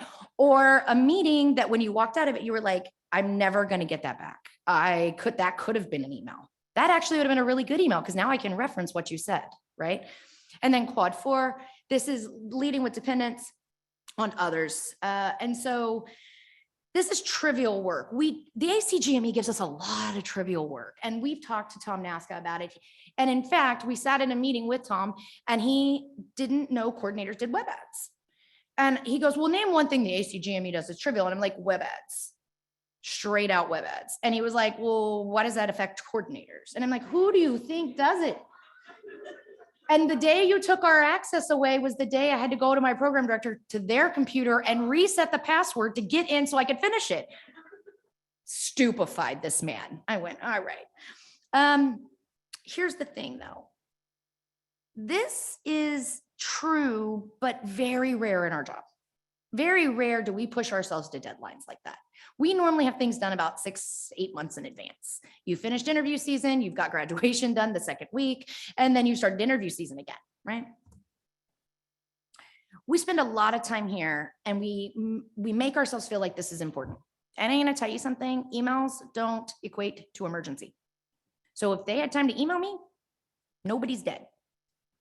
Guaranteed, because they'd have called me, right? To be like, you need to come to work, someone died. Like that would be how that works.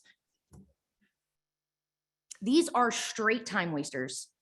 These are things that, this is the resident who is in your office nonstop and they think you're their mom and they want to talk about their dating life. And you're thinking to yourself, I have 933 things to do other than your Tinder profile. Like I cannot with you right now. This is where I want you to live all the time. I want you to feel comfortable living in the place where you're actually working on yourself, where you're reading things. When I say reading, I mean like things you like, doing things you like to do because your job's already done, because you know your job better than anyone on the planet, right? And so now you're just making things up to make things up. If you're like me, you like to write a list and then because you like to cross things off. And then you get to the end of the list and there's like one more thing on the list. So you're like, nope, new list. And you grab a new Post-it note just to write that one thing on it. And you're like, just stop. Enjoy not having a list for a minute. It's okay, I promise. I'm judging you. Everybody else is judging you. You might as well stop judging yourself and enjoy it. So I want you to write down the 5 time wasters right now in your life at your job that keep you from doing the things that make you happy. And then right next to it, if you're a positive Pollyanna person, because I don't normally start on that side, the top 5 things you want more time for. So start on either side. And if it's updating your Tinder profile, I promise that's okay too.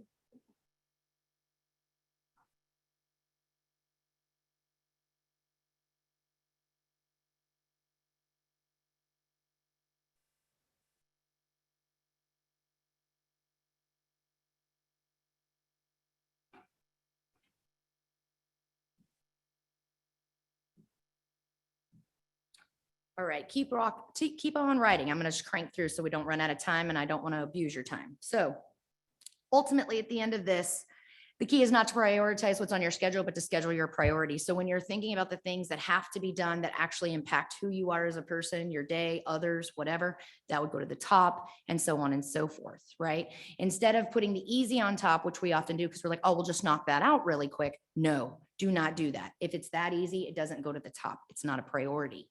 If it's easy, it's filler.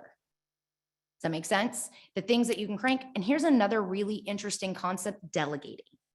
If it ain't your job, don't do it. And I know that's hard because I understand where you work. However, you have the right and the ability to go, that's not my job. And then the response is normally, yes, but such and such doesn't do it as well.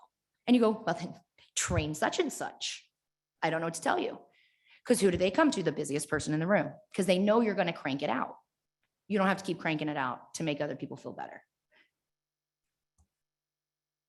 All right, so the first three were about you. The next three are about how to move from interdependence from independence to interdependence, meaning not in a codependent way, but how to work as a team. We're going to start with your emotional bank account really quick. This is really important. So this could be equated to emotional intelligence, but really where it works is building trust in your relationships.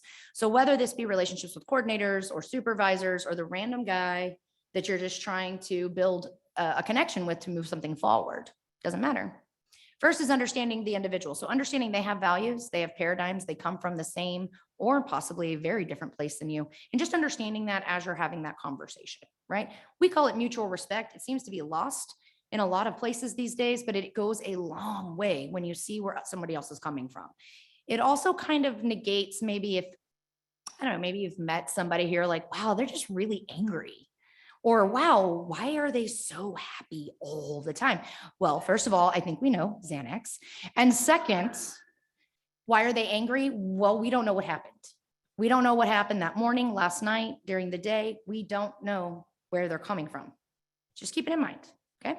Attend to the little things. This is like marriage 101. The little things are the things that go the furthest, right? Take the trash out when I ask. Before the trash comes and gets picked up. And then I say, did you take the trash out? And you say, no. It's the small things in life. A lot of normal hetero relationships, put the toilet seat down, put the lid, more divorces over the lid on the toothpaste, right? Than there should be. Keep your commitments. Your commitments are in fact your word. Do not lie. If you can't make something, be honest, but keep your commitments. Clarify your expectations. Almost every relationship fails because we have the most ambiguous ways of asking for things. Well, I'd really like you to do that. Well, when would you like that done by? Whenever you get around to it. What you really mean to say is by 5 o'clock today, but you don't want to seem pushy. Be clear. Show personal integrity. Again, try not to lie. If you're going to lie, at least have a good reason for it. I don't know how to explain that. Do I think that there's ever really a good time to lie? No. Even more so if we're lying to protect somebody. No, we're not protecting them. Be honest. And apologize sincerely when you're making a withdrawal. So you get to apologize when you make mistakes, but if every time you do something, it's an apology, it goes the other way and it becomes a withdrawal from that account instead of a deposit of positivity. Keep that in mind as we move forward. So I want you to think win-win. This is not how medicine works. This is going to go against your grain. Okay. So I want you just to kind of think about how it might work around you. So this is the idea of wanting other people to win as well as yourself. This is moving from the scarcity mentality of if she gets it, I don't. If he gets it, I don't, to the surplus mentality, which is if he gets it, so do I. Because this isn't the depression. There's more than one. I promise you. Okay. So I want you to think about that third alternative that we'll talk about. I want you to take out your activity packet and I want you to think about the relationships that you live in right now. And I want you to think about all of them. I want you to think about the person you're dating, even if you're married. I want you to think about your bestie, your sister, your grandma, your boss. And then I want you to tell me, are you giving more than you're taking? Or are you taking more than you're giving? And I want you to write that down on the activity packet. And I want you to be really honest about it. And I think that this can change depending on what's going on in our lives. So work-life balance is an absolute myth. It does not exist. Okay. Why? Because if you're giving more to one, you've got to be taking away from the other in some way. And this is why mothers often feel like they're never doing enough, but you are, and you need to understand that. It is impossible to do it all because no human can. We have to move and shift our time and our abilities. So when we think about our relationships, we have to do the same thing there. Am I giving more than am I taking? Am I taking more than I'm giving? And how can I maybe fix that depending on the day and the environment with which I'm in?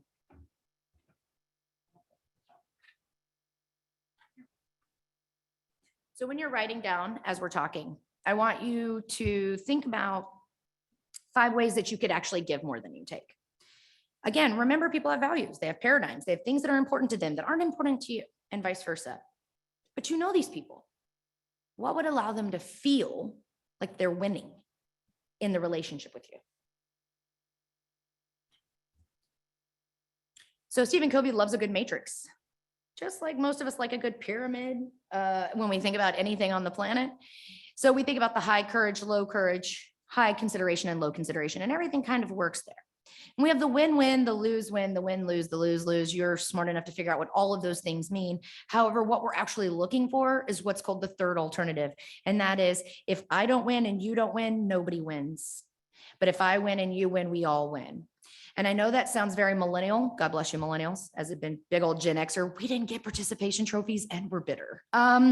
So that's why we're angry. But the truth of the matter is, if you're doing really well and I'm doing really well, we're all doing really well, quite frankly. But if I'm giving you my everything and you're winning and I'm getting nothing, I'm going to be bitter, bitter, bitter. And we think about coordinators who we consider not doing enough, but getting more. They're getting promotions, they're getting raises, they're getting all these things. Their boss likes them better, da, da, da, da, da. Nope. Take a step back. Think about what's going on. Think about that relationship, and then think about how maybe you could work with that said coordinator so that you're both winning on this. Because if one coordinator in your institution is getting a raise, it means precedent is set for yours. There's always a win. It's all in how we come at that thought process. This is a big one, and I try not to get too deep into this, but always think about where you're coming from. We kind of touched on it. This is a really big deal. I grew up in Texas, which, yes, I know, you're sorry, I know. Yes, I have a gun. All the questions, do we have a horse? No, not anymore. But my mother, also Texans, but my mother moved to Atlanta like 30 years ago because she was not a big fan of the makeup of our state. And when she went there, this is going to be a little bit of personal information, but she converted to a different religion than what I was raised as, good Irish Protestant. And she changed the way she saw life. And when she did that, she was also able to look inside of herself and kind of see why she had not previously been able to understand others' stance. Now, my mother died last year, but the one thing that I take from her is this right here. And that is, in Texas, we're really quick to ask somebody how they're doing and keep walking. Like, we don't stop.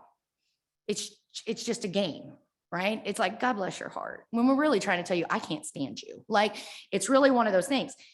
Being genuinely interested in the other is really important in building a team to be effective. Being open to something that makes you uncomfortable really makes you more effective in being a team. And really learning how to listen when somebody's talking to you. Not listening to answer them, not listening to them to be right, not listening to them because you have to, but listening to them because they're about to tell you something that may actually mean something. Empathetic listening is absolutely the key to building that relationship. Okay? You're not going to get it back. Don't expect it back. You give it to them. That's all you can ask for, is how you come at it. But it is, in fact, the most important part of our communication. And the moment you do it, you will feel different. You will literally feel different when you let your brain shut down and stop trying to be right all the time. It takes a lot of courage to address and be open and hear something that maybe goes against the grain for you. Oh, I don't know. I came out as gay in Texas, probably went against a couple of grains. Still does. However, it's okay. It's okay to not understand the perspective of a Black woman, but it is not okay to negate it. It is okay for me to not understand this young man's life, but it is not okay for me to make him feel lesser than because he doesn't understand mine. This goes all the way across. And the moment we start doing that is the moment we actually start working better together, because we start hearing each other. and synergy. So synergy, the word cracks me up. And this is the only reason that word cracks me up. I had a really goofy resident. I know you know what I'm talking about, where you're just kind of like, yeah, you're fun, but different. Like I had to Google everything she said. And because I'm so old and she had so many words, I had no idea what they meant. Anyway, she came in my office and she goes, you know, I just love this residency. It just has a lot of synergy. And I'm all, where did you even come up with that? Until I started to do this. And then I was like, well, no way. So synergy basically all the way around is all of the things we're talking about. It's when it all comes together and just works. It just works. You know, those days you go home and you go, man, I killed today. And you felt good, like you did it. It worked. So that's when you saw and you appreciated the differences, you increased your effectiveness, you nailed it, and you didn't have to do it 3 times because somebody else messed it up. And you started to really feel how difference works together to make us better. So I ask people to do this activity and it makes them angry. And the worst evaluations that I've ever had from a lecture was this activity, which cracks me up to no end. So I want you to write down somebody's name or a list, somebody who irritates the ever-loving God out of you. Okay, it shouldn't be hard. I can give you a couple of names if necessary.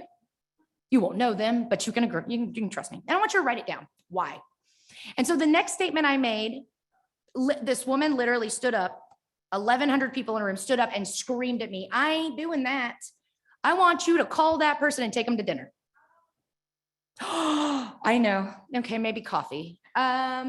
Here's the thing. I'm not asking you to go be best friends with a nemesis. What I'm asking you to think about is about somebody who works completely different than you. That's what I mean by irritate. And you don't actually have to take them out anywhere. But I want you to write down why they irritate you on here. What is it about them? Is it because you think they're lazy, or because of their voice, or because of how they approach their lives? And then I want you to sit back about what we talked about today, and I want you to think about why that might irritate you. Does it irritate you because it goes against your value set? Does it irritate you because they're just naturally an irritating human being? And you can write that down, it's okay. Or do you see things in them you wish you had? Sometimes we do. Sometimes the people we dislike the most are because they have things we wish we had. Whether that be red bottom shoes, or the ability to do a lecture in front of faculty member without shaking, or whatever, or naturally thin, whatever it may be, right? There's always a reason, but if we always come at it with they irritate me instead of trying to stop and change that paradigm, it's going to feel really bad for the other. It's going to be that I'm scared to walk up because all these women are talking about me, or all these men are talking about me, instead of saying, maybe I should try something different on that approach. Let me just say the first coordinator I ever hired is that person for me. She is still that person for me. I can think about her right now and I kind of need to sit down. We are very different. We approach everything in life very different.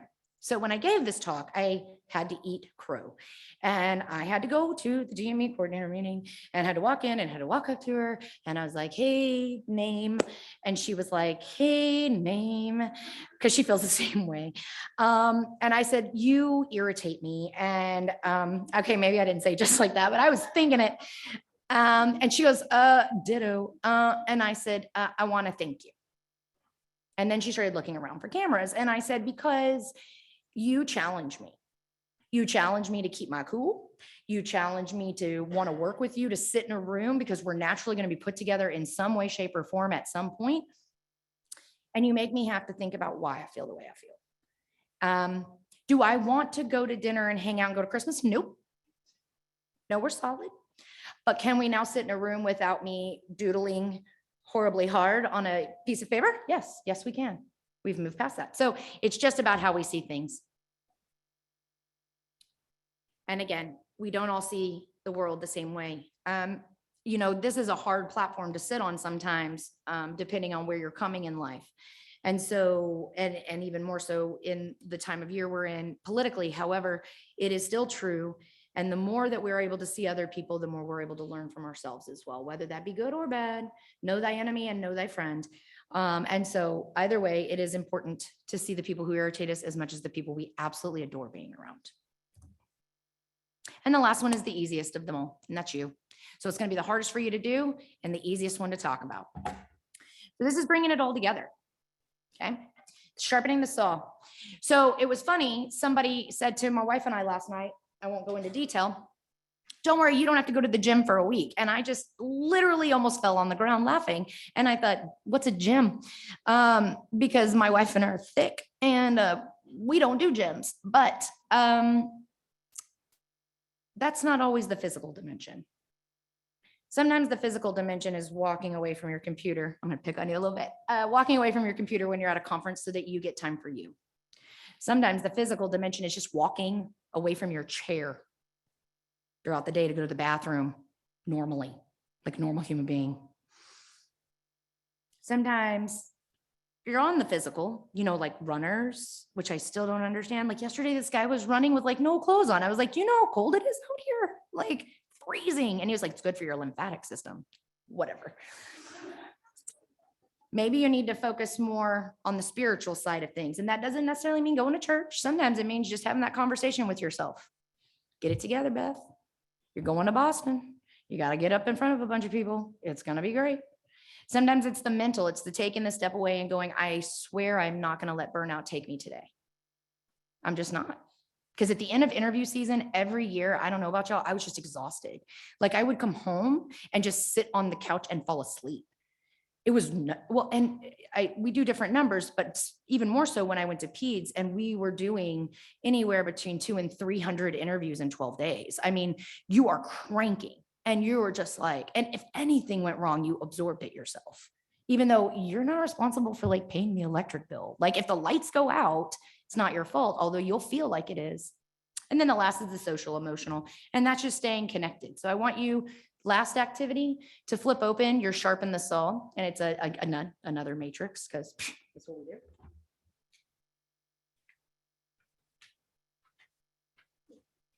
And I'm not going to make you do it now, but I do want you to do it. And I know you're probably like, this is some foofy stuff, and I understand that, but I appreciate you sitting through my gnarly voice. It is either liked or loathed, but I appreciate you sitting through it and not walking out. But I would ask that you try your best to fill this little matrix out, okay? And I want you to think about what you could do in each of those 4 domains, and there's some examples of what some of them could be like. What you personally could do to take care of you. Because if you don't take care of you, you can't take care of anybody else. And that's true. And you are the number one thing you forget all the time. All the time.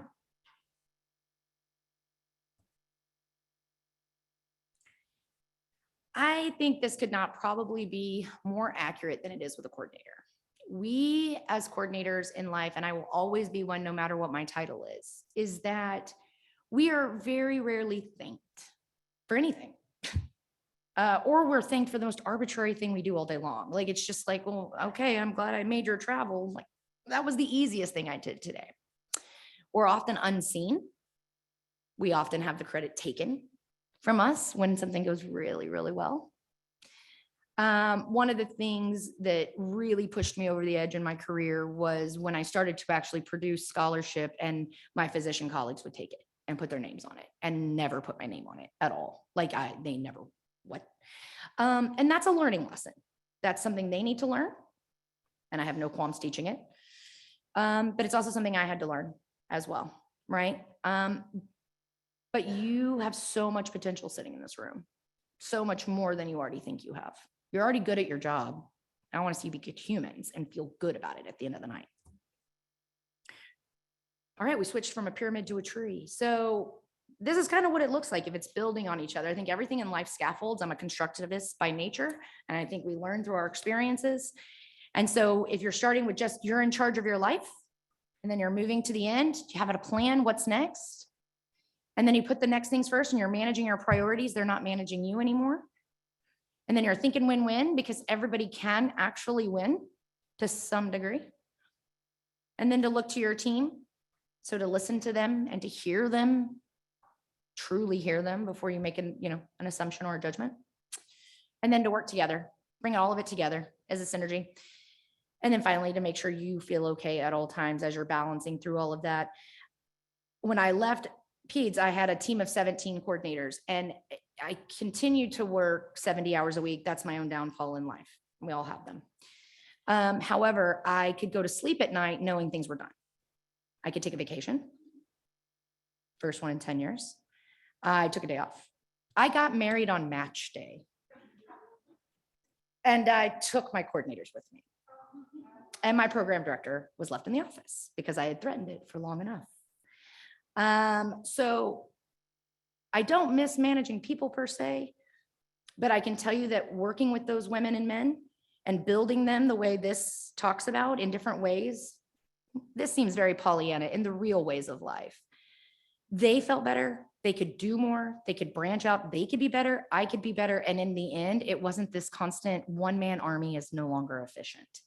It was kind of all of us, right? And that's all I have for all of you today. So I hope that was okay. It was a lot of talking. Super sorry. Does anybody have any questions, concerns, jokes, dances? Anything? Give me, there it is. You're my friend. Do you want me to bring you the microphone? I have no qualms doing such.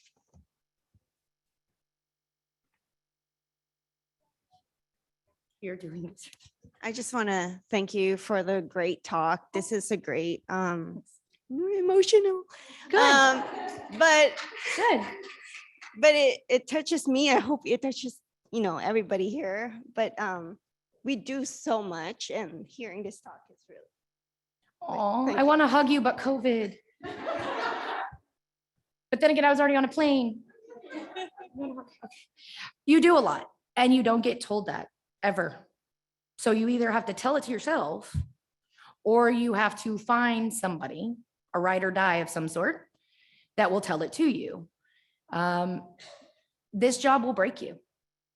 22 years, it will break you, okay? Or it will build you. And if you allow it to build you, it means you found the very best parts of it, right? And so when I interviewed for the job at nursing, I was silent because it's a dean track job. And so hopefully by next year, I'll be the assistant dean of compliance. Here's what's interesting about our jobs. They are crazy transferable. What you've learned in this career can go so many places. And I'm not telling you to quit your jobs. So if your program directors are watching, that's not what I said. Unless anybody wants to come to Texas. Okay, so however, what we learn in this is absolutely transferable. But what it also is developable, meaning nobody's going to do it for you. So you're going to have to step out, right? You go to conferences like this, you go to conferences that have nothing to do with us, and you will learn things, and then you present.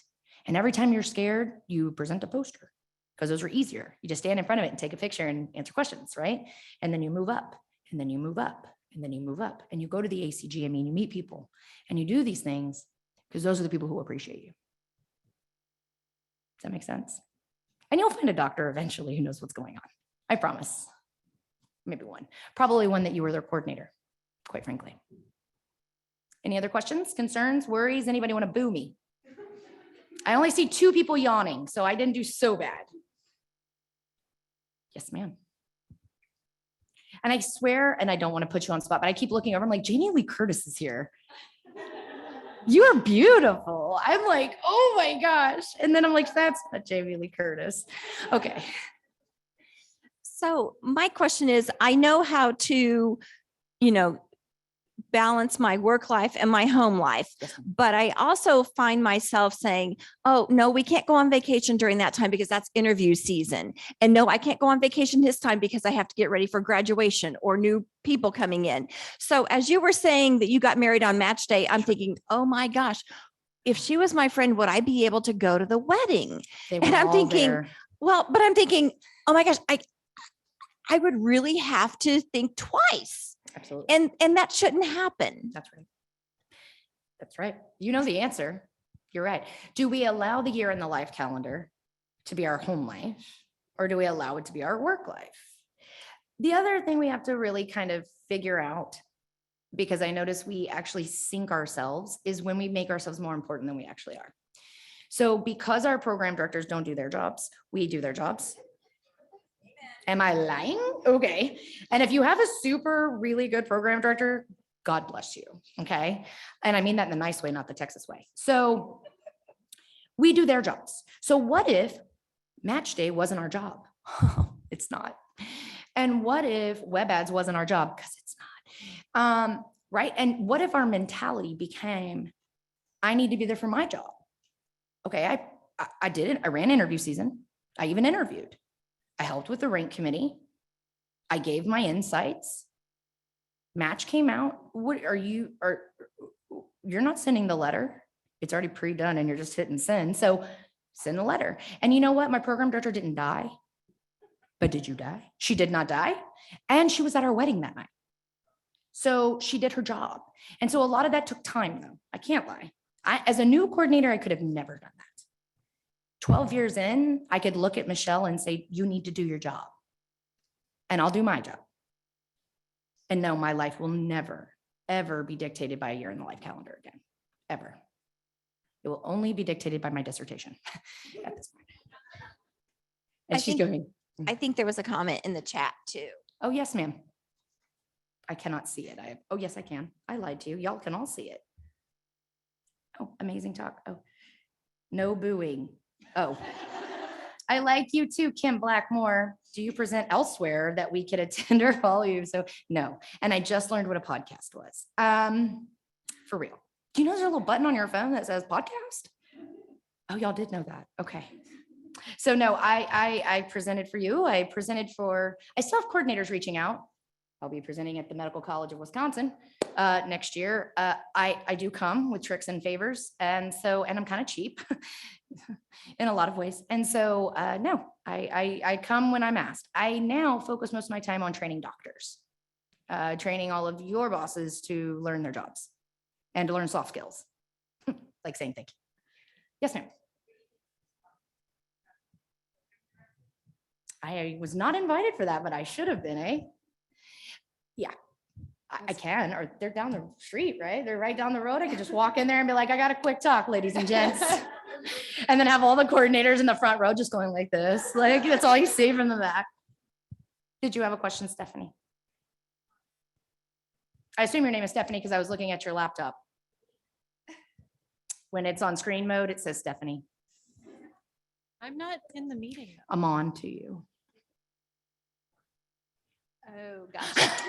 I'm like, wait a second, I'm not. She's in like, Zoom. that's super creepy. That is super creepy. And it's also super creepy because you seem very familiar to me for some reason, and I can't figure out why, but I'm sure we've never met, but maybe it's just like a personality thing. Anyways, so how do you come back from burnout? You don't. You don't. Okay, so you don't. I'm not gonna lie to y'all. I don't get paid that much. So, and I'm not a politician. So here's the thing. You have seen me before. I've given about 1,000 talks, and literally about 1,000 talks in the last 10 years. Most of them were for ACGME, a lot of them, and then for my own organization. So I started the urology coordinator group, and then I was in charge of the peds coordinator group and their director group. I love to give public talks. This is kind of my gig. It lights my fire. Burnout is not a person-oriented issue. It is an organization issue. When the ACGME started looking at physician suicide, I was one of 100 that were invited to go to start that consortium. I was the only coordinator in the room. And I had already lost a coordinator to suicide, and I had already lost a physician and my best friend. So I had a lot of personal meaning to be there. And so when I was sitting there and I was listening to them all talk, and they were all physicians at different specialties, they had all tried or thought of it. And I didn't know that. And so it was a very emotional time. What we realized sitting in that room is that the culture of medicine and what is expected of them is what makes them feel that way. They don't lose passion in their jobs, just like we don't lose passion in what we do. We love what we do. A lot of us do. Some of us are like, it's a paycheck. And that's true too. But a lot of us who are career GMers, like, we love this. It is the constant, ridiculous, bureaucratic red tape that has no substance behind it. It's we need one more milestone. We need one more EPA. We need one more meeting. We need one more degree. What if I don't get tag me? What if I don't do, it's this constant, like, you're never good enough. And then if you're a physician living in that world on top of it with zero skills, you have to understand our physician colleagues come to us without jobs. 95% of doctors have never had a job until they become a doctor. And then they are put onto a floor and told to lead. And then they are given us, who are high functioning humans, and they go lead them. And they don't know what they're doing. They don't even know how to manage themselves out of a paper bag. They burn out quick because they fail. They've never failed. We've all failed. So we know how to fail and get up and fail and get up, fail and get up, and they don't. And so when you see that and you see hospitals setting them up to fail with billing, coding, work hours, whatever it may be, organizations create burnout. So and this concept of resilience makes me angry. Angry is saying he or she or they should be more resilient. And what you're asking us to do is they should be able to be broken. Strength is not broken. Strength is knowing you're broken and fixing yourself first. So how do you come back from burnout? A lot of people don't. They just live in it. And then others leave. I don't know if any of you have had a doctor who finished residency and then left medicine, but it happens. How many of you have had a physician that's a faculty member who just checked out, right? Not unaliving wise, but just as a human. And then I don't know how many of you have actually had to suffer the failure and the sadness and the questions of suicide, but it does happen. Coordinators take their own lives, doctors take their own lives, humans take their own lives. So you don't, and I'm sorry, that's not positive, and I like to be more positive. So what I would tell you is to protect yourself from it, to understand what's working around you, to understand the things you can fix and the things you can't. So as much as it seems really odd and nebulae, knowing who you are. If you need a day, friend, take a day. You know why? You're not going to get fired. They don't know how. Trust me. Oh, trust me. Yeah, and that kind of goes into the next. Okay, how do I quit? Well, no. It's more so like, I don't know. I feel like there's this culture among coordinators that you have to like go 110%. You know, you have these doctors who are working 80 hours a week and have all the coding and the billing and all these other things, and they're pushing through and they're going, and you know, you feel like you have to keep going too. You have to match that, or you have to supersede that so that, you know, you're keeping up with them. And it's just like, at what point is it like, this isn't going to work? You know, it's not sustainable. And I know when we went into COVID, there was a lot of changes, a lot of different things that no one had encountered before. And everybody was kind of like even at that point, you know? Yes. And it was kind of nice because everybody was kind of learning together and failing together. And, you know, it brought a lot of people together. And now it's like we're coming out of COVID and we're kind of in a similar situation, but I mean, it's very different for coordinators and for residents coming out of COVID. Agreed. And I don't know. I think COVID was very leveling. I think COVID was very leveling in a lot of ways. So hospitals can't work without nurses. Hospitals can work without doctors. Okay. So, and I don't mean that ugly. I mean that because they have different roles. Okay. One is a taskmaster. The nurse would be the coordinator. They're the ones that PPE'd and didn't leave rooms and held people's hands as they died. And doctors are the ones who ordered the meds and diagnosed. They all had to learn respiratory care, and every one of them lost somebody. It was very leveling. What leveled it for us was interview season. We all had to go virtual. You name one program director that did that on their own. They needed you. And we all needed to learn Zoom very fast, right? It was very leveling, and I can only hope, and I agree with you, I think the culture is almost reverting back, okay? But we're never gonna be doctors. We didn't choose that as our profession. This is what I want you to tell your doctors when you feel that. I didn't choose this as my calling, you did. This is my calling. Being this, that's you. Just like nurses aren't there to support you, that's their calling. That's what they're there for. So a lot of it is boundaries, but you're correct. This culture is never going to change. Coordinators eat their own. We are the hardest on each other. We will clearly, if I told you I took July 1st to July 7th off every year, you would boo me. Do you know how I know that? Because I booed somebody who did it. Okay. Oh, I'm going to take spring break. What's spring break? Oh, no, it's match week. Okay. And then you have the leveling and coordinators for where we work. Okay. So we have the Stanford coordinators. versus the UT Health San Antonio coordinators. More money, more prestige. They get educational stipends. There are things like that, right? So we're always going to find a reason. What I want you to take care of is you, because I don't want you leaving me as a human. I want you to be happy. And I know you don't make that much money because I know what we all make, because I did that survey last year for us. And we all make bupkis. So I want you to just know when you go home that you're worthy and you're needed, and they just don't know how to tell you that. So find somebody like me and I'll call you every day and tell you that for real. And when it's time, you may need to look elsewhere. And if you think you can suck it up, go to Peds. Because they love everybody. Literally. Any other questions? Yes, ma'am.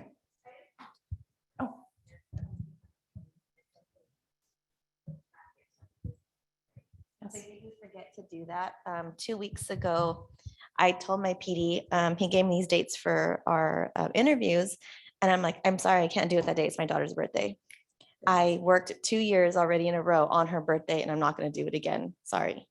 And he's like, okay, well, what about this? What if then I get like 10 other emails about these million dates? It's like, just call me. We can figure this out. It doesn't have to be like this. I have 200 emails in my inbox. I don't need to have another 10 more about different dates from March to May. Like, you just have to remind them. Be like, you know, we're going to use the same dates as last year. I don't know why we play this game every year. It's And then just are we strange. hybrid now? Are we in person? What are we doing? It's either one, pick one. No, we should do both. No, we're not going to do both. So we need to pick one. That's right. So it's like, you just have to, help them, to remind them to get back in their, not necessarily lane, but, help them out Oh, a no, little get back bit. in your lane. Okay. And remember, they have I'm different sugarcoating priorities. it. They have different priorities. They picked a Yeah. different profession. There's a reason none of us are cutting people, okay? Because some of us like sleep and some of us don't want to go through medical school. I know it seems like, oh my God, you don't want to go to medical. No, I don't. I really, really don't. Don't ever miss anyone's birthday that's important to you. You're not guaranteed next year. Period. Or use interview season to miss certain people's birthdays because you're like, oh, I'm not gonna make it this year. You choose to use your life, but don't miss the big things because they're gone very fast. And we learned this during COVID, but it actually, like I mentioned earlier, was my mom dying that did it, and she didn't die of COVID. And it was just one of those moments where you were like, well, hell, I knew you were gonna die, but not now. And how many times and trips did I miss because of the year in the life? Mom, I can't come in March when it's really pretty in Georgia. Mom, I can't come. It's interview season. I only have 3 days off between Christmas and New Year's. I don't remember any of those residents that didn't match. I remember all that did, but I don't remember all the others. Okay, so don't lose your life for any job ever, ever, ever, ever. Unless they pay you a boatload of money and then you just buy a new life, but I'm joking. Nobody pays that well. Any other questions, concerns, worries? All right, I have taken way more of your time and I'm really, really sorry. Don't be. I'll give it back to you with drinks tonight. No, I'm joking. I meant that for my wife, sorry. I'll pay for your drinks. All right, thank you guys.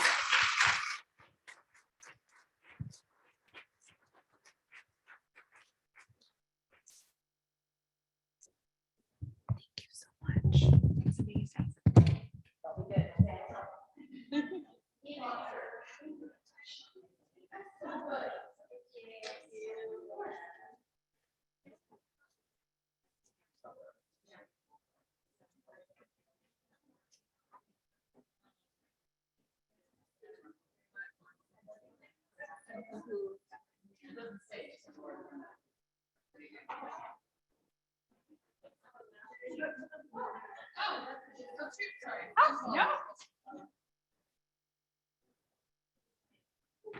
All right. I am actually the next presenter, so I will whip through this pretty quick.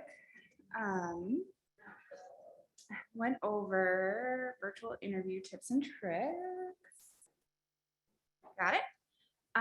So again, Alyssa Shapey, program coordinator at the University of Wisconsin. not an expert at virtual interviews at all. Here are just some of the things that I've read, learned through the 2 years we've done it. Soon to be 3 years. Let's do this again. So one of the things that I have been trying to work on my program is kind of developing more like best practices of cannot speak publicly. Develop best practices around DEI. So trying to remove some of the bias that does go into interview season. So develop a review rubric either for your actual interview days or pre-screening. Like our department used to just say like on a scale of 1 to 5, what are they? And you're like, but what was the 5 or what like there was no like measurable way. So try and make sure that you are giving them metrics that they are trying to focus in on. Another one is doing the Harvard Implicit Association test. I put a little picture of it. They're free online. It's really eye-opening. And just doing that right before you do interviews, so you are aware of your biases. So you can be like, oh, maybe I was being a little harder because of this bias that I don't know about or don't like consciously try and promote. Again, encourage standardized questions. So one reviewer always asks this exact question. That way they have something that they can consistently judge each applicant on and not just be like, oh, I had a conversation with Harriet and we talked about the Patriots and I love Tom Brady and she does too. And it was great. Like there are value in those conversations, but that should not be what you are judging an applicant on or faculty. I know I'm preaching to the choir here. Best practice is to have an interview kickoff meeting with all the people who are going to interview your applicants and say like, this is what we're prioritizing. Here are the rules. I feel like every year I see something of like, oh, a faculty member asked me an inappropriate question and it was a match violation. Like, go over those rules, remind them, here's what you're legally not allowed to ask. There's a lot of great resources on the AAMC website. I'm sure your institutions have rules on what a legal interview question is. Look into it, try and give them that info. Obviously, they're going to do what they're going to do. There are some faculty where you know they should not interview applicants because they do not ask appropriate questions. Try and have that conversation. Interview invitation tips. So I know Dr. Gosain mentioned this a little bit earlier. Follow the ACAPS interview policy. I know part of our struggle as an organization is that not all the coordinators are members. So there are people who aren't aware of the policy.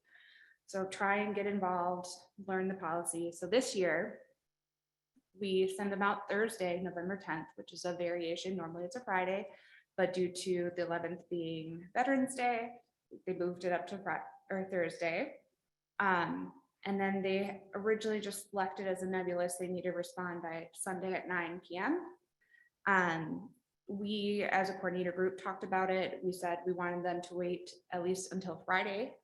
So they had at least a night to think about the interviews, because again, I feel like the conversation gets weird of like, is it first come, first serve then, starting at Friday at 8 a.m.? I don't know. It's a big conversation we can have. But again, applicants can respond starting Friday at 8 a.m. Pacific. They have until 9 p.m. on Sunday. And then as coordinators, when we get in the morning, we can sort through the emails, get ready to send the list or confirmations and say like, yes, you have this preferred date. You can start responding to them on Monday at 8 a.m. Pacific. If you use a scheduling software, like you use Air Scheduler, you use Thalamus, Interview Broker, any of those other services, you cannot send them a link that they are able to schedule an interview until 8 a.m. on Monday, because otherwise it counts as confirming the interview. So it's a little silly, but that's the way that I feel like it is going to be this year. Again, include clear verbiage on how you're going to schedule, what the process is, when they need to respond by. I sent out some samples on September 21st. I will resend them again after the meeting. if you want just a template to kind of modify the verbiage. In the confirmation emails, tell them when they can expect more information, because you're obviously not going to give them their interview schedule right away, but tell them that way they are not harassing you and they're not panicking. I feel like when I've looked at the Google Doc, they are always freaking out if they haven't heard who they're interviewing with like 2 days in advance. So give them a week. No, you're fine. Quickly looking at the match agreement. So new this year is the part of the agreement is that you're going to extend interview offers that equal and do not exceed the number of available spots. Provide applicants no less than 48 hours to accept or reject an interview invitation. And then obviously reasonable measures of notification if you need to cancel or reschedule an interview. I don't think us rescheduling usually happens unless there's some sort of crazy institutional thing. But again, if you need to move a date after invites have been out, try and give them a couple weeks.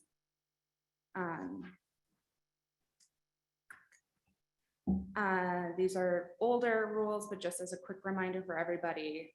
So we have to provide the applicants a copy of the appointment agreement that they would sign.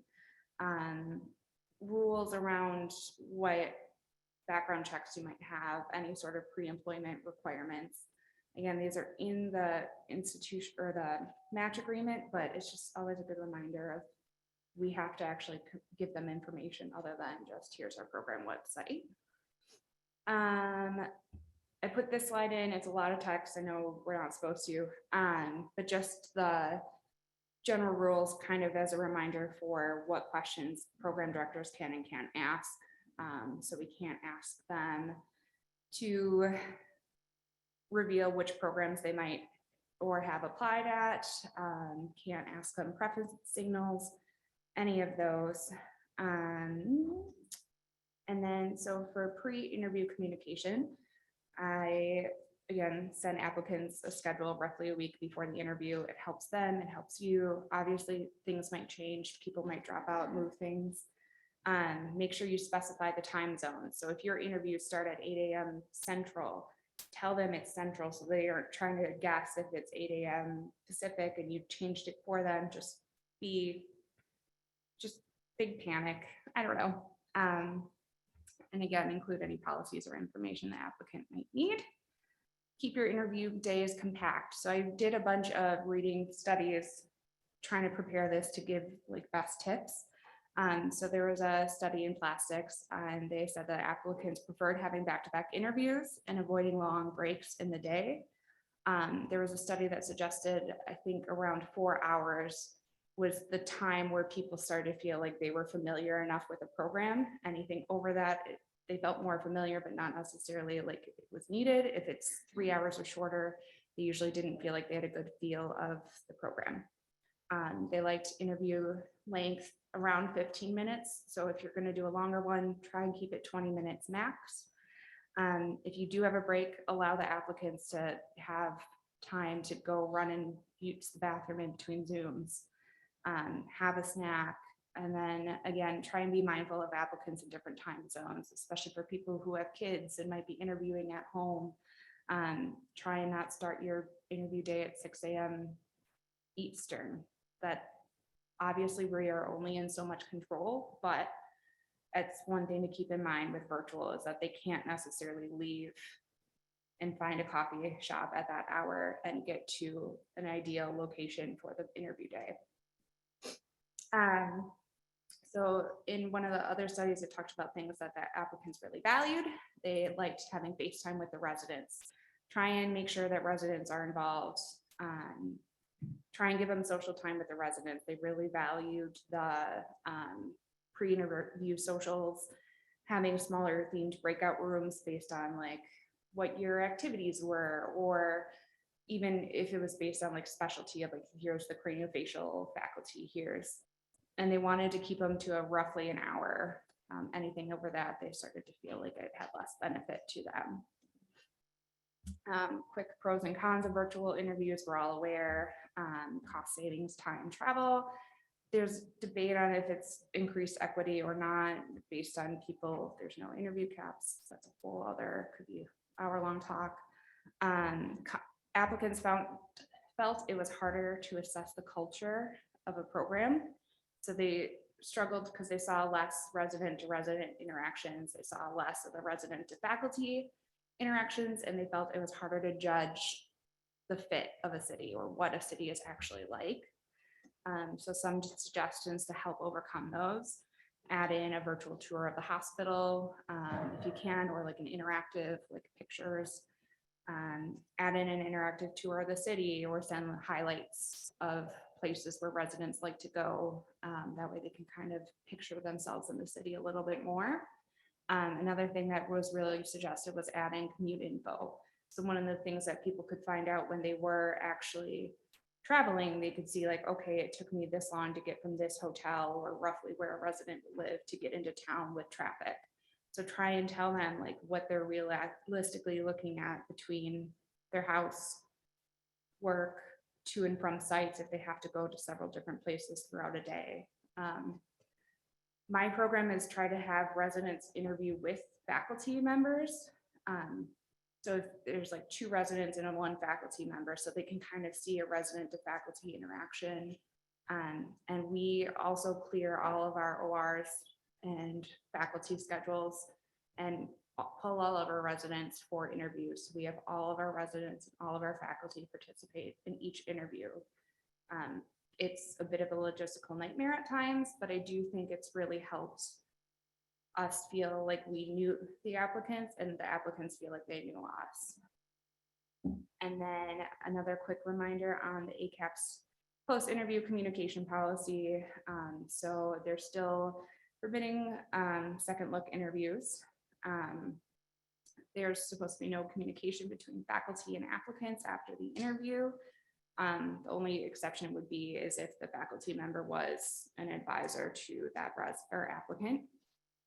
No unsolicited contact from anyone in the program, other than the coordinator needing information for the application. So if they needed to sign a form, anything that you need from the applicant, then you can reach out to them.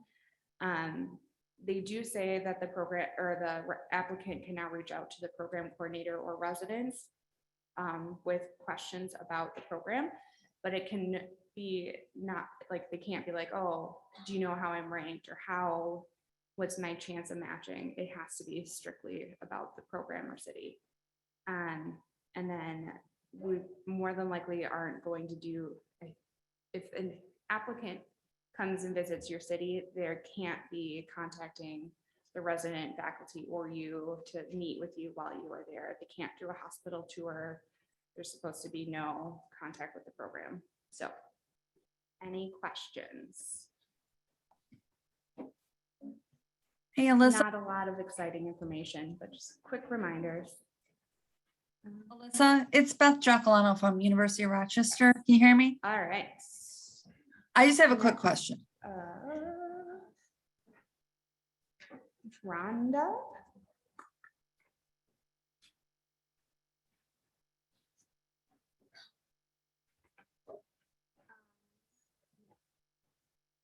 Just either click or,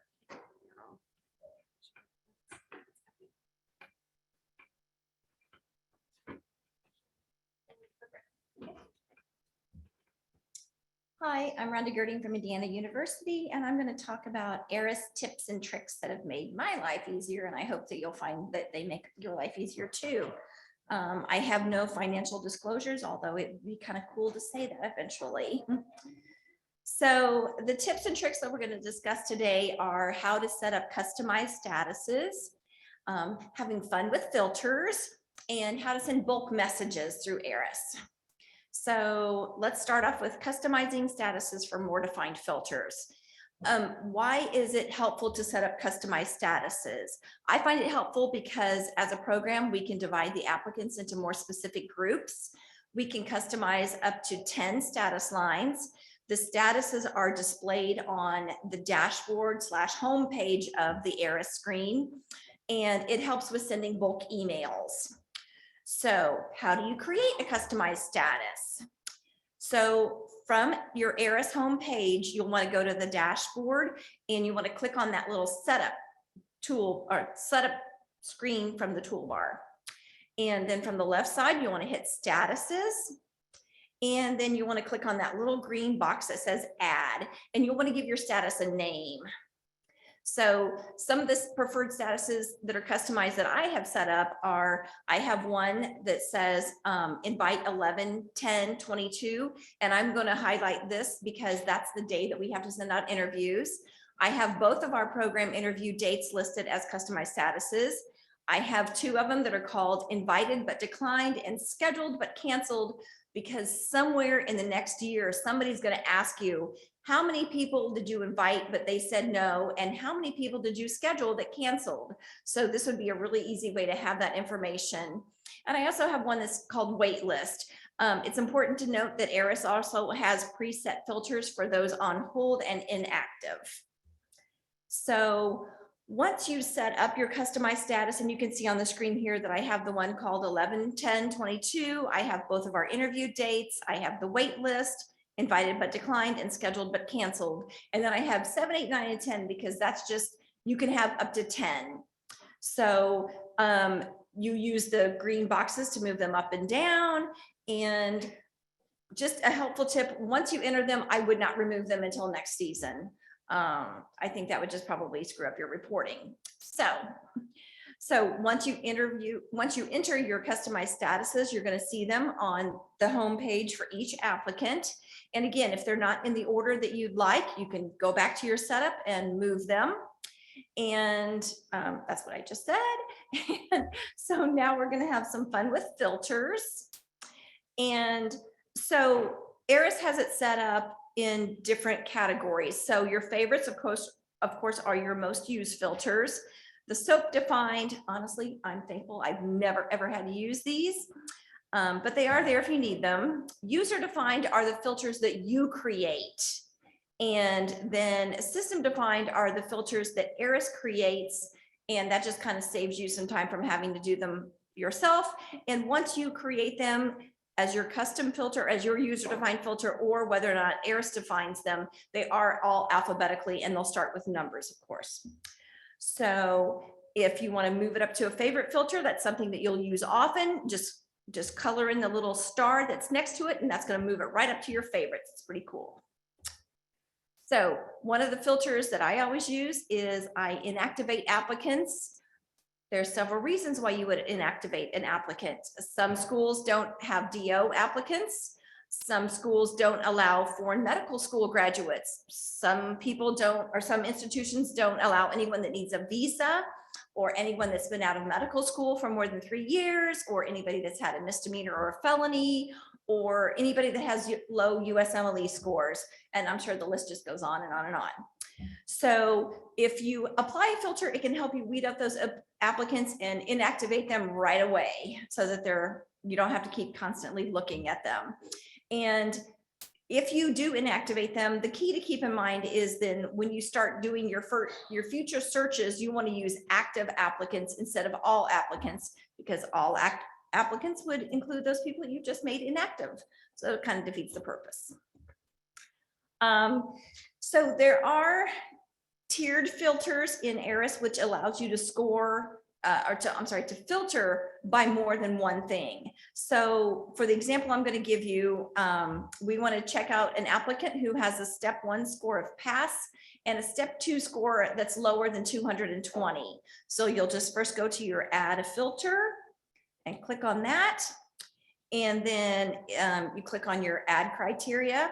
And I know I'm going through these pretty quickly, but I'm sure Alyssa will send out the handout. And click on add criteria. The great thing about ARIS is there are 35 categories, and there are several filters within each category that let you filter. So the filtering possibilities are kind of endless. So we know that on the applicant's homepage, the USMLE scores are under the category of exams. Excuse me. So we want to go, sorry. So we want to go to the category of exams, and then the field, ARIS just added this, that you can look for anyone who passed after January 26th, which is the deadline for the score versus a pass fail. So, and you want to say condition equals, and then you want to say, okay, I want you to show me everybody who has passed. So you just hit that. And then because we're also going to check on step 2, we want to say add new criteria. And so then the same thing comes up again. And again, we're checking for anyone whose step 2 score is less than 220. So you'll just want to save your criteria, and you're automatically sent back to the home screen, and you can see your 2 criteria are right there. And you want to save it. And so as an example, you can either save or apply. The only reason that you would just hit apply is if it's something that you're only filtering just really quick. You know, your program director wants to say, hey, how many female applicants do we have? You filter that, you hit apply, it shows you the results, boom, you're done. But if it's a filter that you're going to use often and come back to each year, it's better to save it. And then again, it's there every year. You have to name your filter. The whole box can be filled, but I think it's better to save it as something that's pretty concise, but also something that tells you exactly what the filter is doing. So you want to save it. The applicant last name sorted by section is a default. And then I usually just copy and paste the name of the filter to be the description of the filter. And then you just want to save it as a new one. And then you'll see that it's now under your user defined because you just set that up. So again, don't forget to click on the little star, move it up to your favorites. And one important filter that our institution really wants us to filter on is misdemeanors and felonies. And that's important because a lot of times the medical licensing board will look for this. And if anybody has a misdemeanor or a felony, sometimes they have to appear before the state licensing agency to explain why they have it. And that takes a little bit of extra time. So they want us to know that in advance. You can make the and tiered filter or an or tiered filter. So I could have said, show me everyone that has a pass on step 1 or a step 2 of 220 and below.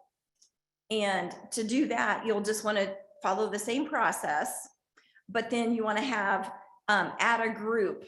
And then once you hit add a group, it'll automatically come up and it'll say or. So you just click in that little box. It's so handy. Just click in that little box and then just do your filtering the same way. So if I want to say, show me applicants who graduated medical school before March of 2023 or applicants who need a visa sponsorship, I can do those. And then you want to save your criteria and still follow the same things. Again, you can filter by so many different things. And I find the customized filter really helpful because I can say, like for this example, okay, we invited this person on November 22nd or I'm sorry, November 10th, and their interview date is January 12th. So I have both of those marked. If they had canceled, I would have checked the scheduled but canceled, and I would have unchecked the other two, the invite and the January 2nd or the January 12th date, but I also would have marked them as inactive.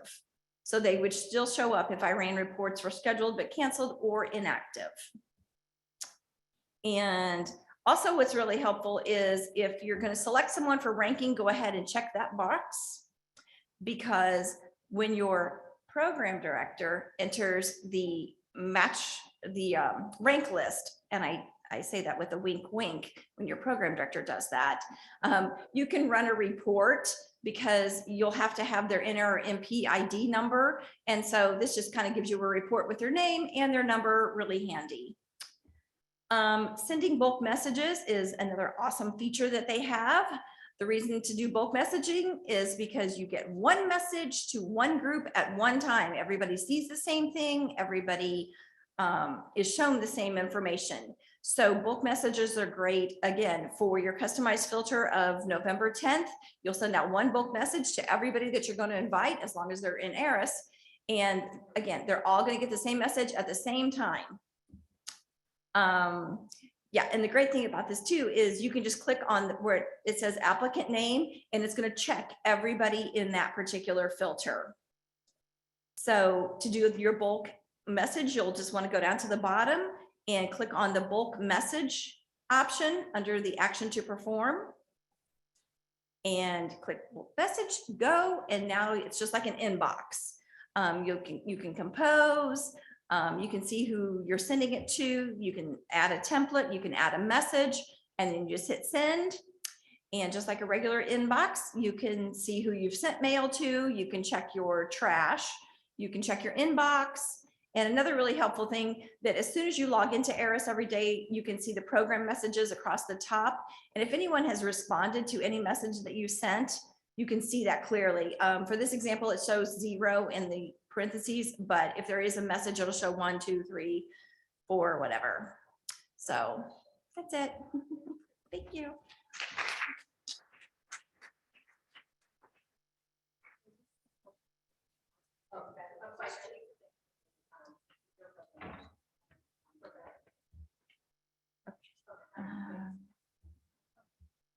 Chat. Oh, will we have access to these PowerPoint slides after the meeting? I saw that the meeting is being recorded, but wasn't sure who would get the recording.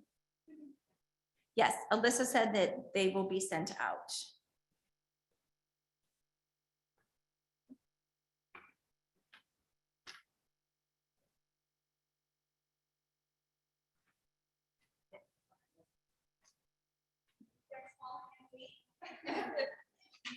We're gonna stand up.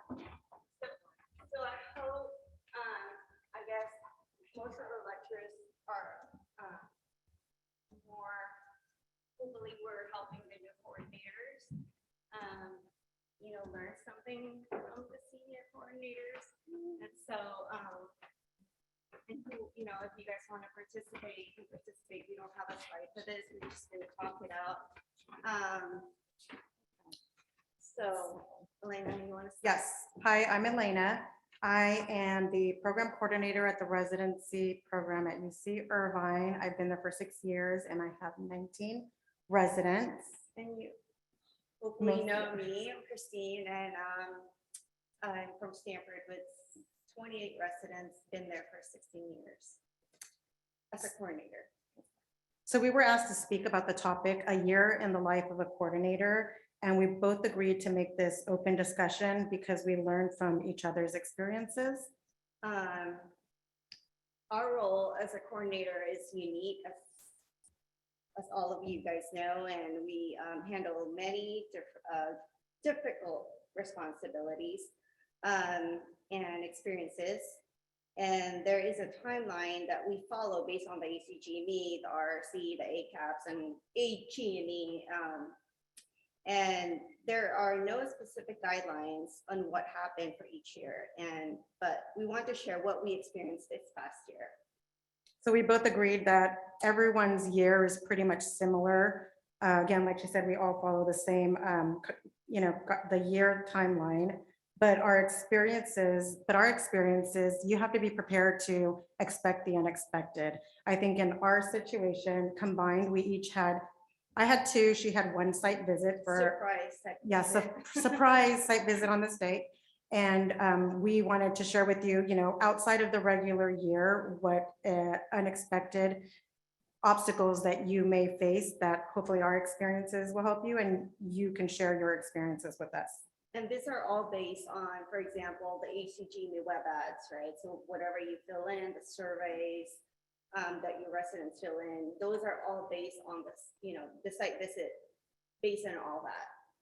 And that's what happened with us. We just, for me, I found out in December that we're gonna have a site visit in January. So I'm like, okay, great. So we had to pull all this information together within those weeks. And that's a lot of work, right? And that's a lot of work. And that's what we're saying, that being organized is so important in your job, because if you don't have those in place, then you're screwed, right? So, because they're going to ask you for evaluations, they're going to ask you for many things, right? So I've experienced site visits 3 times now, and it doesn't get any better. So, but as long as you're organized, I think everything will be okay. again, had 2 site visits. The first one was, again, unexpected. We had our site visit in December. I had about 6 weeks to prepare. And right after this, I think our DIO and I were like on a texting basis almost every other day. Right before interview season, I cried maybe just once, which is like pretty not, I usually cry more than once, but it was, just had a breakdown. It's a site visit. You're trying to get prepared. And as organized as we are, I think my experience with this site visitor, he is the only plastic surgeon site visitor on the board at ACGME. So he really knew what he was looking for and what he was asking for. He wanted specifics. He didn't want, what they normally, I guess this is my first site visit. So normally they'll ask for the files, all the evaluations. He wanted specific documents from each file, curriculum. He had a one-on-one meeting with me twice before the site visit, one with my PD and one without my PD. And this was right before again, like I said, right before interviews. So, as soon as it was over, it was very like, oh gosh, I'm so happy it's over. Now we're jumping right into interview season. Interview season's over. And in February, one of my chief residents gets unexpectedly ill, really, really sick, very unexpected. So this is my other outside of our normal yearly, something that I experienced. We had to ask the board for the 12 leave absence. And, Gwen is amazing. Gwen really guided me and helped me. What obstacle we came across for the leave absence was that the policy states that you cannot have more than 4 weeks during the last months of training. Well, it was gonna go into those weeks of the last months of her training. So at first it was denied. I think we reached out to Dr. Brandt and asked him for an exception, which, I wanted to share with you. They did grant it and they did allow her the exception, and she was able to graduate and come back on time.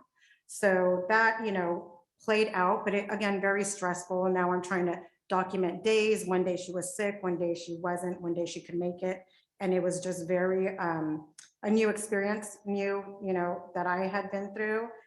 June comes around and we got our second site visit because we're applying for a new program. So that was, the second site visit, but again, it was still a lot of documents and unexpected paperwork that I was trying to get ready right after graduation while I'm onboarding new residents also. So again, the whole year, we all follow the same timeline, but those were my 3 experiences this year outside of the norm. That was pretty, made it a very, very busy year for me. Yeah, my other experience was my program director creating a new rotation and, gave me the new rotation. I worked with Carla so much with the away rotation. So I had to figure out, okay, what do we do with this? I've never done away rotation. I have to figure out with the ABPS, I have to figure out with GME, because that needs to be approved. That's totally separate application with them, and and then I have to contact the site, and so it was a lot of going back and forth, and Carla's been really helpful, and my resident is now going to her institution in I think next week. But yeah, that was one of the challenges where they just give you something and like, okay, figure it out, but the schedule is set, right? So it's like you don't have enough time to but you have to do it, right? You have to keep doing it. You have to figure out, you have to go reach the right people and ask the right questions, I guess. So, yes.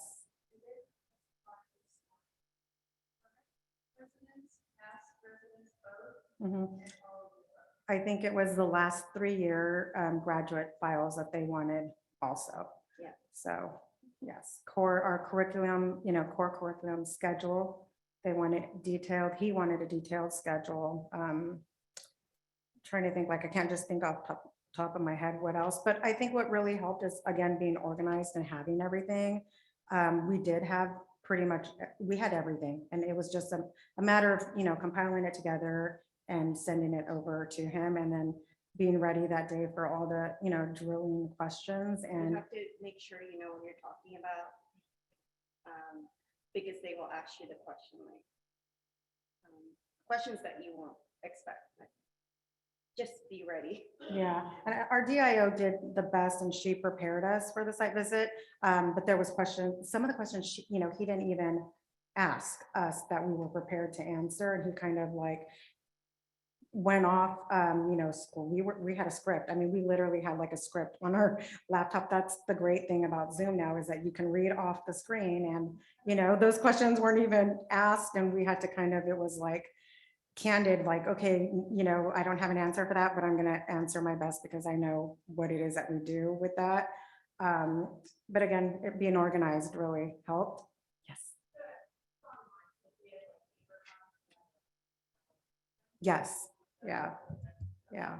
And from what I'm understanding, again, for site visit, some of the site directors ask for like your PGY6, they want their whole file. He didn't want the whole file. Like he wanted, I want their mid-year and last eval, and that's like it. And I was like, when I prepared everything, I mean, it's a good thing that I prepared everything.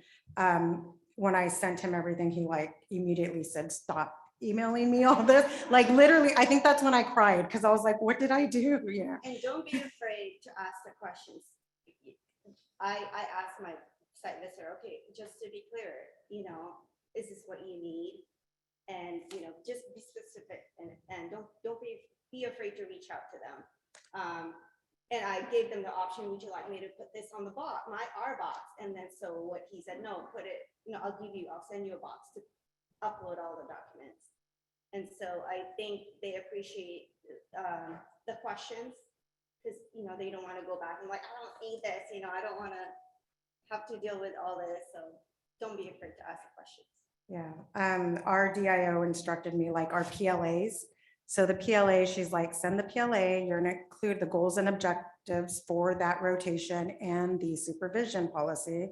Again, he's like, I don't want that. All I want is your PLA. Just send me the PLA with the signatures. So that was something that I had prepared and sent him trying to be, you know, cover everything. And he said, no, he didn't want any of that. So again, yeah, I think if you have a meet and greet with your site director, should you have a site visit, asking all those questions, clarifying and being specific once you receive the instructions of what you are gonna, you know, email over helps. Because every site visitor is different and they're gonna. Different specialty too. Yeah. Yeah, our second site visitor for our cranial facial said it was the best application he had ever seen. And he like cut our interview. It was like half the day. Like he's like, I really don't have any more questions because everything was pretty thorough. So it was such a happy site visit. It was such a really, you know, different positive than my site visit with the residency program. So with them giving you with them giving you such short notice, did they tell you why? So ours was based on the survey that I was sent out during summer. So they thought that it has to be immediately, you know. So we got the letter and they scheduled us for a site visit the following year. Yeah. If they need to take care of it, they will. But if it's like the yearly, you know, because you know how you get 5 years, 10 years, that's what happened 2 years ago for us. We had the 10-year, but then with this last year, it was because of the survey. So. They told us as well, it was the surveys and our board pass rate that triggered the site visit. There's a comment in the chat.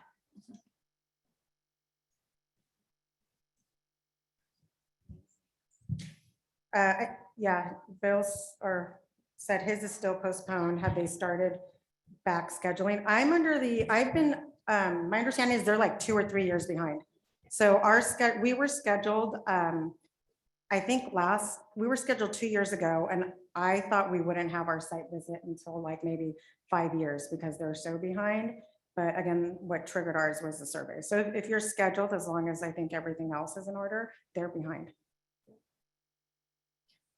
So did you have different documentation that they asked for versus like when they when it was like a site visit because of surveys and other things versus like the 10-year self-study site visit? I think they have the same list, but they will ask the questions, like they'll make it a priority, why, you know, why did you get this? Yeah, they'll focus on like Yeah. if it was a survey thing. So Exactly. if they're doing a site visit because of a survey or something else and like because we're due for our tenure in 2023, but they're all postponed. So we literally have So, no yeah, that idea would when this be is gonna this happen. List of, you know, they'll give you Yeah. a list of what you need to provide and.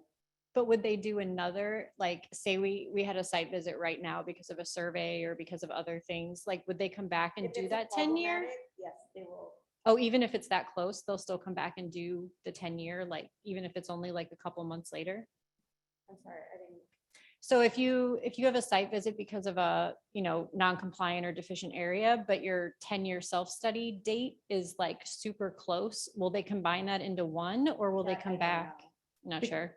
I think your site visit was your scheduled site visit, right? I No, mean, that- 2 years ago, Yeah. that was our scheduled 10-year site visit. Okay. And then last year was because of The some surveys. issues. Yeah. Yes, it's virtual. It's still pretty intimidating though. I mean, it was virtual, which made it did make it, When, nice. when they met with me and my program director, I was like praying, like, please don't ask me anything. Please don't ask me. Of course, they'll ask you. Yeah. So just be prepared. And the whole FTE question, Oh, yeah. what is your FTE? And I was like, I'm gonna tell them, and then they asked, I'm like, yeah, I'm 100% FTE for the program, but You will get citations if you don't follow. Yeah. the rules. yeah. Yes, he was so nice. Yes, it Yes. is. They No. will schedule a time, so they will give you a schedule. And they will say, I want to meet with program director, program coordinator. And then. Before, ours was, Schedule. so we had a meet and greet before our site visit, so he can clarify everything. And once I started like sending information, he said, I want to meet with you again. And it was just me, not the PD, but it was mainly because I was over sending him all these documents and yeah, exactly. No, it was just, it was mainly because, he's like, stop.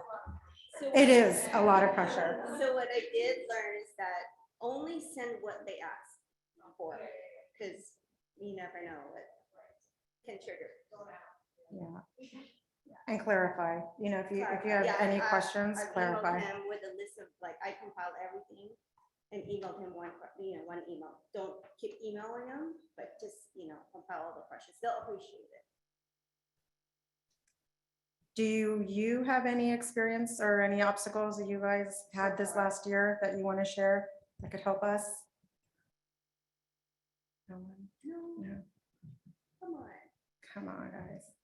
I don't know, my site visit was done before I started. Lucky. And I think our year Nice. Yeah, I always, when I first started my position, it said 10-year site visit and I'm like, ooh, I'll be in a different department or I won't be here hopefully when that site visit comes around, but here I am, 2 site Yeah, visits. My first year, I'm like, crap, what is this site visit? And back then it's all paper. Whoever's been here for a long time, it's all paper. Like I had 2 binders of paper. I have to go page by page, make sure. And then you have to submit that to the site visit 2 weeks before, and then you have to have a hard copy when they come. You have to have, it's too much paperwork. Nowadays, it's easier because everything's Virtual. electronic. Well, thank you. Oh, go ahead. I have a question. So I'm coming from fellowship to residency, and I keep hearing about the resident portfolio, and I keep trying to figure out what's in that. I'm in the position where I really can't find anything that my current, it's a new program. So I'm still trying to figure out exactly where everything is located and if I have the information that I'm supposed to have in the portfolio. I believe on the ACGME website, there is what should be in the residence file. So if you go, if you go to the ACGME, and I'll try to find that as well, it lists all the documents that should be in the residence and your trainees files.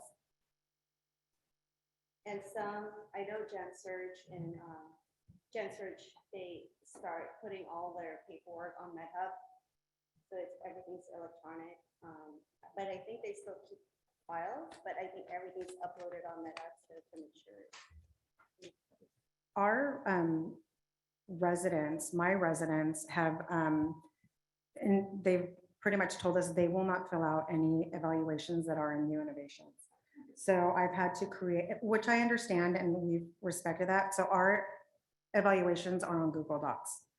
And I send them faculty evals, and it's a little bit of a headache, but they said, and we tried to move it back to NI, and our ombudsman said they won't fill them out. Like yeah.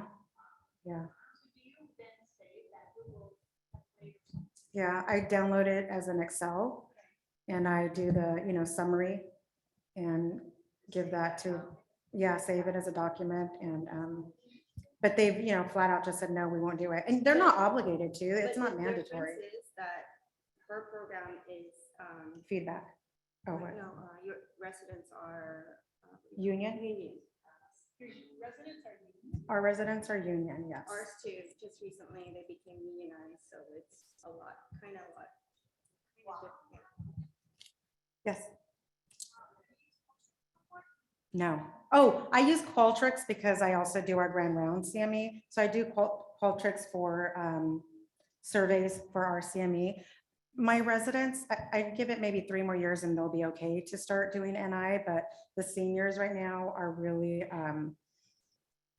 they're just adamant and they just don't want retaliation and just want to make sure that it's completely anonymous. And I've shown them, this is exactly how I print it. This is exactly what the PD sees. They don't see anything else. The PEC, and the faculty, this is what they see when I show them your evals. And honestly, since we started doing that, and we even let our site visitor know, we've had 100% of the residents filling out and being very honest on the evaluations also. Reached anonymity that they don't want to use New Innovations? I think they don't trust that, and no. I'll tell you, when I started, I knew nothing about ACGME and the rules or anything. And at that time, my department chair was like 100%, I want 100% of the faculty evaluations from the residents, I want to make sure you collect them. So I was like, okay. So what I would have them do is and this is my first year, so don't, bash me because I knew no better. So the first year, they're mid-eval, I'm like, okay, these are the documents you need to bring with you. And I want your faculty evaluations hand delivered to me. And thinking back, I thought that was really bad because I know who turned in what, and I know their writing and, and we would turn them in at that point. And then when we started having one of our citations was for feedback.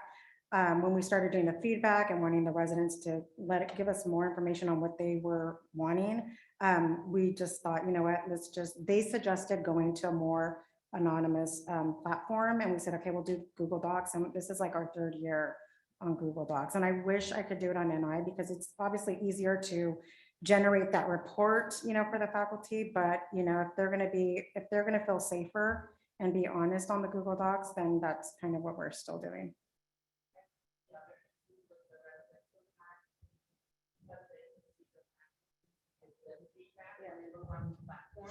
They seem to think that means the faculty can see who they are. Yeah. And I've had them, I've had one say to me, oh, well, I don't know if you know this, but I can tell. And I'm like, yeah, you're supposed to be able to see who gives you feedback. Oh, well then, and then, you try to explain to them, no, yours are anonymous. Theirs are not supposed to be.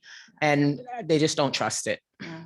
We do a program eval also every end of the year, and it's also on Google Docs. So I'm still trying to wrap my head around this union thing. Oh, So are all of the GME programs in your institution unionized? Our university is unionized. They get, what was implemented through the union is they get meals, financial payment for their meals. They get a stipend for living, housing. They get X amount of dollars for their educational funds. We have to pay for ACLS, license, PTO, training. So everything's negotiated through union. So if they want increase or whatever, right? They have, so the union has to fight for the residents. Wow. And it's not a bad, for our situation, it's not a It bad, doesn't affect any of, the biannual meeting or anything like that. It's just more of like support. yeah. They did like a survey within the university, and the programs across the board were just all over the place. Like some were giving their residents $35 a week for meals, some were giving them 200. So they had to do something where, and yeah, and the residents wanted it as well. So it took them a couple years. I'm still part of the GMAP, the GME committee, and I hear what the residents want and not getting it. And that's how it all started, for us this year, how they wanted to be, unionized. And this summer, I think it started. Okay, yeah. Yeah, Yeah. it was chaotic at first, but, it doesn't affect the program. It, affects the relationship between the GME and the residents. Is anyone else union at their unit? No? No, really? I think Michigan is, right? Michigan, yeah. We're, so UC Irvine, I believe UC San Francisco and UCLA, all of California were Stanford union, now. yeah, California. I'm not union, it's just, yeah, the The residents. university are not unionized. The hospital, us employees are. My coworkers are unionized, but because of my title, I guess I'm not. So some states do not allow unions, like North Carolina doesn't allow any unions. Some states do. But I think residents across the country are all trying. Yeah. That's what I'm 'Cause hearing. they talk to each other, right? Mhm. So, Yeah. And honestly, our GME is, we can't be unionized because of the state rules, but our GME actually just recently said, hey, we're gonna, across the board, everybody gets the same vacation, everybody. So we all kind of met and then they made the decision on how much vacation everybody would get and what's reasonable, what's not reasonable. So the residents are feeling better because they can't unionize and they kind of felt bad. Like, I'm sorry, like you can't, but let's do what we can. So it depends on the hospital probably. And if the hospital's giving them what they, want, not necessarily, as long as it's reasonable, if they're giving them what they want, they're going to be fine. But they're talking about doing it nationally. They're trying to anyway, but it's going to be state dependent.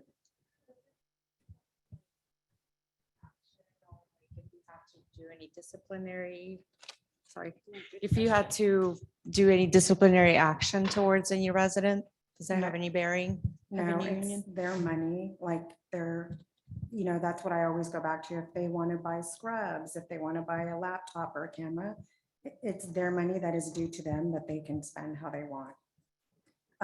If it wasn't union, yes, disciplinary, we are not going to fund you to go to a conference. But because it's union, it's like given to them. And every year I've seen that their housing stipend increases, but that's a good thing because we're in California and, to live in California is pretty pricey. So the fact that they do get a housing stipend is good. Personally, I think our residents are very paid good because when you talk about Palo Alto is expensive, but so the GME give them housing bonus allowance every year. And then so the department gives them also in the division. So that alone, helps them with the housing. They get a lot of stipends. But again, they find something, right? I think her question was more along the lines of, is the union there to back them if there was disciplinary action? No. So No, they stay out of They the s- so disciplinary the action. ACGME still have, they still have to follow the ACGME. Okay. Yeah, our union stays out of any disciplinary. It still goes through like the department and GME.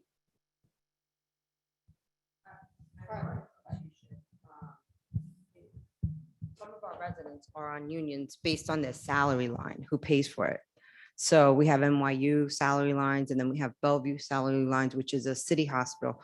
So whichever residents are on the city hospital salary line, they're part of a union. So they get a book stipend, conference stipend. So what NYU does, they match the same stipend, so to make it fair. But recently what happened is NYU gave all the residents a salary increase, but those on the Bellevue line, which is a union line, they did not get that raise yet because the union has to negotiate with the city. And they're still negotiating, which has caused like a bit of a problem with the residents because the ones on that NYU salary line got a nice increase and the ones on Bellevue are waiting for that increase.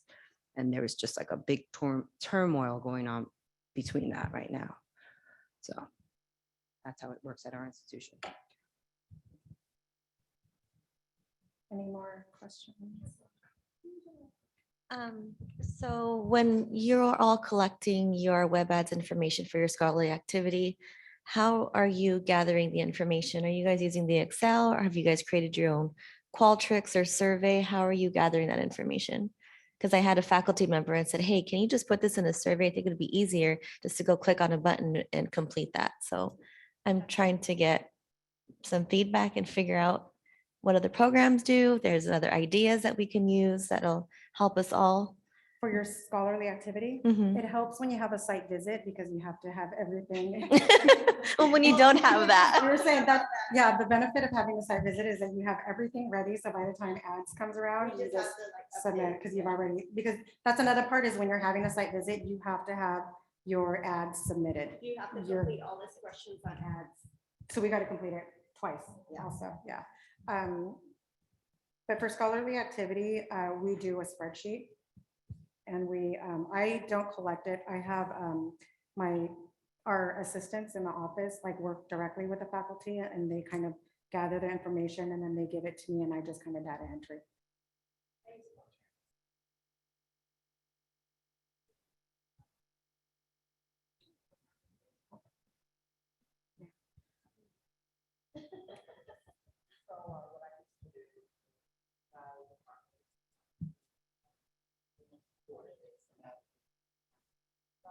So I would keep that aside and then I would email the research folks that keep track of sort of all of the programs, all of the grants, all of the research that's going on and collect that. And then throughout, I mean, my anesthesia department's pretty big. So throughout the year, you know, when you needed to add new docs to ACGME, or if I was, you know, doing a reaccreditation of one of the fellowships, I would just keep all of those new updated CVs that I would get. And so when it came time for me to do that, I would only go for the people that I had absolutely nothing on. And that seemed to work better because they were getting less emails and surveys and things to click on. Anybody else wants to share? I actually have an interview question. Do all of you do like the meet and greet the night before? Yes. Okay, we currently don't do that. So what we do is we have like a conference room, we call it. So when they're not interviewing, we have our residents sitting in that room and then they interact with them then. And I'm in the room also, but mostly just listening. If they have a question, I can answer it. But I hear feedback also where people interviewing are saying, well, I like that you're doing this and not the meet and greet because you're not taking up more of my time. So I just kind of wanted everyone's take on it. I think we're totally not doing it the night before. We just integrate it into our interview day, so it's just tacked on. We have like an hour social at the end, similar. So for us, the residents love meeting with the applicants. This is their time to really get to know them personally outside the interviews. And it could be good or bad for the applicants, but it's like, you know, getting to know them. But it's more or less encompassed in, like you said, in that day.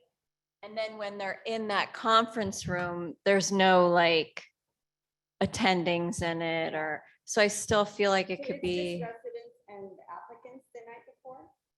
And during the interviews, we also have that, you know, room. for Okay. the Residents to meet if they're not interviewing or. Okay, so you're kind of doing both. Okay. And reception. Virtually.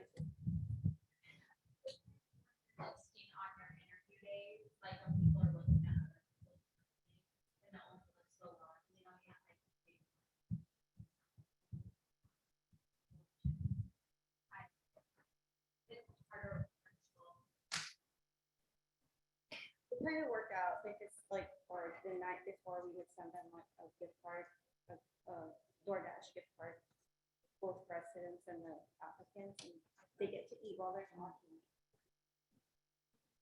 We started doing both just because we found that the people who are in the interview room during the interviews are the ones who are on a rotation that may not, require them to be there. Whereas at night, a lot of the residents are there that may not be able to be there during the day. So they all still get the opportunity to meet the applicants.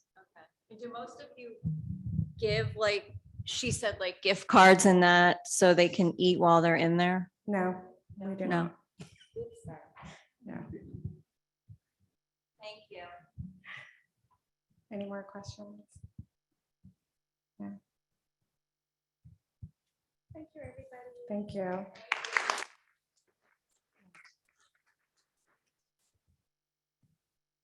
So I'm going to stay up here because I get to introduce our next guest speaker. And it is a privilege and honor to introduce her. She is Dr. Kathy Tang.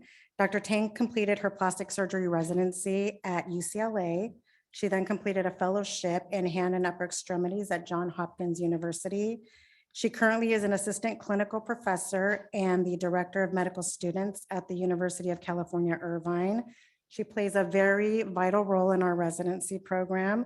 She's a mentor to many of our residents and to medical students.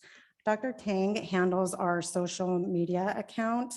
And as we now are in the COVID era, a lot of our programs are showcased on social media. And I know some of the coordinators have taken on that role.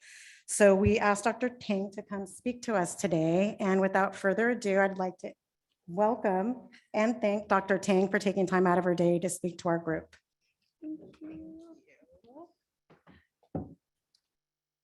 Good afternoon. Thank you for having me and thank you for that wonderful introduction, Elena. So my first disclosure in giving this talk is that I don't consider myself an expert in social media.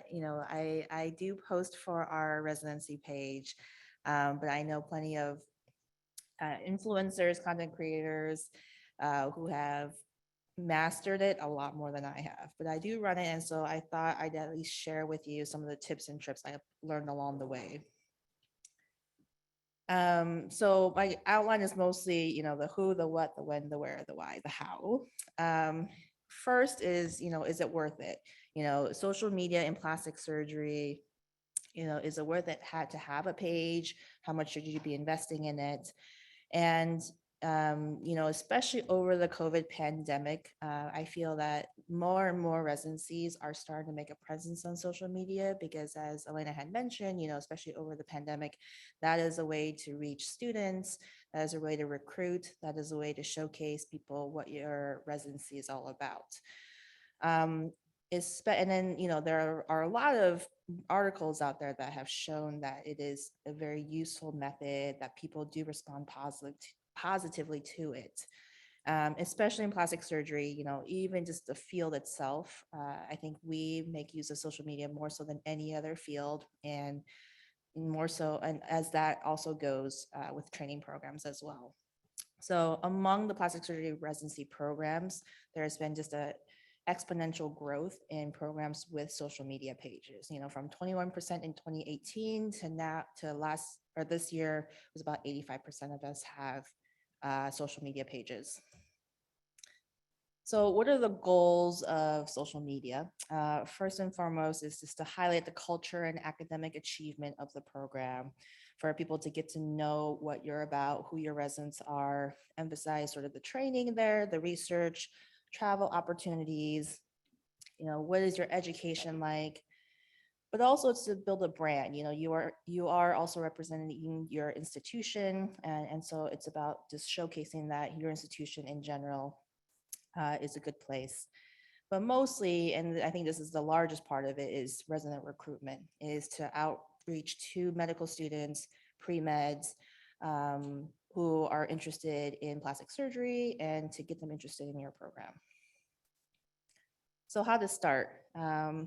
There are obviously a lot of outlets out there. I think for plastic surgery specifically, Instagram seems to be the biggest catchment field. And so that's what I'm going to be focusing on today. Who runs it? So any one of these people can have and can run the Instagram page. I think the majority is actually run by residents, about 65% of them. However, I know that some of the responsibility has fallen upon your shoulders to take on, and it is a big task coming from somebody that also runs it. A few programs also have their own marketing manager, which I think is really awesome, and I wish we did too. And so who do we target? Again, our biggest target is medical students, but other residencies also follow each other as a way to help support each other. Sometimes faculty a lot of faculty do follow their own pages, but also follow other pages. Community doctors sometimes are interested to see what's going on in the residency. Patients also do eventually find their way onto this page too, especially if your residents run like a resident clinic for patients, offer a discount. This is also a great way to advertise to those patients as well.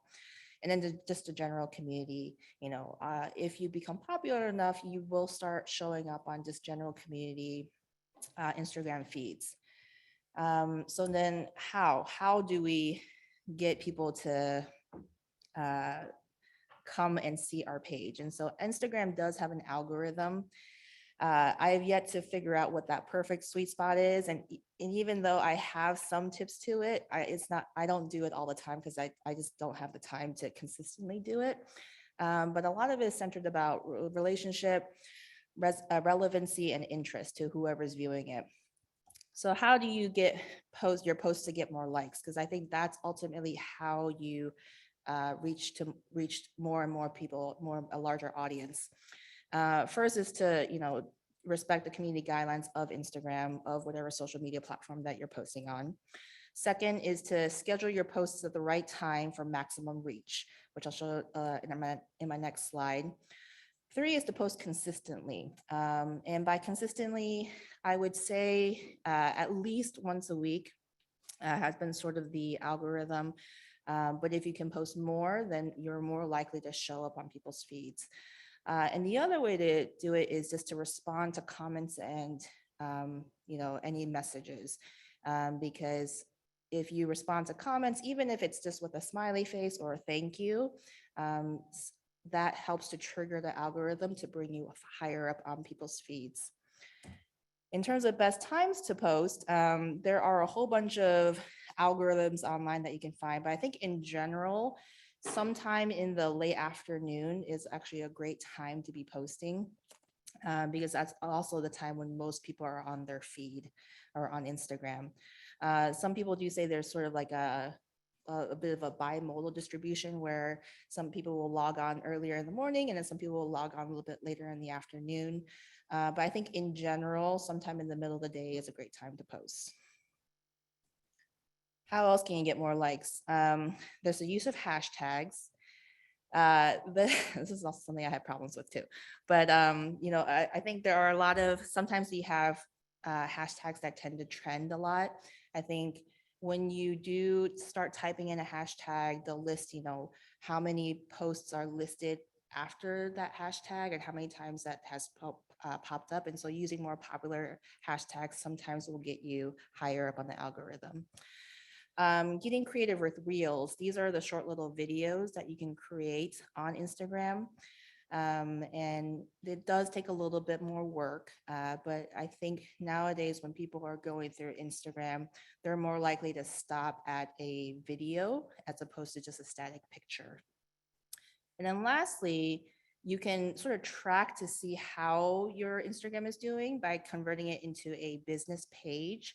A lot of people don't know about this, but what you do is you just go into the settings and select to convert to a business account. And what that can do is that it allows you to then view kind of on this chart on the right, who your audience members are, what's the age range, what's the demographic, and that way you can also then tailor future posts towards that demographic.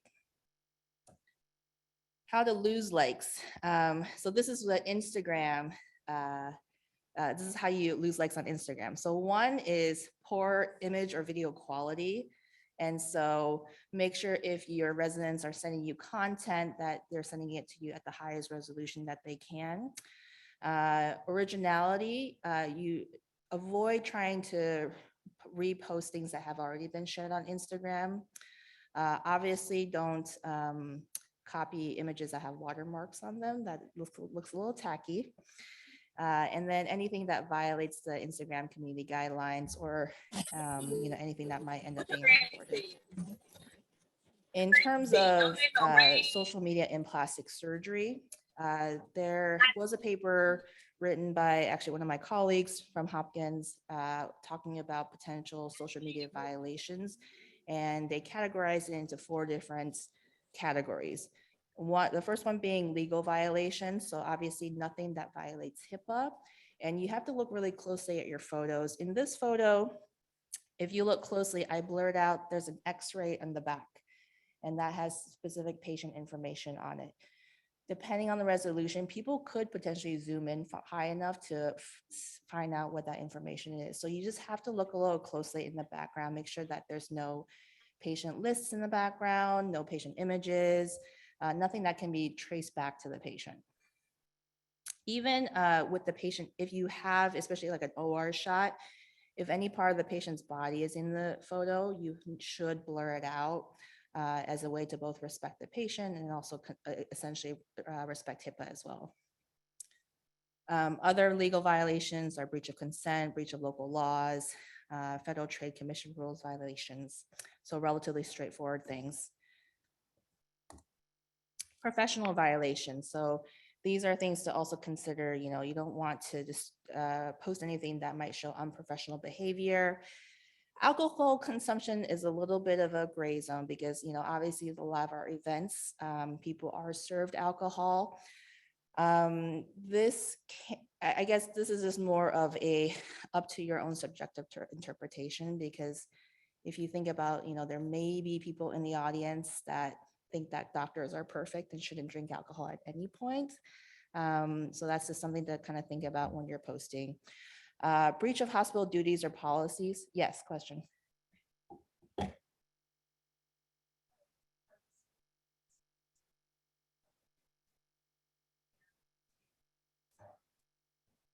Nobody was sitting at the table, but way over in the corner was a half of a glass of a light liquid. And our social marketing people shut us down because they said they didn't know what was in the glass and it could be alcohol. So our fellows don't even want to keep an Instagram because the rules are so stringent at our hospital. Right. So it could be apple juice, it wasn't, but still, it could have been. So yeah, so I think that's where the spectrum really varies. Some people are very strict about it. Some people are a little bit more, a little less strict about it, essentially, a little bit more lax about it.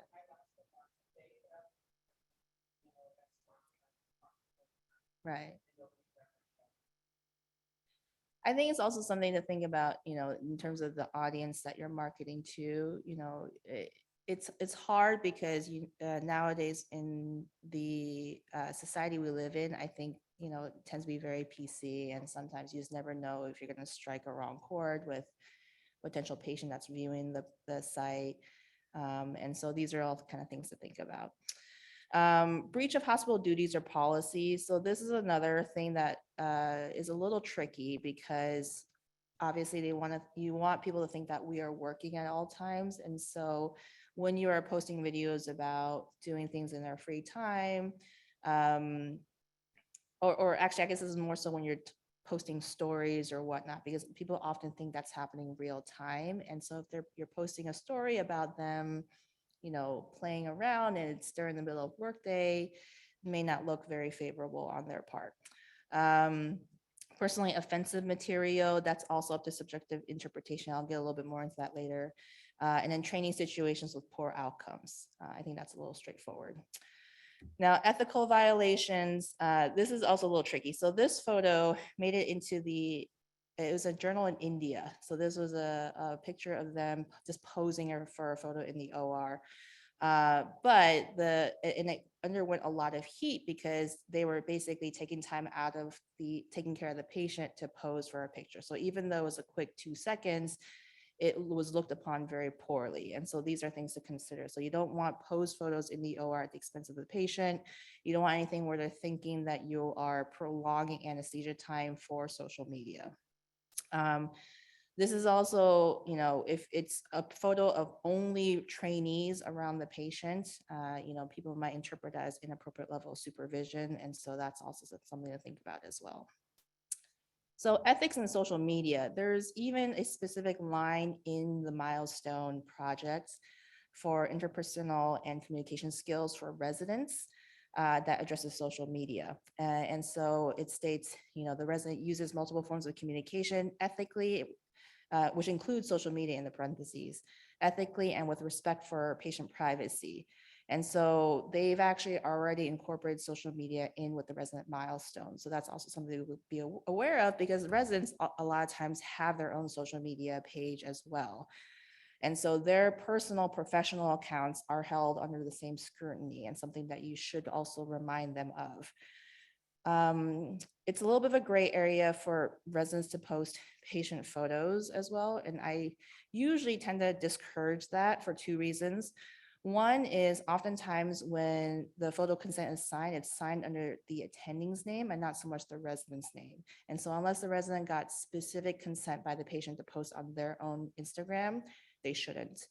The other issue is that social media, when the residents are taking their boards, eventually when they're done, they have to submit all of their online advertisements, social media included. And so that may be frowned upon when they eventually take their boards. So something to remind the residents about. Gray zone violations. So this is a little bit more, there's no hard line for this. So take distasteful material. In this paper, they specifically use sort of layman terms to try and garner patient interest, like instead of using breast augmentation, hashtag boob job, inappropriate comment space, materials generally demeaning to the specialty. I don't know if you guys remember this advertisement from a certain scrub company back in the day where they portrayed a female DO holding the medicine terminology for dummies book upside down. And they lost a lot of people when this happened, a lot of customers when this happened. So things to think about. Again, too much resident autonomy portrayed to the public, any sort of bad results, any morbidity, and also bloody and gory photos, which is something that a lot of us have become desensitized to because we see it so often. But you have to remember there are normal people viewing these pictures that may not want to see that. Now, Instagram has done a good job on specifically putting a little blacked out box in front of it to tell you that there is material ahead, graphic material ahead before you click on it. But again, something to consider when you're posting. Now, this is a little bit more gray zone and just things that you might want to think twice about before posting. So political views. I think in general, it's good to stay away from politics as much as you can, because ultimately this page should be for the residency and should not be about the poster's own views. Because I'm pretty sure the majority of, unless it aligns with every single person in that residency, you want to think about posting for the masses. Controversial topics, again, it's a collective. More recently, I think the most controversial issue has been transgender surgery in social media. A lot of doctors, some accounts have gotten death threats and whatnot just from it being a controversial topic. So, for those I tend to just stay away from that in general, just to avoid the headache of certain things like that. Unethical photos and videos, and again, bloody, gory photos. And I think my rule of thumb is I always think about the most sensitive member out there and see, and just make sure that my post is okay enough not to offend them. The last thing to think about before you post is just know your own institution's guidelines. So kind of what we just talked about earlier. You know, every institution has different guidelines for social media posting. So just know what those are and make sure you're posting within their realm. So now that we just talked about everything you shouldn't post, what can we post about? I think engagement is key. So consider how likely people are to like, save, or spend time or tap on a profile when you're posting. Ask yourself these questions when you're posting. You know, is this post going to be more likely to be liked or commented on? Some people will specifically ask a question for the audience to respond to in their little captions, and sometimes that will garner more people to comment on it. Is this a post that someone would save or come back to? And then I think that's where the videos, the reels are really handy. So if they don't have time to see it, they'll save it and come back to it to watch it. Does this post also include a click on the link in bio, something where they're actively sort of working on your profile? So creating content that will encourage this type of engagement can sort of help you essentially hack this algorithm to try and improve more views. So these are some of the ideas that I have used in the past in terms of, and I'll just show you sort of examples of what I've posted from our Instagram or other people have posted on Instagram. So spotlights, so spotlighting your residents, your faculty, your clinical staff, your academic staff. Make sure you're giving shout outs to everyone. Big academic events, you know, graduation, obviously a big one. Interns first day is a great one. When teams change on certain rotations, just introducing the new team, annual workshops or events, important life events. So again, you want to try and personalize as much as possible. Birthdays, weddings, babies, pets, whatever the residents find important. Obviously, any sort of accomplishments, really highlight those. And I think those actually tend to get some of the biggest likes on our page. Any sort of awards or grants or competitions that they've won tend to get a lot of likes and congratulations. This is also a good place to showcase what the residents are researching, what each rotation is like. So on our Instagram page, we actually have little highlights where you can save stories, and those highlights each focus on a different rotation. And so people can go back to it and view it whenever they want. Important dates, group activities, you know, great place to showcase your meet and greets, when it's going to be, when applications are happening, what are the dates for interviews, where, you know, having your faculty or your students coming to meetings, lectures, or visiting professors is also a great way to also tag another residency, because I think interacting among each other, it also garners a lot of interest. What makes your program different? You know, diversity, relationships, mentor-mentee relationships. I think that often gets a lot of likes.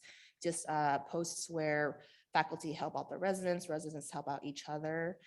People do like to see that it's a more personable program. And then, you know, just general life outside. What are the residents' hobbies? Holiday celebrations, you know, not only respecting every religion, every ethnicity, if you can, within your residency program.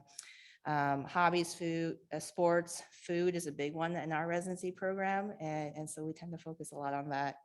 And also just about the city too. So this is a great place to show people what your city's like. What are some of the best things to visit? What are some of the coolest things to see?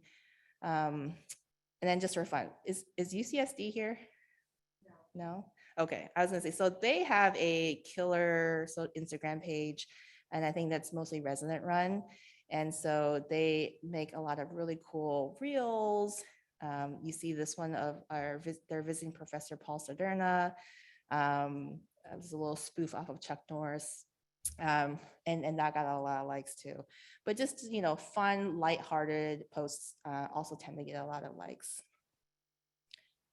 And with that, you know, why I end with this quote: why use social media? Marketing is no longer about the stuff that you make, but the stories you tell. And with that, if you guys have any questions at all, feel free to reach out. This is my email. And thank you so much for your time.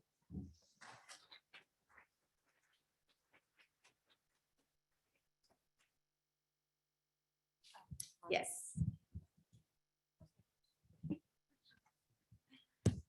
So the one thing that I would strongly encourage programs not to post on there would be Zoom links.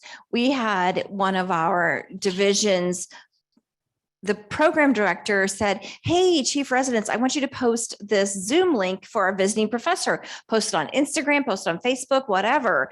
And so they did because they were told to. And so at 7 o'clock in the morning, it's amazing how many people who want to show their bare naked bodies appear at these conferences. Yeah, there were several. Yeah. So yes, this is a phenomenon they call Zoom bombing. And for that reason, when we do have Zoom events, we have a registration ahead of time to sort of make sure people don't Zoom bomb. And so I would recommend some sort of security measure like that if you are going to post a Zoom link. The other thing that, in terms of posting links on Instagram, unfortunately, when you post in the caption, there's no way for them to access it. And so oftentimes you do have to go to link to the bio. If you have multiple links, there are a lot of sort of link pages out there where they can just click on one link and it has sort of all of the potential websites or links that you want to talk about that you can list all on one page for them to click on. I think I use links.com, which is links.co. And so that just helps to consolidate multiple links if you want to share multiple things. Yes. Session and we post the, register here. And I would request, please only use your school email. And if they have a Gmail or whatever, then I'll ask them, are you guys, what's the, how come you don't have a school? And then they'll explain. So that way you can prevent those people that are trying to get in and, just a security purpose.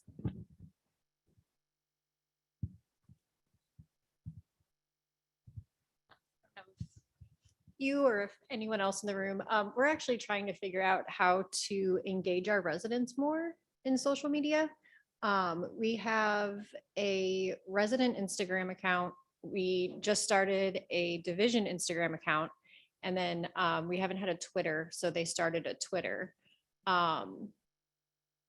But we have a social media email that basically like any of the residents or anyone in our division really, if there's something going on or they have like a social media like opportunity, they can send it to them, it'll get reviewed, and then it's supposed to end up, but like the residents like don't do it. And they kind of fell off with like the resident run Instagram. And it's like some years we have some residents that are like super engaged and it's great. And then other times it just kind of like falls to the wayside. So I don't know if other programs or if you have any suggestions about how to maintain engagement. I think that's oftentimes the hardest part. I mean, obviously, if you have a resident who's really interested in doing Instagram, that's a win-win situation.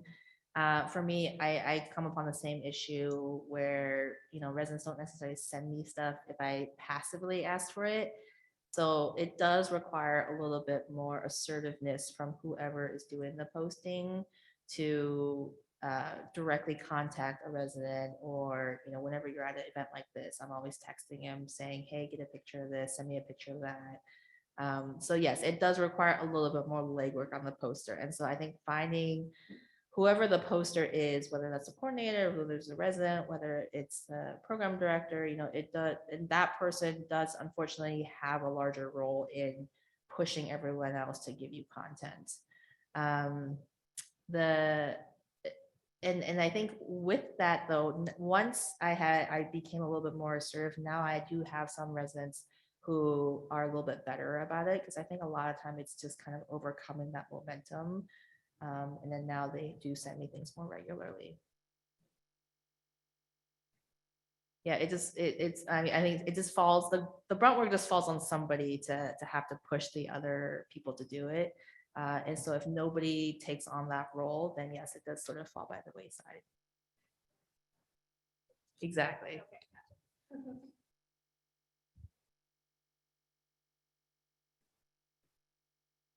All right, well, thank you for your time.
Is there anyone not going to happy hour here?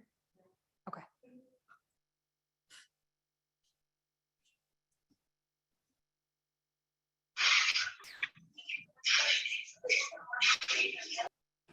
We are waiting right now for Dr. Gosman to get here, so I'm just gonna kind of chill. Feel free to talk amongst yourselves. Otherwise, in theory, she should be here in 10 minutes, so go grab bathroom, a drink, I don't know, real quick.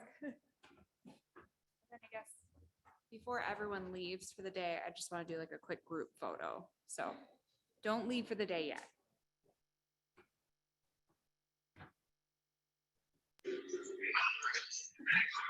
Let us know so I can turn on my camera.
Another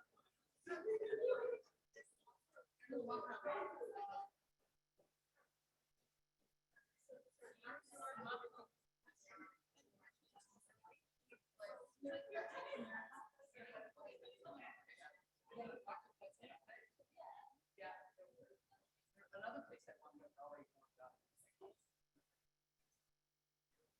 I might go around that school. Yeah.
Dr. Gozman has just arrived. We're going to get started here in a moment.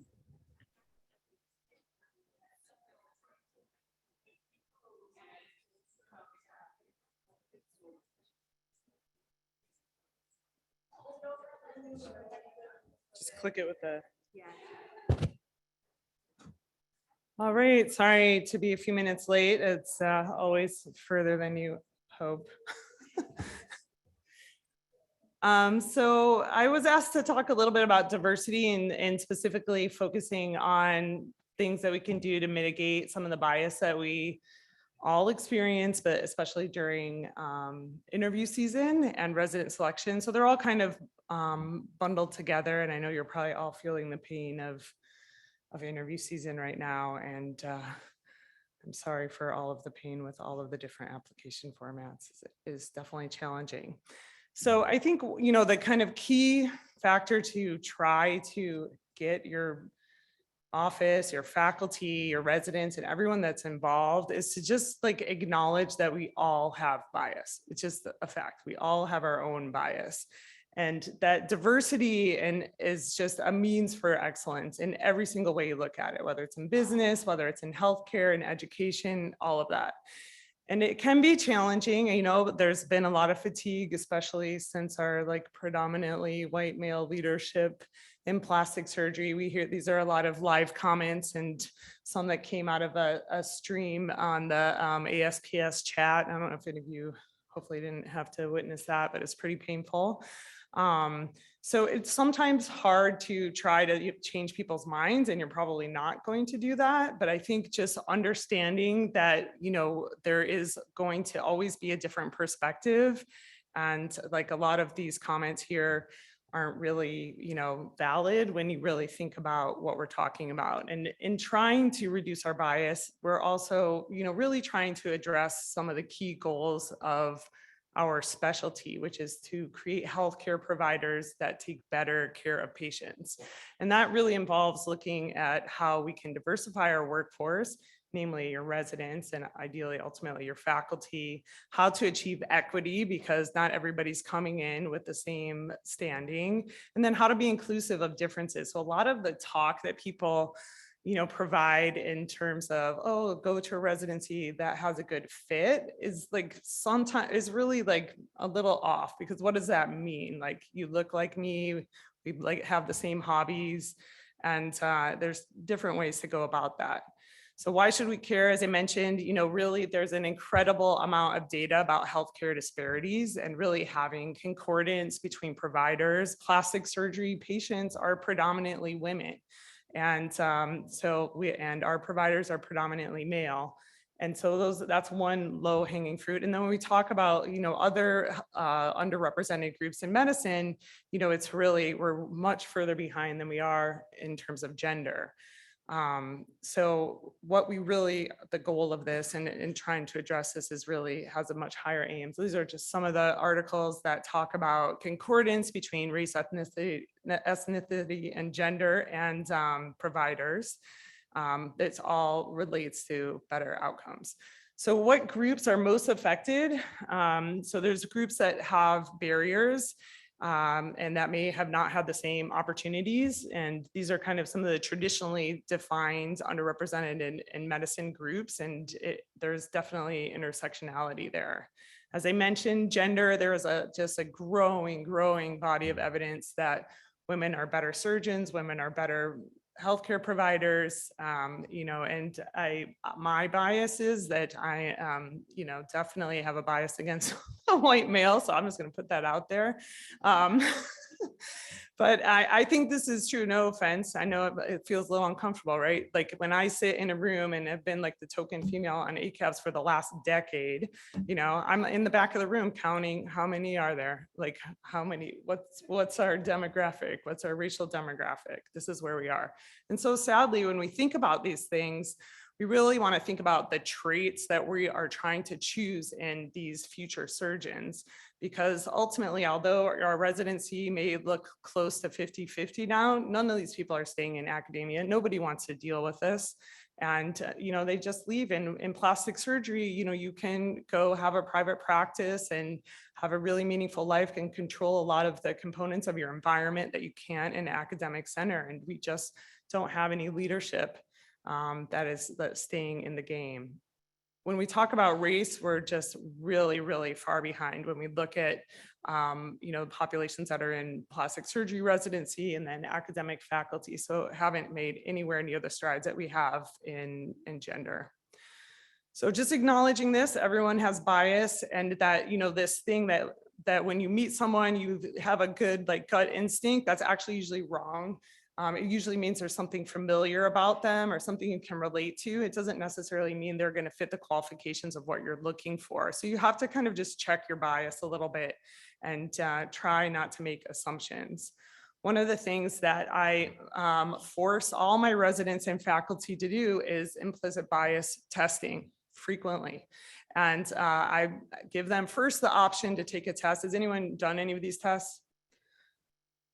So I asked them to take a test, and then, most of the guys will choose the obesity test. I'm like, okay, try another one. And I know you're prejudiced against obese people. So this is something I think a starting point for everyone. So before you start applicant review, whoever's reviewing your applications, including yourselves, because it's actually really interesting, and it just gives you insight. All we're trying to acknowledge is that we have a lens. Whatever that lens is, the more that we understand it, the more we can kind of temper how we feel about people and how we assess people.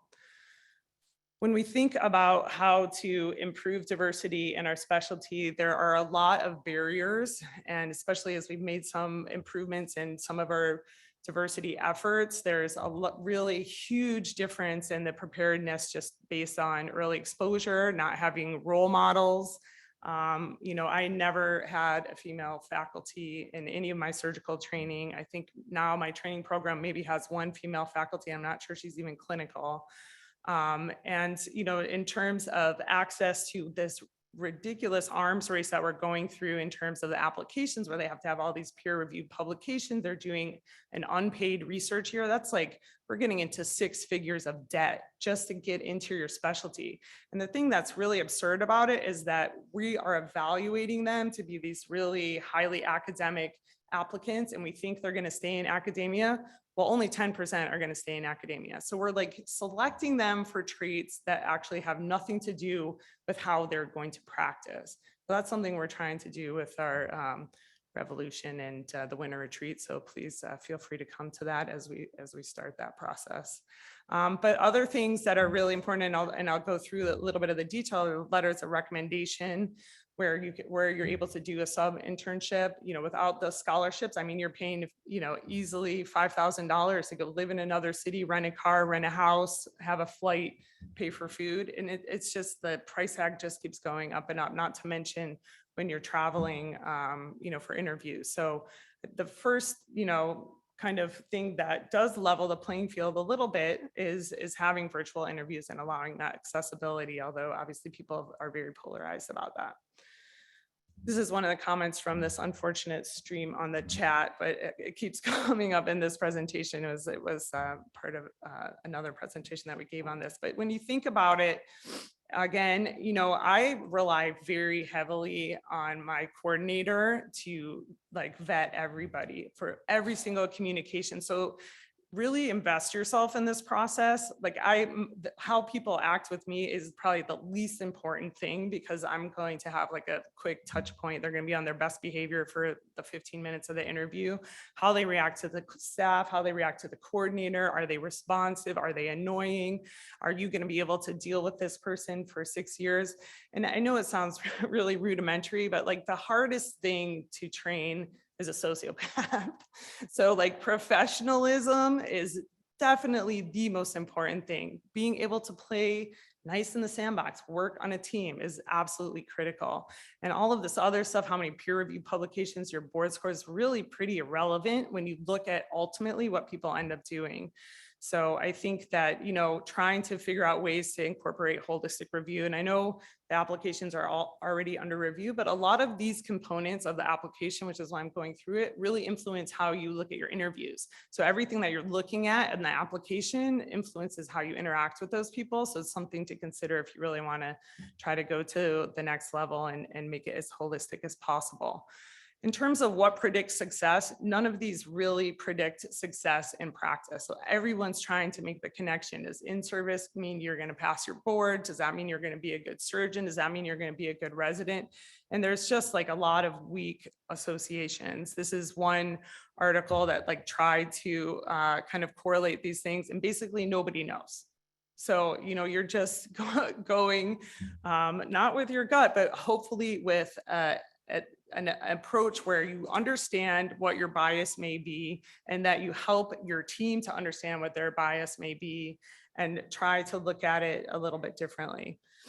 When we look at, again, the qualities that are associated with being a good resident, a good provider, it's these same things, right? It's having residency sucks.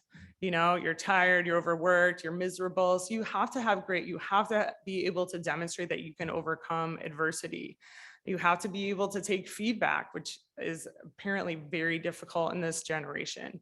And that like positive or negative feedback. I think they only hear positive, but and then it makes it very challenging to be able to learn if you also can't accept failure. I don't know, like failure is your best learning experience in life. I have an 11-year-old daughter, and all I want to do is like, you need to just learn how to fail, because like they're so hard on themselves. It's like, you're not supposed to be perfect. Like you come into residency, you think you're supposed to know how to operate. Nobody does this out of the gate, right? You don't run a marathon, the first time you take a step.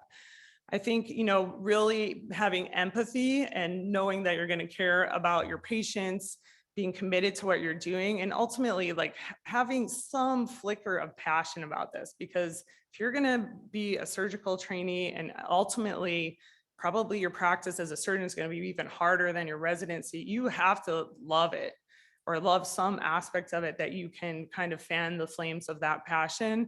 Otherwise, you're never going to make it through, because you make sacrifices. Your patients ultimately always come first.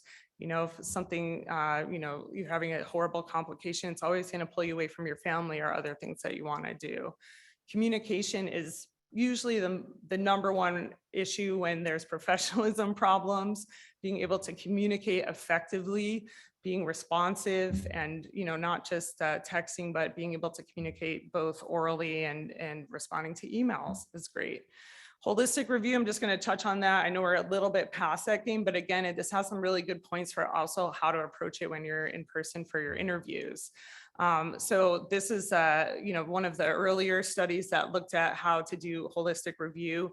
Think about who does your interviews. So probably you don't have a majority of diverse faculty. So it is important to get other people involved in the interview process, whether that's residents, advanced level providers, other staff that are really critical. It's really important to get those other perspectives and putting together teams so that you have some balance, because your applicant pool is going to be more diverse, most likely than your program is at this point, because of all of the changes that are happening. One of the things that we did, and that a lot of these articles will touch on, is trying to come together as a group in your program and identify like, what is your program's mission? Like what do you guys value, and having an agreement upon that. And that's kind of how you can start to rate what your traits are that you're going to value. So we did a survey actually to kind of delineate that, and I'll talk about that a little bit more. This is just kind of going another article that goes over application review and interview, and just kind of talks about how, even if you've already reviewed the applications, when you go in for the interview day, what information you provide to those people for reference is going to trigger different things. So if you have the picture, if you have their scores and like those letters, like really, if you can go into that situation as blind as possible, focusing on like discrete things per teams, then you're more likely to get an accurate assessment of someone's character. In terms of, this is, I kind of went over this, but again, you know, there are a lot of programs that filter by USMLE, which is going to go away anyway. So, you know, I know that there is the feeling from a program director, and I definitely have felt this, like you want to make sure your residents can take a test so they pass their boards, because that's ultimately what you're evaluated on, is going to be your board pass rate. Most likely, it's not going to be that they fail their written boards, or most likely going to probably fail their oral boards, which is more likely to be due to problems with communication or professionalism. So, you know, the scores aren't really like the end all and be all that we all hope they would be, which is part of why they're going away. So just to provide a little bit of evidence behind the holistic review, this was an article that looked at it in general surgery recruitment and their ability to really bring in people that were more diverse and underrepresented with holistic review. So when you think about what is holistic review and how you integrate it into your applications and into your interview process, is basically looking at experience, attributes, and metrics. So experience can be, these are the things that you need to decide on ideally as a team. And these are just some of the ones that we chose. But we created like a list. We had everyone list things that they thought were important qualities. Well, there's leadership, cultural competency, language fluency, community service, and attributes such as, you know, if they were like played on a sports team, if they had overcome adversity, if they demonstrated that grit. And then the metrics are those traditional metrics of grades and scores. And if you rank those, we did a survey where we gave it to all of the people who are reviewing the applications, and they forced ranked it. And then we took the top 6, and those were the ones that we incorporated into our application grid. And, you know, it's still a work in progress. I'm definitely not saying that it's easy, but if you kind of at least make an attempt to start by making everyone do implicit bias testing, and as many as they need to do, prioritize what experiences, attributes, and metrics you're going to look at as a program. If you're like, you know, a super high power academic program and like research is going to be a huge part of the requirements of your training, then those things can be valued more heavily. You know, if you are a place where it's super busy clinical service and you're really relying on each other, having that grit and perseverance is going to rank a little bit higher. Definitely would advise against the cutoff, because it's not even going to be relevant anymore. And then you want to always kind of take into account how like research is impacted. Like some of the new application just has like peer review publications. Now it has some other fields, but like initially it was just peer review publications. There is you got to pay to play for a lot of these things, and that is a source of inequity. So understanding that when you're looking at those things, and you know, really bringing in some type of scoring for other attributes. Again, it's hard to elicit those. Most of those attributes come out of reading their personal statement, the short answer questions on PSCA. It can come out of their letters of recommendation, and obviously the experiences and what they've done can be populated from that too. One of the mistakes that we made when we started our scoring system is that it wasn't well delineated what each number of the scores we gave, like a 1 to 3 for leadership, but like what is 1, what is 2, 1 is 3, you got to like really define it. Because if everyone's like, oh, you're a 2, you know, then it just like all kind of goes to the median. So trying to be as definitive for your reviewers to kind of have some inter-rater reliability is optimal. The letters of recommendation are historically and always what we rely on the most, and probably one of the most biased parts of the application. So there is inherently a conflict of interest for letter writers, especially if it's their own students.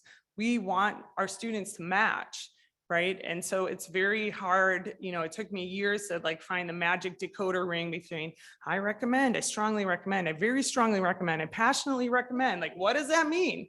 You know, so like experienced letter writers will be able to see through that. But ultimately, what we should always do are going to make phone calls and follow up with these people. We know who writes a letter that we can trust, and we know who writes a letter that we can't trust. And you can hold the letters for students that are from the same institution, and they're like, number one, number one, number one. And okay, who's number one? And so like, it's hard, you know, to take those seriously. And I think most of the value of the letter is knowing who wrote the letter. And that's where like this whole cronyism and community comes in. And, that's why it's important for program directors and faculty to engage in organized plastic surgery so they build these relationships and know who they can trust, who they can't trust, and have those relationships. There's just tons of articles. We did one ourselves looking at like how language is different for race, for gender. It's just really like you'll see on the classic female, like even on the standardized letter form is like very quiet. Like, what does that mean? Very quiet. Is that a bad thing? Like, what about the introvert, right? I mean, there's a lot of people, I'm an introvert. I like hate talking to people I don't know. That's like actually torture. And then when you're on Zoom, that's a really hard thing for introverts, And so if they're in like this room and like you have to try to interact with people, that's the extrovert is going to thrive. So you got to know that. You have to like know the bias of like what a virtual environment creates for you. The standardized letters can be a little bit better than the narrative letter, but again, most people are like scoring in the like top, 30%. I had one of my faculty, brand new faculty, and we had a like mediocre student, and he like put him like in the 20%. It's like, you just like annihilated that person. They're never going to match. And he's like, well, it's true. And I was like, I know it's true. Like it's like, your Press Ganey score, you're like in the 90 percentile. But yeah, so that is challenging. I think you just always want to look at them with a lot of bias. So finally, to the interviews, we talked about all of these things that you're providing them. Do you guys provide them with materials when they're doing their interview? Or are they kind of just looking stuff up on their own? You have like a cheat sheet, they were all looking it up. Now it's probably pretty easy to flip through the PSEA too. But those are all things that are sources of bias. So like if your team is really committed to eliminating bias in their interviews, you've already reviewed the applications. You already know they're qualified. It's not so much about asking them necessarily about very specific things. It's just like for most like health systems, there's standardized interview questions. I don't know why we're like so late to this game, right? Like probably when most of you guys got hired, it's like the same questions that you're asked that they ask everyone. This isn't, something that we really should have to reinvent. So again, really consider the implicit bias training. Most institutions have more extensive ones than, just testing themselves, but that's at least a fast, easy way that you can get them to do it. I make them do it. I make them send me the screenshot of what test they did and what their score is so that everybody knows everybody's biases. And I think it's just an important place to be transparent. I think having clear goals, and this is something I think programs can do really early on as we're trying to get people to signal the programs. We don't do a very good job of being like, this is the kind of person we want, because maybe we don't really know. And maybe we want to be really inclusive of, different people. So we were too scared to kind of define that. But I think, at least in terms of those attributes or experiences, knowing who's going to thrive, or is this going to be a really micromanaged environment and you want somebody who's going to like do what they're told, or is this an environment where they're going to have a lot of independence? They're going to have to be resourceful and figure things out, which ultimately is a quality that's good for all physicians. But you want to kind of try to define that within your group as you go into the interview process, just like you would into the application process. Diversity of interviewers is critical. If you don't have it in your faculty, pull in the ranks. We started having residents review our applications a few years ago. Now they all have to review them, parts of them, because it's just important. These are the people they're going to have to work with. And ultimately, there's usually one shot caller, and that may be more dominant in some places than others. But I think getting that input, I again listen very, very strongly to the resident input, especially for people who rotated there, because if they can't, work in the trenches, then that's a problem. And sometimes they aren't as prepared as others. And that's another thing that it's like a whole nother kind of issue. Standardize your interview process. So, and I'll get into like some examples of how other people have done it successfully. But if you have like teams that focus on one aspect of your questions, then it can really try to eliminate bias. There were a lot of complaints, especially from women and underrepresented minorities in medicine during these virtual interviews where, they felt like they weren't asked the same questions as their male colleagues, and they're comparing this stuff all the time. So it's very evident to them as well. And if it's somebody you're trying to recruit, having that standardized process is actually going to help you to recruit people who are are going to, you know, potentially be a good addition to your program. So having standardized questions and then, you know, trying to minimize as much as possible their access to a lot of the information when they're going through that person-to-person contact. So virtual interviews definitely more accessible, but again, it's really disadvantages certain individuals who have a hard time portraying themselves in a virtual space. So, you know, if somebody's like quiet and not engaged, they may be incredibly introverted or shy. It doesn't mean that they're necessarily going to be like somebody who's not going to thrive. So we get a lot of that feedback when they are in like an open room with the residents, or like that person didn't say anything, or they were on their phone or things like that. So you got to kind of take all of that stuff with a little bit of a grain of salt, understanding that it is definitely something that can be challenging. So this is kind of what I was talking about in terms of how you can define domains. So this was an article that we kind of tried to model this after, where you set what your priorities are. You know, you want grit, you want teamwork, you want someone who has leadership experience, and then figure out like which kind of either the experiences, attributes, or metrics people are going to potentially ask about, or like put them into different buckets of attributes. So one team can just ask about, you know, difficult situations that we may get at professionalism. Like one of my favorite questions, like, what's your worst day and what was your worst day in medical school? And like, if they tell me like, well, they didn't do well on a test or a patient died, that tells me two very different people that I'm talking to, right? So is it about you? Is it about the patient? Where's like the empathy? Like, how do you deal with the difficult situations like that? And then, you know, talking about potentially, you know, trying to get at their fire, what they're interested in and what they're passionate about. That can be a whole nother team. So not everyone's asking the same questions. You have teams that ask parts of those questions and then they kind of come together. So again, this is just kind of, you know, things that we have definitely come across, but I think it's okay to not have every faculty or every resident be on your interview panel too, because that can definitely be problematic. If you feel like people aren't necessarily aligned with what you define as your program goals. And sometimes, you know, they need to be counterbalanced, trying to make teams that are diverse. So at least gender diverse, if you have, you know, enough other diversity in your program, try to make the teams as diverse as possible.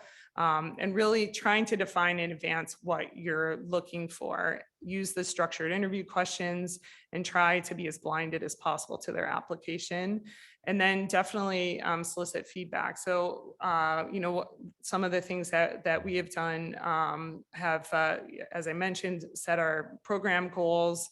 We definitely use our PAs previously because we didn't have enough female residents or faculty to participate in that. So like every male faculty would at least have a female who was a provider who understood the place and could make some good judgments about some of their qualifications. Really standardizing not just the questions, but the length of the interval and really sticking to that, because that was another complaint that came out last year, that like I just got these like few questions and then they're like, thanks a lot, whereas like they're talking to this guy about golf forever. And then one thing that we always do after the match is I send out a survey immediately after the match to just ask them about the process, where not necessarily tell me where you match, but just like, how did we rank to places you match? Do you have any, like, did you encounter any like difficulties or, you know, situations that were uncomfortable during the process with our program? Anything, you know, alluding to like match violations, anyone asks you legal questions, is happening all over the place. People are always telling me about it. You know, you can't ask about your plans for having kids and all of these things. So that's mostly about interviews. And then I know we're probably at the end of time, but just wanted to fly through this really quickly. We do have a couple programs if any of you guys are interested in how to kind of expand this pipeline earlier before you get into residency. This is an article by Paris Butler that really demonstrates the two things that make a difference in improving diversity in our specialty are longitudinal mentoring and holistic review. And that's really the things that have the most evidence. If anyone's ever heard of the Nth Dimension, it's a orthopedic program that brings in kids and the beginning of medical school and exposes them to orthopedic surgery. So we run two mentorship programs. One is our West Coast mentorship program. I know we have some of the programs that are joined in, and this is a resident mentor as a medical student, and then there's faculty involvement in our research symposiums, and they do an in-person workshop. So it's actually really good for the residents too, because they need to know how to be mentors. As part of our training of residents is whatever they end up doing, they are going to have to be educators and mentors, if not to students or residents, to their patients. And that's just a critical skill for developing. So if you guys are interested in that, we'd be happy to include you next year. And then the other one is just our prepped program that we're running in front of the winter retreat. And this is really aimed for just students who are applying that year, because we have noticed that students coming from programs that don't have early plastic surgery exposure or are underrepresented in medicine come in at a disadvantage for their sub-Is. And this has required a lot of coaching of the resident team too, because they may not have been, living and breathing plastic surgery like you would at some institutions. And so it takes a little bit more of an approach. So this is kind of like a mini boot camp crash course to prepare them for their sub-Is. So happy to answer any questions. A question, or just petting your hair? Yeah. Want to thank you for being such a badass leader in our specialty and always, setting the example. Thank you, Elena. It means a lot. Yeah. Feedback survey to everyone who applied or just those who interviewed with you? Yeah, just those that we interviewed. When do you send it? Right after the match. Right after the match? And do you get a decent response rate? Yeah, Or- we Okay. actually do. Well, you gotta really get them right on the match, right after. If it's too late, then it doesn't. And then we have been sending out a post-match survey through ACAPS as well to the broader population, just to kind of evaluate those metrics. So for your survey, why do you do it after the match? Why don't you do it just like right after their interviews? Send them a Because questionnaire. part of it is to understand what led up to their choices of their ranking too. So part of it is like feedback on the interviews, and you certainly could do that to get that immediate interview, but it is a little bit more robust in terms of, just also trying to get feedback about the program and kind of how we're perceived, and like opportunities for us to improve. And so it's really interesting, because then we review it with the team after, but then also right before we interview again. And it's like, remember, they said we don't do any microsurgery, or we don't do this. Like, these are points that are good to emphasize. So it's a little bit more global feedback than just that experience in person. How do they make it anonymous? It's just a SurveyMonkey link that goes, that our coordinator sends out. We can send you a copy. Pam can send you. That would be awesome. Yeah, it's really basic. It's like 5 questions. And then we did have an issue one year where one of our male faculty asked an inappropriate question. And that's when I started doing it, because I learned this from actually our DIO. They're like, send out a survey so that you can kind of monitor this stuff, because I think it really affected our, we didn't match that year. So I have a question on your boot camp. So Yeah. has it been done enough years that you're seeing how those residents that are in programs that may or may not have plastic surgery, or somebody who found plastic surgery late, how their mentorship, I mean, it does make a difference, and they Yeah. come in pretty green if they haven't had good mentorship. Have you seen that something like just a weekend has made a difference? So no, so prepped, we only did once. We have like no metrics, and we just did the survey for like how many of those people are applying this cycle. So we won't know till the match.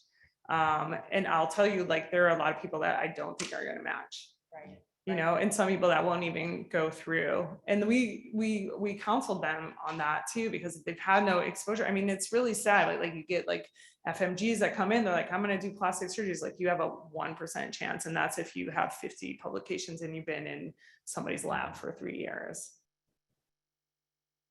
Yeah. I thought the residents boot camp was great. Like, the residents really, like, they don't know anything about like you said, but making it available for the medical students, I think that's a great idea. Yeah, it gets them kind of excited about it too, because there's just so much kind of confusion about what plastic surgery is. And definitely one of my goals is to try to demystify that. We also have like a learning module that Mira, who's kind of been my partner in this, is one of our residents. She made for early medical school just to kind of assess what medical students know about plastic surgery. And so we gave it to like a couple years of graduating classes. And if they didn't rotate on plastic surgery, they didn't know we did hand surgery. They didn't know we did like free flaps or. Will you offer that to everyone? Yes, we're actually about to go into like a multi-center validation. So anybody who might be interested in giving that to their medical students, definitely let me know, because we're just, she's just touching it up, and we would love to collaborate, get as many programs as possible involved in it. And in terms of like the longitudinal mentorship, so the other mentorship program, we're about 3 years into that program. Most of those students are like, some of them are applying this year, but most of them haven't gone through the match yet, because a lot of them started as like MS1s or 2s. But I will say that because of the research component of that curriculum, they have a resident mentor, and we do have an in-person workshop, but we have like a weekly research meeting. And so we have been able to get a lot of students that otherwise wouldn't have publications or on research projects, kind of getting those going. And I think that's been really helpful. Thank you. Yeah.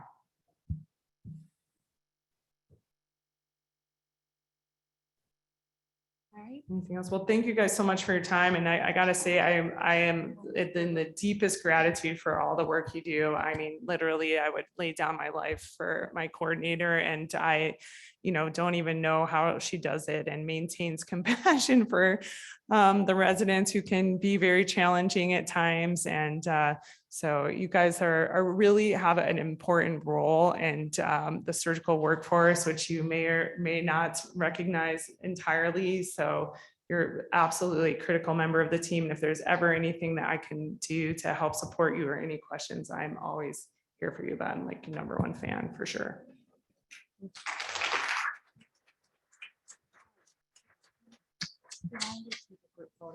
Oh, sure. We want to take a quick group photo. So for those online, we are done for today. We will see you tomorrow. Bye. Bye, thank you.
không được nói rồi cảm ơn có buổi no I'll hang out till you get back. You good?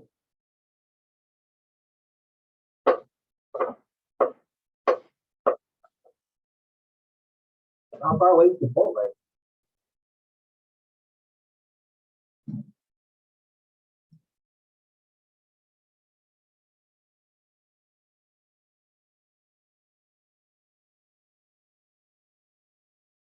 Okay.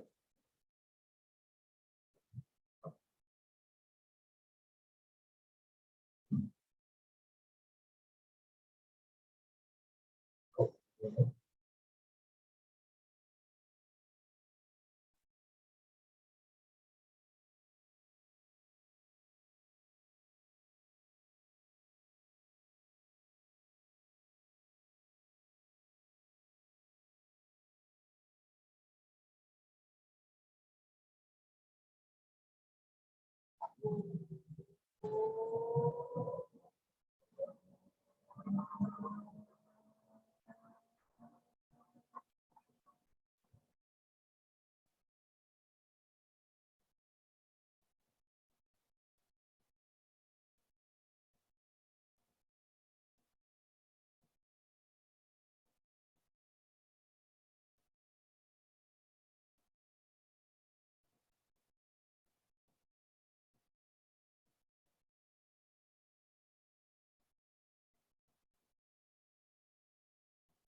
Enjoy